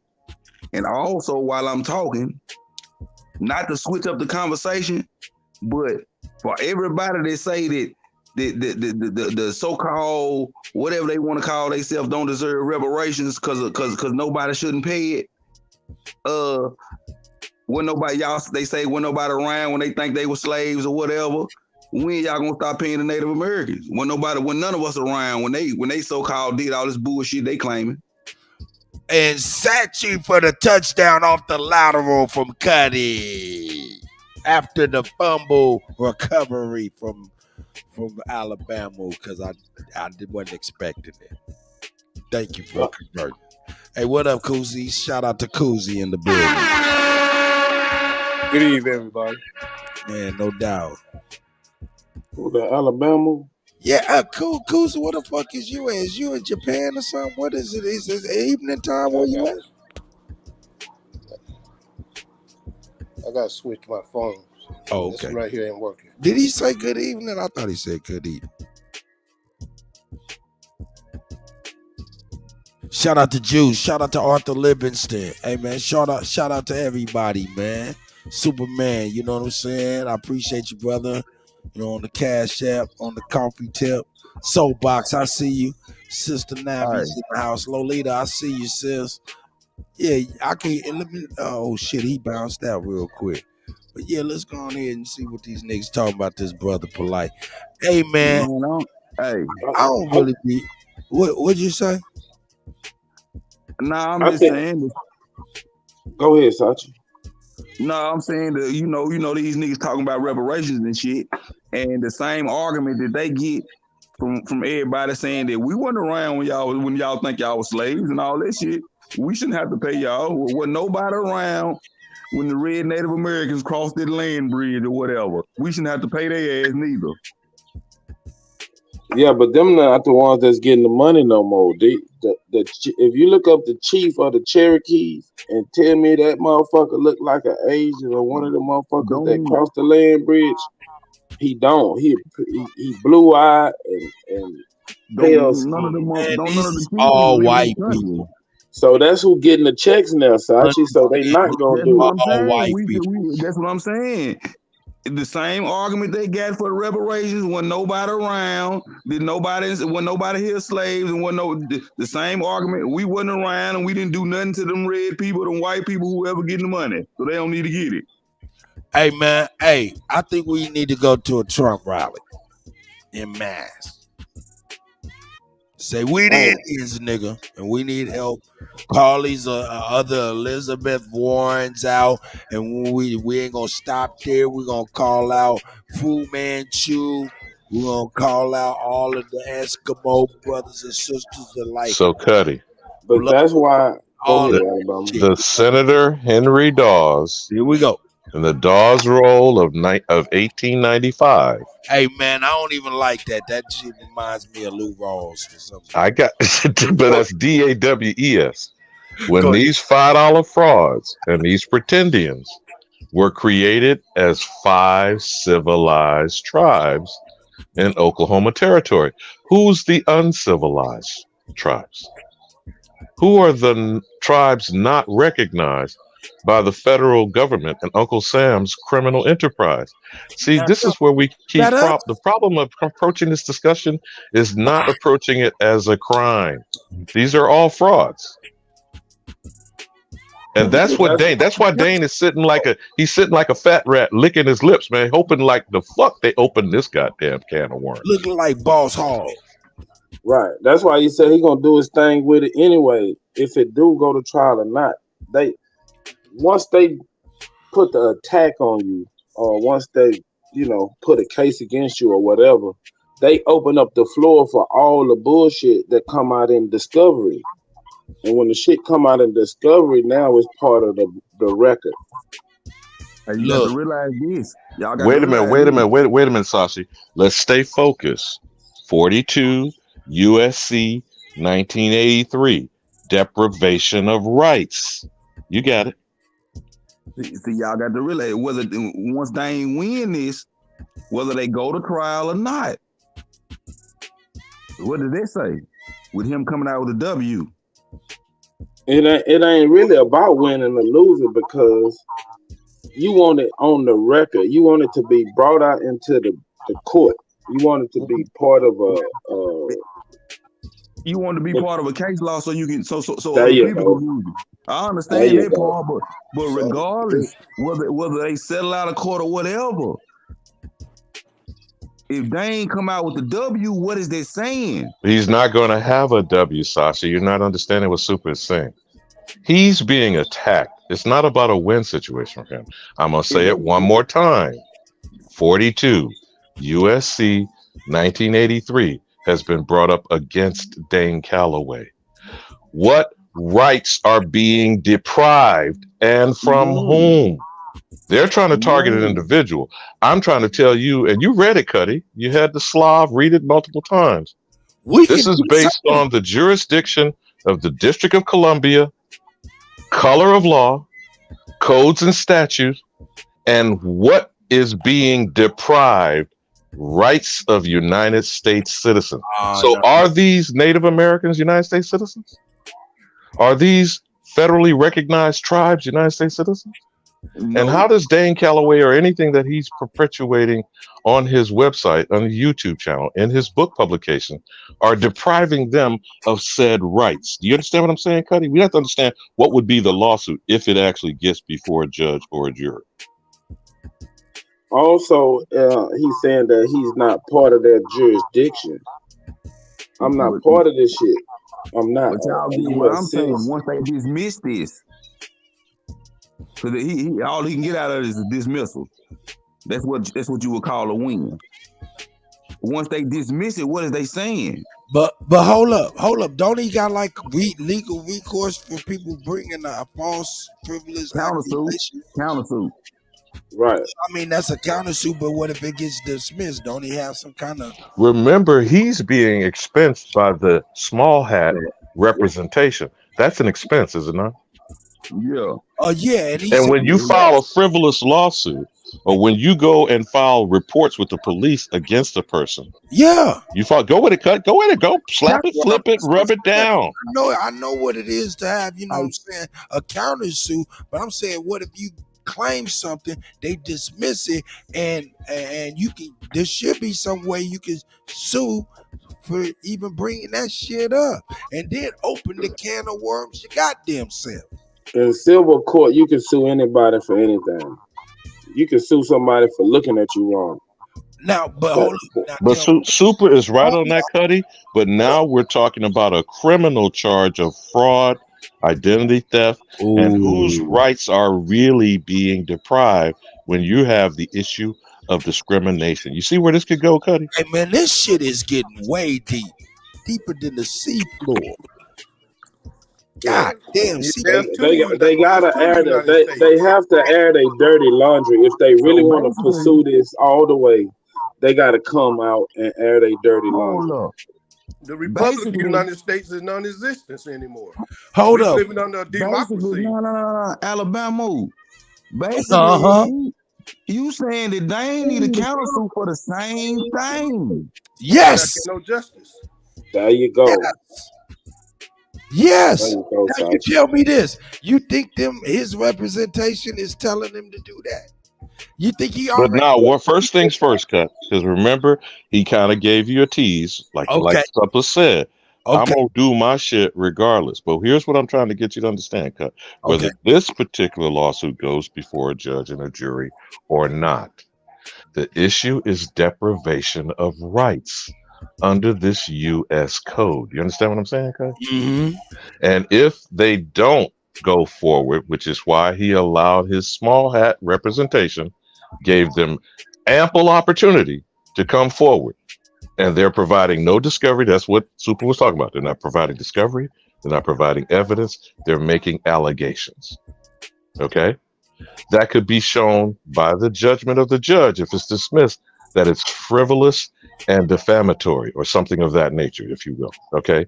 Then a countersuit is filed for you costing me time, energy, and money with the most prominent-ish representation in New York City. He got the best. Okay, so next is what tribe, I don't care the name of the tribe, are depriving the rights of who?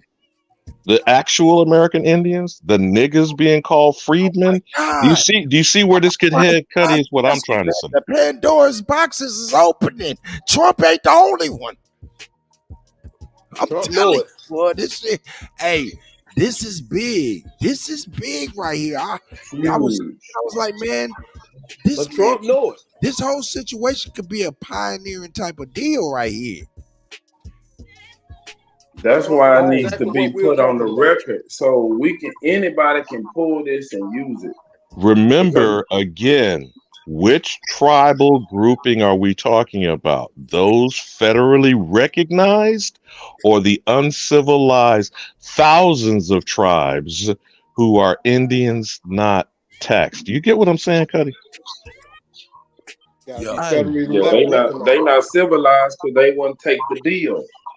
Hey, He need to sue. I think he need to countersuit them for the same thing they got on him, so he can force their ass to put it on the record. Cause see, if he was in his, that's what I think. No, but hold on, Sashi. All right, let's just stay with your argument for a second. First of all, he'd have to be a member of said tribe. He'd have to be deprived membership. He'd have to be what's going on with Cherokee, Chickasaw, and Choctaw freedmen right now. You see what I'm getting at now, Kutty? See, you can't just file a lawsuit claiming some stuff if you don't have grounds. Okay. But I would say he got grounds being that he's claiming. No, that would be for any kind of cost that was brought to him by a frivolous lawsuit, not whether or not he's being deprived access to that particular tribe or his rights are being deprived by the policies and behaviors of these civilized, federally recognized tribes that are stealing the identity of the Indian not taxed. You see what I'm saying, Kutty? Exactly. That nigga love to say my name. Go on ahead, keep saying. You right, Alabama. You can call my name, Alabama. Say my name. Say my name. We take it off. Let us spin the records. So he need to countersuit against the Bureau. He need to sue the Bureau of Indian Affairs for the same exact thing. Wow, this is crazy. What they actually did. Hold up. Let me ask a question to y'all. What they actually did is use their really smart lawyers to come up with an attack for Dan Calloway, giving us the attack for them. Well, that's what they do. They just hoping you ain't smart enough to see it. Remember, Dane is being used to fire a shot across the bow of Aboriginal/American Indian consciousness. Okay? So it's not just Dane, and Dane understands this. It's not just legendary Top Cats, Ab Power, A1, Chief Holiday. Anyone who is telling the nigger, Negro, colored, black, African American, FBA, ADOS, BIPOC, and what is the next one they're going to call us out our name and classify us as? And Alabama, you got to recognize the Moors. I see my elder. I see the Moors, the parade that they have in Philadelphia, which is called the Murmurs Parade. They put on black faces every year. They've been doing it for 100 and something years, I think.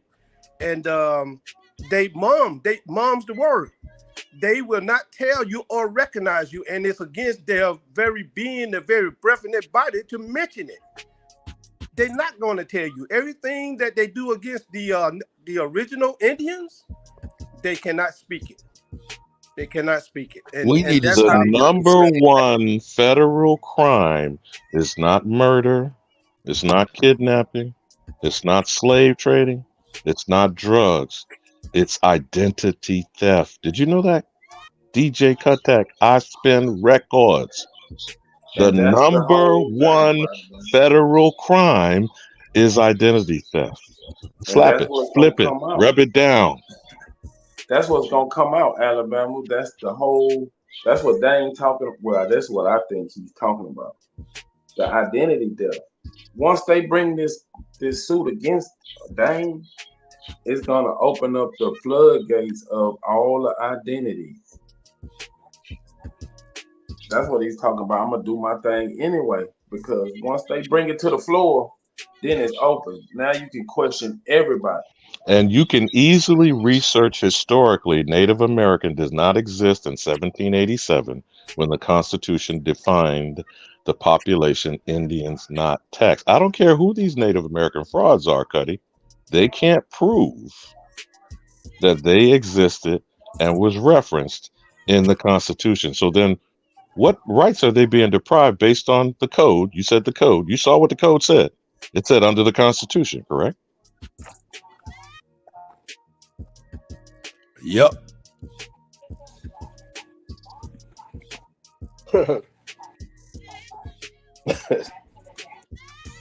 Yep. The demon United States ain't your friend. But I'm saying though, man, this motherfucker, man, hey man, y'all come on, man. Give democracy and a motherfucking, republic. give motherfucking Dame Calloway a motherfucking round of applause, man, for being a motherfucking target for our opportunity. Man, could he have been this smart? This is crazy. Shout out to Dame for this one, man. Because, hey, and shout out to us for not just breezing by that shit he talking about. But remember the agents and criminals. Hold on. Shout out to us for not breezing past this, what he was speaking on his actual case, and breezing onto some old punk ass shit like Brother Polite on some shit we don't even know the outcome of. Go ahead, my elder. Which has no bearing unless you're a pedophile child molester. However, Jabari Osaze, Dr. Reggie, are defaming his character by even implying plagiarism. They are then trying to use a portrait out of context. If you remember some crap that he pulled one time when our first attempt discussion with them, and you told people months ago not to go over there with this snake pit in this den of thieves, right? That's right. He then pulled up phallic symbol type American Indian art. Do you remember that? Super, I think you saw that. You remember what Reggie did? Yeah, because that's what turned him on. Okay. So when people depict stuff like that on your character, is that defamation? That's right. Yes. When they take your story and lie about you, I believe the court case is whatever that cracker who wrote The African sued Alex Haley and Roots and won a $650,000 judgment. That's called plagiarism. So when you distort a person's story, defame their name, you know what I have to say about slander and libel, Kutty. You call me out my name, it's slander if you say it out your mouth. You write it down on paper, it's libel. Both of those are fraud, which is a crime on a federal level. This is a felony. And I'm not talking about my leg I can see. This is the legacy we are combating through ignorance. And props to Dane. I agree with you on that. Big ups to him. He didn't call this upon himself. This is the ancestors utilizing him as a vessel. But at the end of the day, we're all a target. Go ahead. Alabama. No, you're right. You're right. This right here, that's what I was saying. He couldn't have planned this out. He couldn't have foreseen this. This is crazy. This is such a golden opportunity. Well, that's the game that they play. Now, let me drop one last log for y'all to think about. A punk ass Negro called Byron Allen. He tried to use the 1866 Indian Civil Rights Law and the 1871 Anti-KKK Act to try to get his 30 pieces of silver. You remember that with Comcast? Yeah, I remember that. Where is he today, and why is that discussion not constantly made before a people he said he was fighting in our behalf, and other niggas are talking about reparations, and that's the same context and argument, getting your 30 pieces of silver from Caesar. This is why Dane ain't worried about what's going to go down, because this is righteous. This is based on our true history, our story. I'll say this in parting. Until our story is fully told, there is no history. And I yield. Alabama, that's Alabama. You know what I'm saying? Alabama. I'm gonna be honest. He brought up Byron Allen. You know what I'm saying? That, hey man, me, I'm a brother, man, that do not trust a motherfucker that don't have no, you know, who don't got no facial hair. You know, a naked face nigga. You know what I'm saying? I don't trust a nigga like that. You know what I'm saying? But I give my elder Alabama a pass because he got plenty of hair on the top where I can't even grow none on the top. So I'll leave it alone. But he brought up Byron Allen. Hey, Byron Allen ain't got hair on the top or facial hair. He's not to be trusted. He's a walking. He's a walking thumb. He's a walking thumb. No, shout out to the elder Alabama. I'm joking, man, for sure. Alabama, libelous is not just limited to the paper. If you put it on video, if you recorded it any way, it becomes libel. So if it's a video written down, Jones is in the building. or recording, Jones is in the building. Jones is in the building. Yeah. Yeah, he over there got the big brick wall backdrop like me. Peace to the tribe, peace to the panel. Yeah, this brother polite stuff, man. This shit is, to me, I ain't gonna lie, I wasn't really gonna cover none of that stuff for real. You know, outside of how, you know what I'm saying, it's making outside of how it's making them fracture, because Sonnet is at odds with Garfield, all of that type of stuff. Hey, and what we get to do is watch them while they attempted within last month and and a half to fracture us. We withstood some of that shit, swam the fat, stronger than ever, and look here, they're fractured. But Kutty, at the very tail end of BAP's interview, Ian Dane said the Aboriginals need to get behind the scenes. If you didn't hear that at the end of his interview. The final thing is, let me remind people of this fact. We declare Pan-Africanism dead with AP, A1, Sister Bethy, and Sister Soulmane on March 31st, 2023. You know what happened the day before on March 30th? The Pope denounced the doctrine of discovery. Now, whether you consider that coincidence or the ancestors at work, I don't know. But he is still desperately trying to moonwalk off this active crime scene. Now, do you see the wreckage and the fallout of declaring Pan-boo-booism is dead? Well, they've been trying to do that since Barack Obama. Shout out to Bab too for highlighting it. He brought it back. Trying to tell you. Let's slow this down, man. Let's look at what's going on, dang. So shout out to Bab. No doubt. Asking the real questions, man. The hood journalist known as Bab. You know what I'm saying? That's right.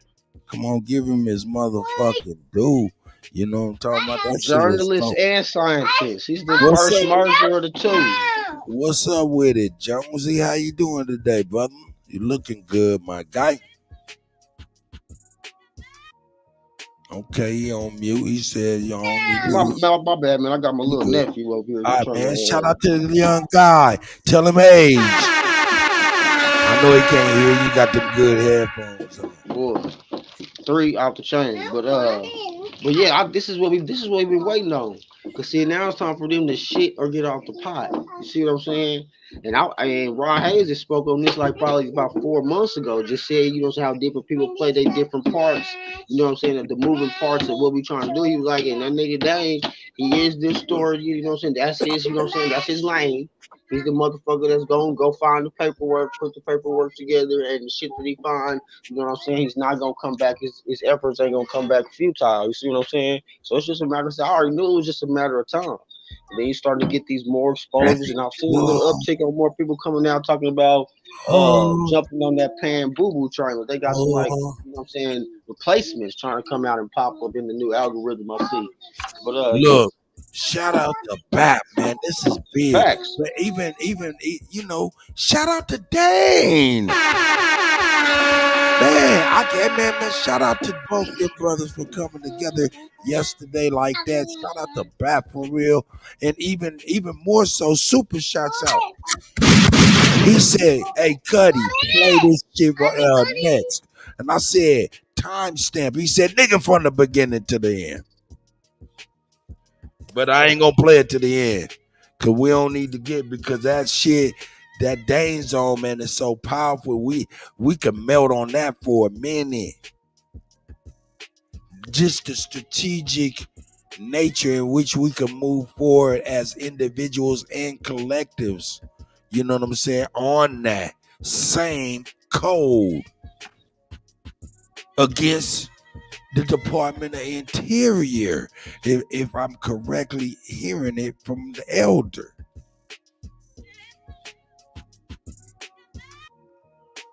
What say y'all?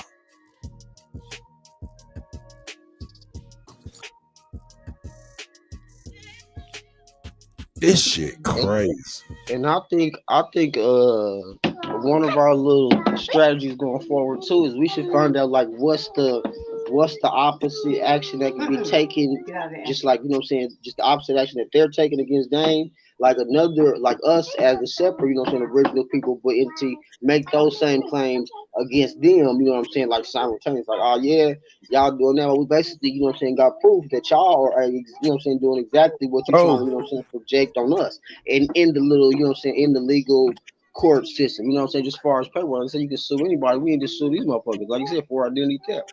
We need to start, like, basically, we can start bringing that claim. Bro, basically, yeah, petition. Thank you, mama. Yeah. Yeah, we are in the position like that movie, damn it.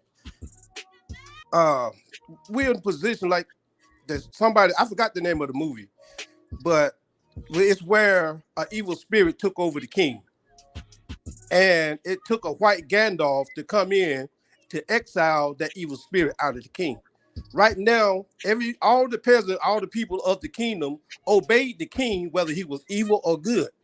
Right now, we got an evil king inside of, you know, telling us what to do.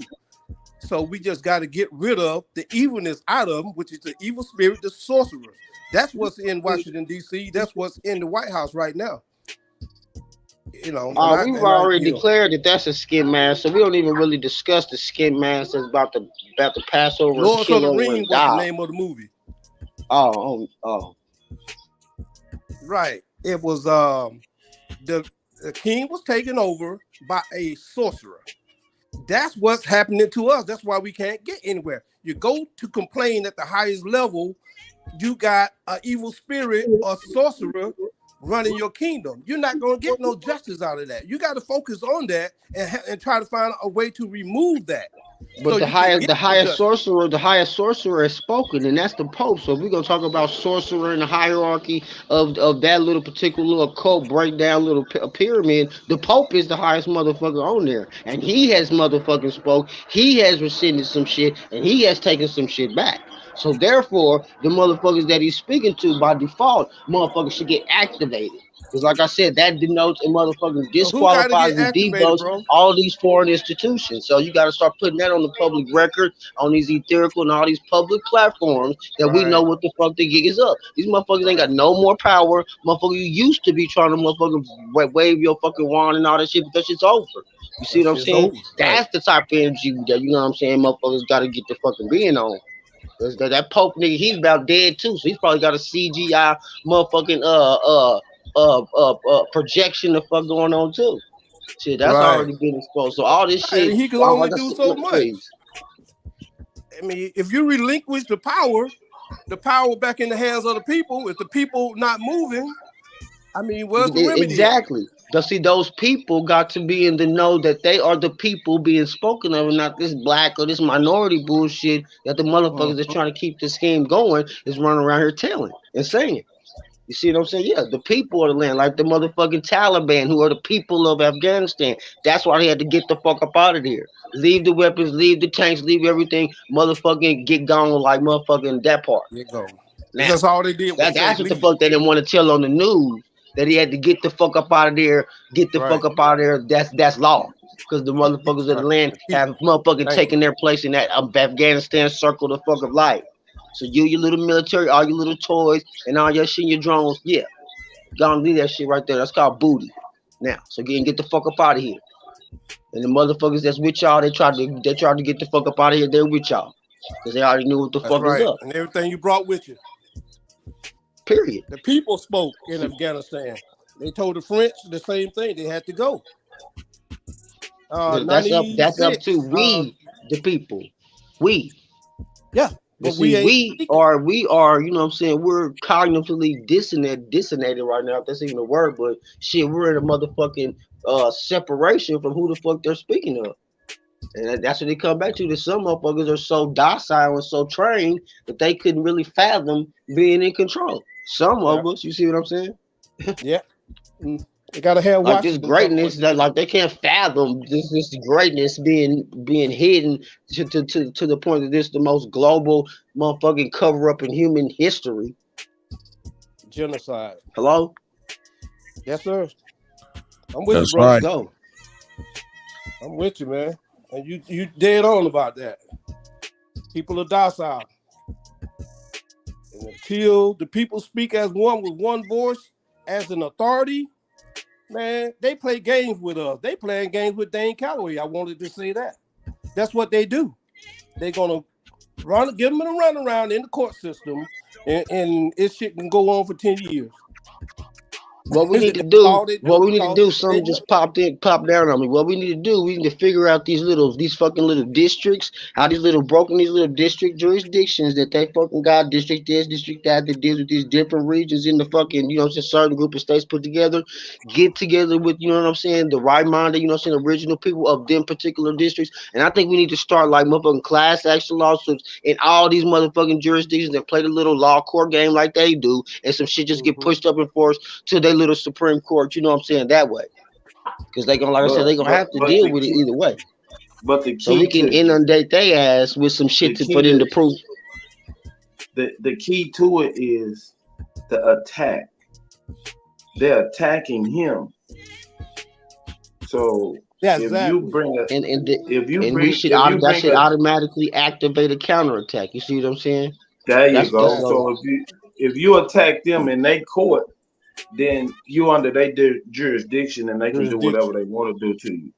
Exactly. So you put yourself in their jurisdiction, then you subject to them. So if you attack under their system, then don't attack the person, attack the system. Right. And that's what I'm saying, the policy, but that's what I'm talking about. We can sue the policies that are established in these, federal district courts that are spread out and got, different regions. Just have all something going down in all separate regions like they do states. Well, I was saying dealing with regions because then we could deal with the original people of, whatever district court, is encompass those particular territories is what I'm saying. But the district don't apply to the Indian. The district applies to the U.S. citizen. The federal. I'm sorry, the federal courts. But I know there's multiple subsidiary federal courts, whatever. I'm talking about the lower level right under the Supreme Court. But there's multiple of those federal. Yeah, the federal districts. Exactly.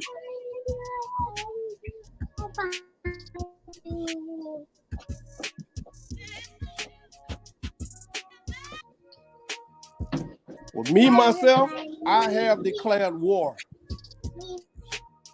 I've declared war, and there's no way around it. So who are you declaring war against, and who is your enemy? Just a second, Super. Just a second. On the point that Jonesy was making, and I will stress this one last time, though I know I'm going to have to keep repeating.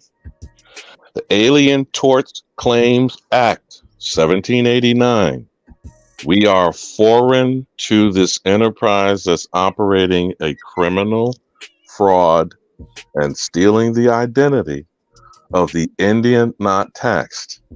There are 13 federal judicial districts that Jonesy was referencing that should have each one filed the same alien tort claim. Dude, I see. We are having our identity stolen and our deprivation of rights under the Constitution. Do you follow what I'm saying? No, hey, Vu, you got to come up in here, man. We built on something crazy, man. Go ahead, please. So if that's the strategy that Chief Jonesy is suggesting, DJ Kuttack, the Alien Torts Claims Act of 1789 and the Judiciary Act, which created the federal judiciary system, is the jurisdiction to file, as Super suggests, against the system within the system. You follow me? And I yield.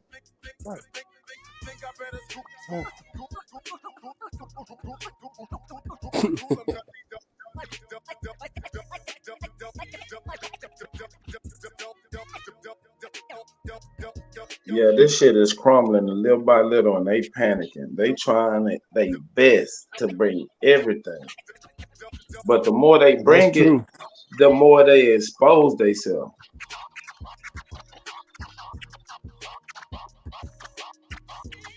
Like I said, like I said, we gotta look at this like jumping in the matrix. When we go into like we suggesting these little plans and this strategy, that's jumping into this particular matrix to deal with them. Because I mean, they're working for wages. That's that could be quote unquote described as a fraud on certain levels. You see what I'm saying? Because it's not a right, you know what I'm saying, exact equal exchange. But we still deal with that, you know what I'm saying, particular system in the ways that we need to deal with to take care of whatever business that we need. So that's what I'm kind of. It's not something that we gotta, but this is something that, like we said, we gotta use their stuff against them while they're still here occupying whatever, because we got the rules to y'all's fake game, and we can beat y'all at y'all's fake game. That still doesn't denounce or take anything away from who we actually are. You see what I'm saying? But that's just beating y'all on y'all's field, and then y'all definitely, you know what I'm saying, could be, you know what I'm saying, excommunicated, and y'all's information and your little employee slaves that y'all brought according to y'all's corporation, all y'all get debunked. Cause I'm coming for all of it. If you came here under the corporation, when the corporation dies, gets dethroned, gets deported, all of y'all should go to with your 2 or 3 generations thereof. What's up? So none of y'all have no legitimacy.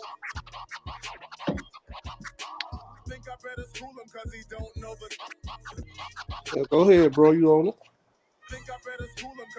No, I was done with that, but shit, that's the energy, like that's, you know what I'm saying, that's the kind of like no mercy kind of attitude we gotta go about it. If it's in the court system, just how we carry ourselves and all that. But yeah, we need to go and need to activate it and get them work, because they're already scrambling now. So the only thing they waiting on is to get overwhelmed so they can go and throw up the white flag. Because clearly, you can see how the global situation is unfolding. Okay, well, we are the original people of this land, like the original people of the world, are starting to treat this little United States foreign company. We should be kind of mirroring the same kind of, you know what I'm saying? So I see we should come up with our own little kind of bricks as far as how we move. You see what I'm saying? And deal with this, you know what I'm saying, person that we got. You see what I'm saying? Just in theory, not that exactly, but just that alliance coming together in theory under a common, you know what I'm saying, one common goal. But we have many. If you want to, you know what I'm saying, break it down like that. We have many common goals, but still, that gives us the energy and encouragement to align and join forces, stuff like that. But absolutely. Yeah.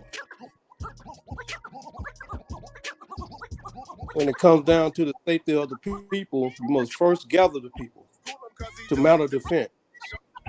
If you ain't my people, if you're not my peers, I ain't got no business talking with you.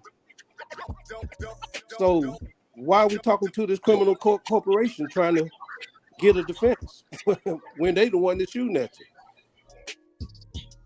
you? Your territory. If you know your territory, your home, that's your defense. That's your rights. In your territory, you got to claim our territory.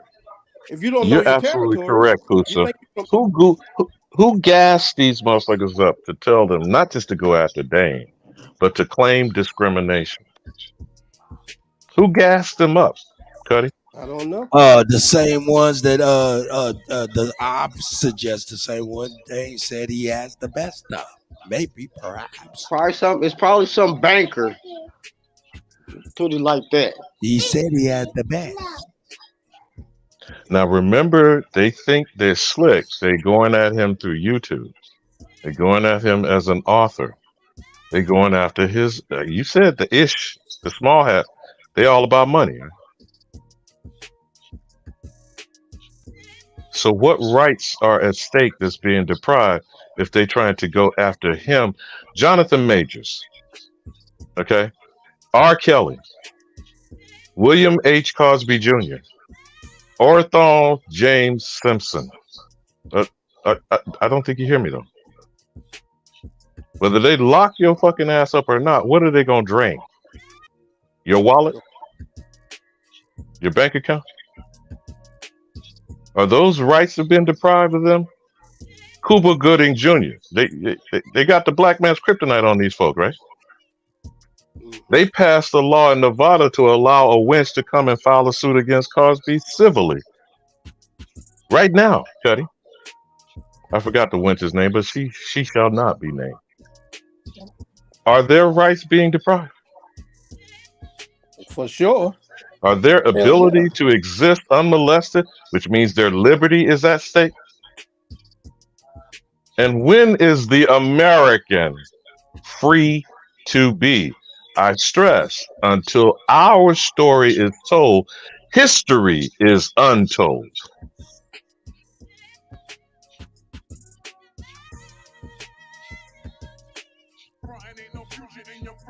Right, and that's what this suit is gonna do. It's gonna bring out everybody's true identity. Because if you saying that you're an Indian, you gotta prove it. Now Why you the have to game prove it flipped. when you already know who you are? They know who you are. No. I'm saying the people that saying Dane is discriminating against them is claiming Indian. So if they claiming Indian, they gotta stake that claim on something. And then on their history, right? Or their lineage. So if they start telling their lineage and their history, it ain't gonna add up.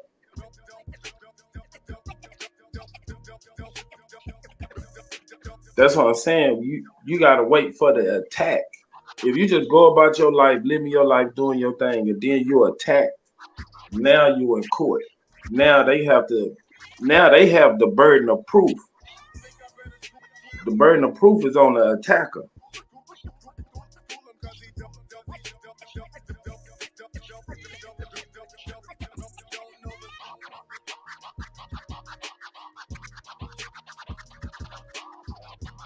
Not the defendant, because the defendant is innocent until you prove whatever you saying against me.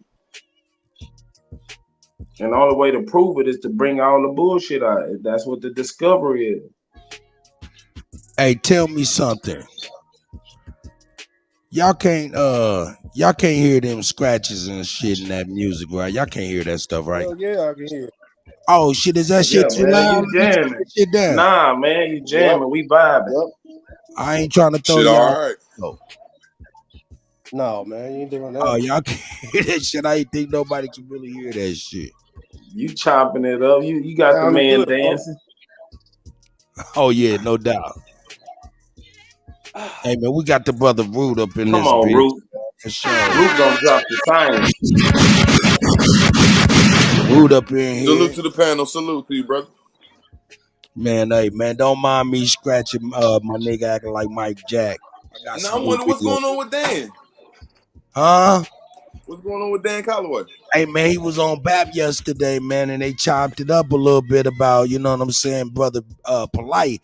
But before they talked about Brother Polite, they talked about Dane's lawsuit and whether it was about plagiarism, like Brother Jabari and Sonetta and them insinuated. You know what I'm saying? And he actually said, nah, it was about something totally different. It was about 42 U.S.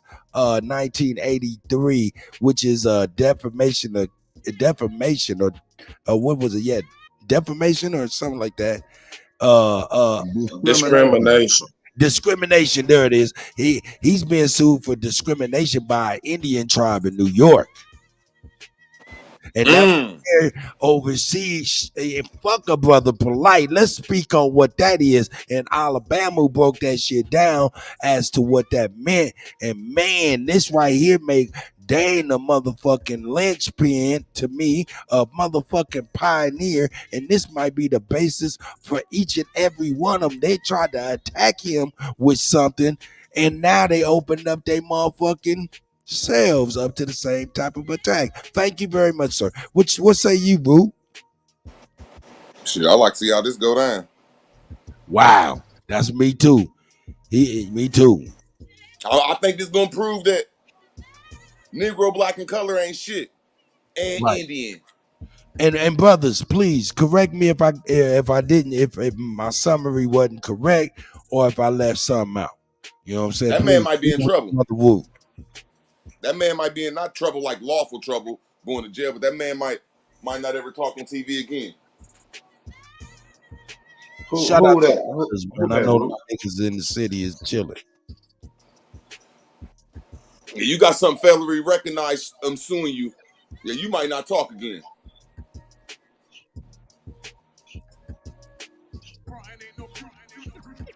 That's what happened to Alex Jones. You got to go in on the root. We got to give I'm us not some saying I'm right details. or wrong because I'm on Dan's side. Fuck them motherfucking foreigners. Fuck them foreigners. I'm on No, Dan's tell side. us about what you're saying. Explain what you're saying. He might not If something never talk federally again. recognized, sue you the right way and send you a notice and say, look, here go this notice. Then after that notice, if you don't talk in the private, man, I hope you ain't slander them motherfuckers. Yeah, that shit is not. They don't play that shit, and that's all we need to learn. That's what we need to learn. We need to learn civil law. Bad. Hey, they suing him for discrimination, Root. They saying he discriminating against them for what he teaching. Man, I hope he got his evidence right. Or he The might not be burden of allowed to proof. teach no more. The burden of proof is on them. the attacker. That's what I'm saying. If they saying and he's they doing running from something, discovery. He said they running from discovery. right? Exactly. That's what he said. He gonna do his thing. So when you look at it, if they attacking him, they gotta prove that he's doing something discriminatory towards them, right? If they saying if they ain't discriminating against me, the burden of proof is on them, not Dane. All I'm saying is when them type of people go to court, they got their proof, bro, or it wouldn't be in court. You can't bring shit like that to court if that's wrong to say. I just don't think the judge and them people will let that shit go through if there ain't no evidence. He wanted to go to court. He wanted to take it to trial, but they trying to keep it out of the trial. He wanted to go to trial. Okay, I hope he's right. I'm for niggas. I don't like these foreign motherfuckers. I'm trying to say that's a hell of a thing when that's dealing with the big boys when you jump in that court shit. Hey, see, Root, this is the thing. They screwing for discrimination on his teaching. He teaching that we the Indians, so they gonna have to prove he lying. No, they ain't. They gonna have to prove that he gonna have to. They gonna have to prove that they're Indians. That's all they gonna have to prove. Them proving that they Indians ain't gonna prove that he I got lying. brothers waiting. My bad. I ain't saying you wrong. Chief Jonesy back. All he teaching is that we the Indians. So for them to say he discriminating against them, teaching that, they got to prove that he's lying or something. They got to prove something's up with his teaching. I don't know. I just know that Sandy Hook shit. Word. That Sandy Hook shit. Hey, He said that shit wasn't true. Hey, hold up 1 second. Mountain City Mellow, I see you, my brother, man. Hey, man, hold up. Shout out to Mountain City Mellow, man. Arthur Bryan, Arthur Livingston. I'm over here thinking about barbecue. Arthur Bryan's in Kansas City. Hey, yeah, man, shout out to Wilmore Reed, the elders, man. You know what I'm saying? Shout out. Hey, man, we got the brother Jonesy back, of course, but we got the brother Moving Silence, man. I never heard my brother before. Well, how's it going? How you doing, guy? How you living, man? Talk to the Kutty. Hey, I'm doing good, man. I've been here before. I used to argue the root word. Yeah. I could hear that voice. Lie about his allegations or whatever. But on the subject, on Dane, he ain't got nothing to worry about. Nothing. Absolutely nothing to worry about. Go ahead, bro, please. And if they continue on, they're gonna open up so much, and everyone's gonna tune in to the point where everybody's eyes will be open. So this is a good thing. My brother, hey, just to what you're saying, I was thinking that before, but I'm like, yo, at this point, it's too late now. Too late? It's too late now. Hey, have y'all ever been to a or ever filed a case? You don't go in there and talk. You don't go in there and do this bullshit you do on YouTube. When these motherfuckers file this case, they say it's me versus such and such. They put the motherfucking I sign this so I know that this ain't a lie, which means under jury, and I'm under perjury, and I'm in the right mental state. Then they say fact 1, fact 2, fact 3, and it's done. When you bring your piece of paper in there, are you going to rebuttal fact 1, fact 2, fact 3? None of this bullshit we be doing here. This shit gonna be real quick and sweet. And if you don't got this shit right, it's over. Hey, they bluffed. And it's backfiring. They opened up Pandora's box. Why? Because we're aware. where we're now, where we wasn't before. And thanks to Dane, man. No, hey man, no matter how different people might feel about Dane Calloway, man, hey, shout out to him because hey, he was the target that could help us all have legal standpoint in a different way that we did not see before. Shout out to Ab Reacts. Hey man, now what I'm saying is, what are you getting Kevin, I sued see you, for? Kevin. Shout out to my boy. Hey, he said, "What up, Kutty? Arthur Bryant's and Gates." Hey man, my bad. Yeah, I said Arthur Bryant. Now I was talking about Arthur. Hey, what is he getting sued for? Go ahead, Root. What'd you say? What is he getting sued for? He's getting sued for. Let me bring it back to you. I put it on the screen. I already know what he's getting sued for. You already said it, man. That's not easy to get out of, man. Nah, look. Hold up, bro. Hold up. I'm bringing it back to you. Root, that's what we trying to tell you. Root. Lying, this is what he's being sued for right now. Hold up. This is what he's being sued for right now. Right now. Let me full screen this shit. He's being screwed. I said screwed. Anyway, he's being screwed for real shit. He's being sued for 42 U.S. Code 1983, civil action for deprivation of rights. And when that's you go, not no weak ass shit. That can get you kicked off YouTube. That can get you like some money taken from you. No. They sued him based off of his books and content on YouTube. So definitely, it's not about him. He's not. Yeah, I mean, he not tripping on that. They on some civil shit. They trying to get some money, but they opening. Yeah, that's how you hurt that person. But then they open up Pandora's box though. Nowhere. Go ahead, Root. I want to hear what you think. What you think. I want to see the case. What are they saying he did? Because if they said that we he can't said this wrong about yet. our name, if they saying that he said this wrong, that's all he had to do was say something wrong, and he out of here. Well, he's saying what we know he's saying. Hey, and they could be trying to hit him with some old Cardi B, Tasha K. You know what I'm saying? You know what I'm saying? Have that nigga, you know what I'm saying? Have liens on that nigga's property and houses and shit. But anyway, either way it go, we didn't know before that we can actually possibly use this argument for us. Because this definitely is applicable to us. See, the thing is, how can he deprive anybody of their rights? Well, I'm trying to tell people. Hold on. What I'm thinking that they're saying that he's trying to deprive him is by telling everybody the truth, which reduces what they're gonna receive ultimately. Pretty much a challenge to their story. That's what I'm thinking. That's the only thing he could. That's the only. That's what I'm saying. What the only thing that they could be saying is what Dane's saying is challenging their status as as Native Americans. That's the only thing they could be saying. See, that's why I be pushing that shit. Everybody need to be like Sister Bethy. Because if none of you motherfuckers got a $5 tribe, it's over with for that nigga. You gotta have your own tribe. You gotta be gotta have Here comes the controversy.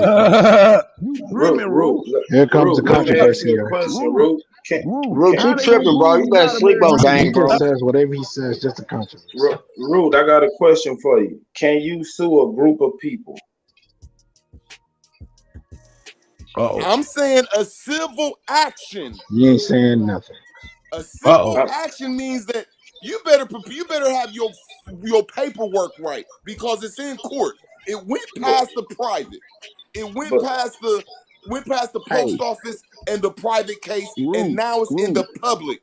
But Root, can you sue a group of people? They running from the presenting they shit. He not running from presenting his. They I'm running from asking presenting y'all, theirs. have y'all ever went through a civil action? Any of y'all? And yes, I have.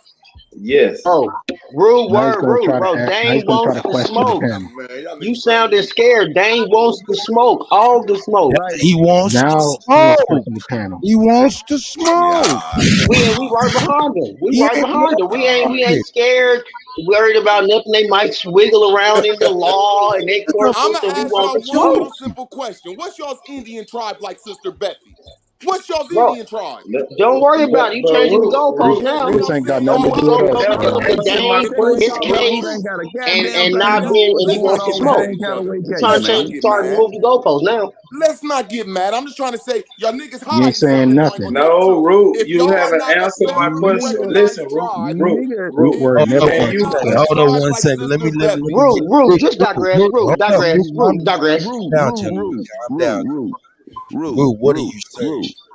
I'm saying that it's just a different opinion. I'm trying to say that a tribe is suing people that are out of state law. They're out of the fucking jurisdiction unless they have a tribe like Sister Bethy. So if Dan Calloway don't got his own tribe, he in trouble. Okay, well you be scared for Dan Calloway, Root Word. Be scared for Dan, bro. Just say you scared for him, and we say good. Your opinion. Let's move on. We not scared for Dan, bro. Y'all can't even rebut this shit. We having a respect. Hey, hold up. Let's have to get in, please. They is in the same fucking court. They is in New York court. They under the same fucking jurisdiction he under. What is you talking about, Root?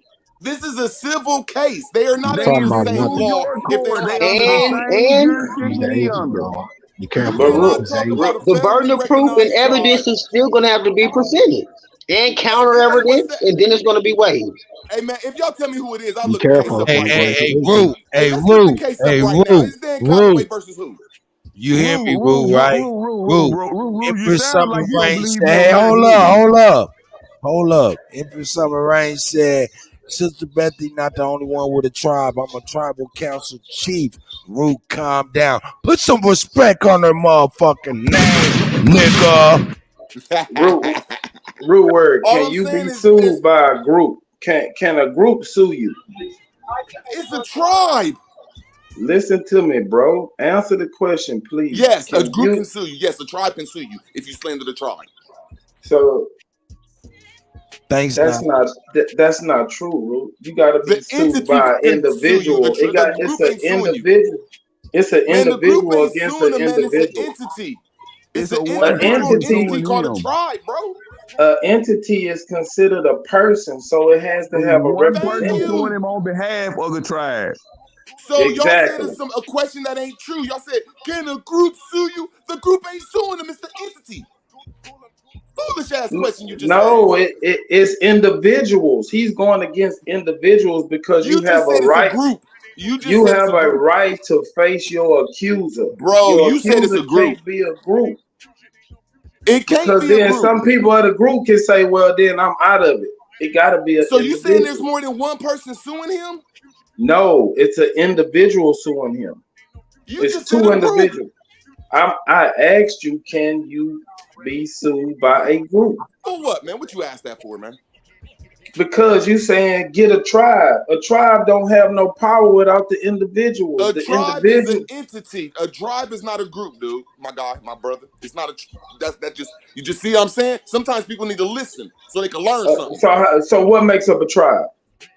You're not teaching anybody anything. And only the chief and the trustee can motherfucking sue in that shit. It can't be the whole group sue. Get all these comments. So because y'all don't want to tell that people are in tribes and they got their own shit in the secret. And that's the only way y'all gonna be able to win. If you ain't in no federally tribe, you are not an attorney. You're not an attorney. You don't know nothing about law. There's not a such thing as group rights. See, this is why he's there, y'all. Nah, we talking about Dan Calloway case. You talking about some other shit, bro. Shit for 4 hours and hide. This man loves arguing. You get mad. Everybody. He loves to argue. About somebody being in the tribe. This has nothing to do with Dan. That's what he wants, y'all. Case, bro. He don't need a tribe to win his case. Calloway case, and Dan Calloway's in trouble. About? If somebody, man. Hey, Rue. Let's get out. I ain't gonna cut y'all off. Hey, Kutty, this happened every time. He always cuts people off. Shit. But think about it like this. I just want to show a different type of law, and these motherfuckers. I knew the moment he got on here, he's gonna argue. Think about this. These niggas ever been to court for their cases? I could pull up my civil rights case that I won. Yeah, nigga. Hey, Will Word. He's not an attorney. Will Word. All that shit you directed to me, nigga. All I got to say is this, nigga. I didn't direct nothing to him. Hey, why did y'all let me up here then? You know I go against these niggas every time. You know these niggas hide shit in the back, and I bring it to light and get mad, Kutty. Why did you bring me up here, Kutty? Troll. You a troll. What the fuck? What the trolling? Root. So are you saying that if I'm part of get along? Well, let me ask you this, Root. You a troll. Root, let me talk to you, Root. What's wrong with you? Root, let me know what's going on. Come on, Root. Calm down. Take a deep breath. Root a troll. Come on, Root. Tell me what's wrong. Root a troll. Y'all know Root throw a fit. As soon as somebody don't listen to Root or disagree with him, he throw a fit. I knew he was gonna do that. And then he want to leave. He'll be back. I need to pat you back. What's wrong, Root? Here go my problem right here. Here go my problem right here. Hold on. Don't talk so I can hear you. Here go my problem right here. All these niggas up here got your problem is a bad mic, nigga. See, y'all don't like to hear the truth. All these niggas hold on. You don't tell the truth. I hear it. I want to hear it. I don't give a fuck what y'all say. All y'all got I want to hear you right now. Hold on one second, please. All I'm talking about is trust and drive. That's all I'm talking about. What I'm talking about. See what I'm saying? See what I'm saying? Long story short, Dave Calloway public service announcement. Rude Word is afraid for you. Be advised. Rude Word, Dave Calloway, he is scared for you. All right. I'm not mad. You can't cut me off. I know that you were tethered, bro, and I know that y'all hiding the truth that we should be in tribes. When you came up here, you said you used to argue with me. When you first came up here, you said you was on my dick. You got a script. Now he's about to get a more thrashing. Watch this. He's gonna start talking stuff. Let's see your face. Let's have some fun. Let's see each other's face. Let's everybody turn on their he wants to camera. change Make sure narrative. we're from some immigrant land. Let's rat word. As long as you don't got that rat tail to the front. Let's see y'all. I got a question, Root. Is he a key Root, I got a question for you, bro. Let's get him, y'all. Let's roast him. Tethers, my nigga. Show your face. Let's roast him. Y'all gonna quit playing with me, and y'all gonna quit lying to people, my nigga. Quit lying to people, Put your camera on, my nigga. Hear him laughing. This is entertaining for him. Y'all need to quit going against me because all you niggas don't look like me. Hey, you look like Jimmy Hendrix. Pop your camera on, my nigga. Oh, you got a guitar. That's Jimmy Hendrix. Rude word. After you turn your camera on, go outside too. Now, so when you want to turn the camera on, go outside. He had to go outside because it's dark. So you can have people on the land is living around here in these streets. What the fuck are you talking about, bro? Look at What are his you boyfriend. talking Look about? at him. That nigga's gonna Jonesy, like what you talking about? Got cropped. Jonesy, you look like an immigrant, my nigga. That nigga said you look like an immigrant. Nigga, get up in the nigga shit. Asparagus over there. What are you talking about? What are you talking about? What are you talking about? Rude word, now go outside with your ugly ass. Rude. Put your camera on and then step outside. Rude. He pulled out the garden on your ass, though, Rude. He pulled out the What is you talking about? Now you can't go out that apartment, Rude word. You can't step outside. You'll be on the public concrete. This is a hotel. I'm not even in the same city. I'm staying. Look at that. Niggas, here's somebody park. This nigga somebody public park. Oh, walking down the street, nigga. Like I said. This nigga retarded. Y'all just showed you a whole garden. Collard greens. Hold on. Let's go back to him. Let's go back to Jonesy over there. The fuck you mean? Talking about farms, Chief. Get your life. Talking about law. That's right. Talking about law. That's right. Now tell him that you got a tribe. Tell him that you got a tribe. Tell the people how we all should have tribes. That's the law of the land. Tell them how we supposed to all have pulled tribes. it out on his ass. Root, what tribe you part of? I don't know. We all supposed to have tribes, and that's the only way. What part of the tribe you in? He said. See, y'all, you lost the battle of the backyard. Niggas is some immigrant ass niggas. And they want to laugh and shit and everything when it gets serious. Took him to the garden, buddy. Took him to the garden. Took him to the chicken coop. Shit. Took him to the wood splitter. Took him to the fruit trees and shit. What the fuck he talking about? Why just walked away from that apartment complex?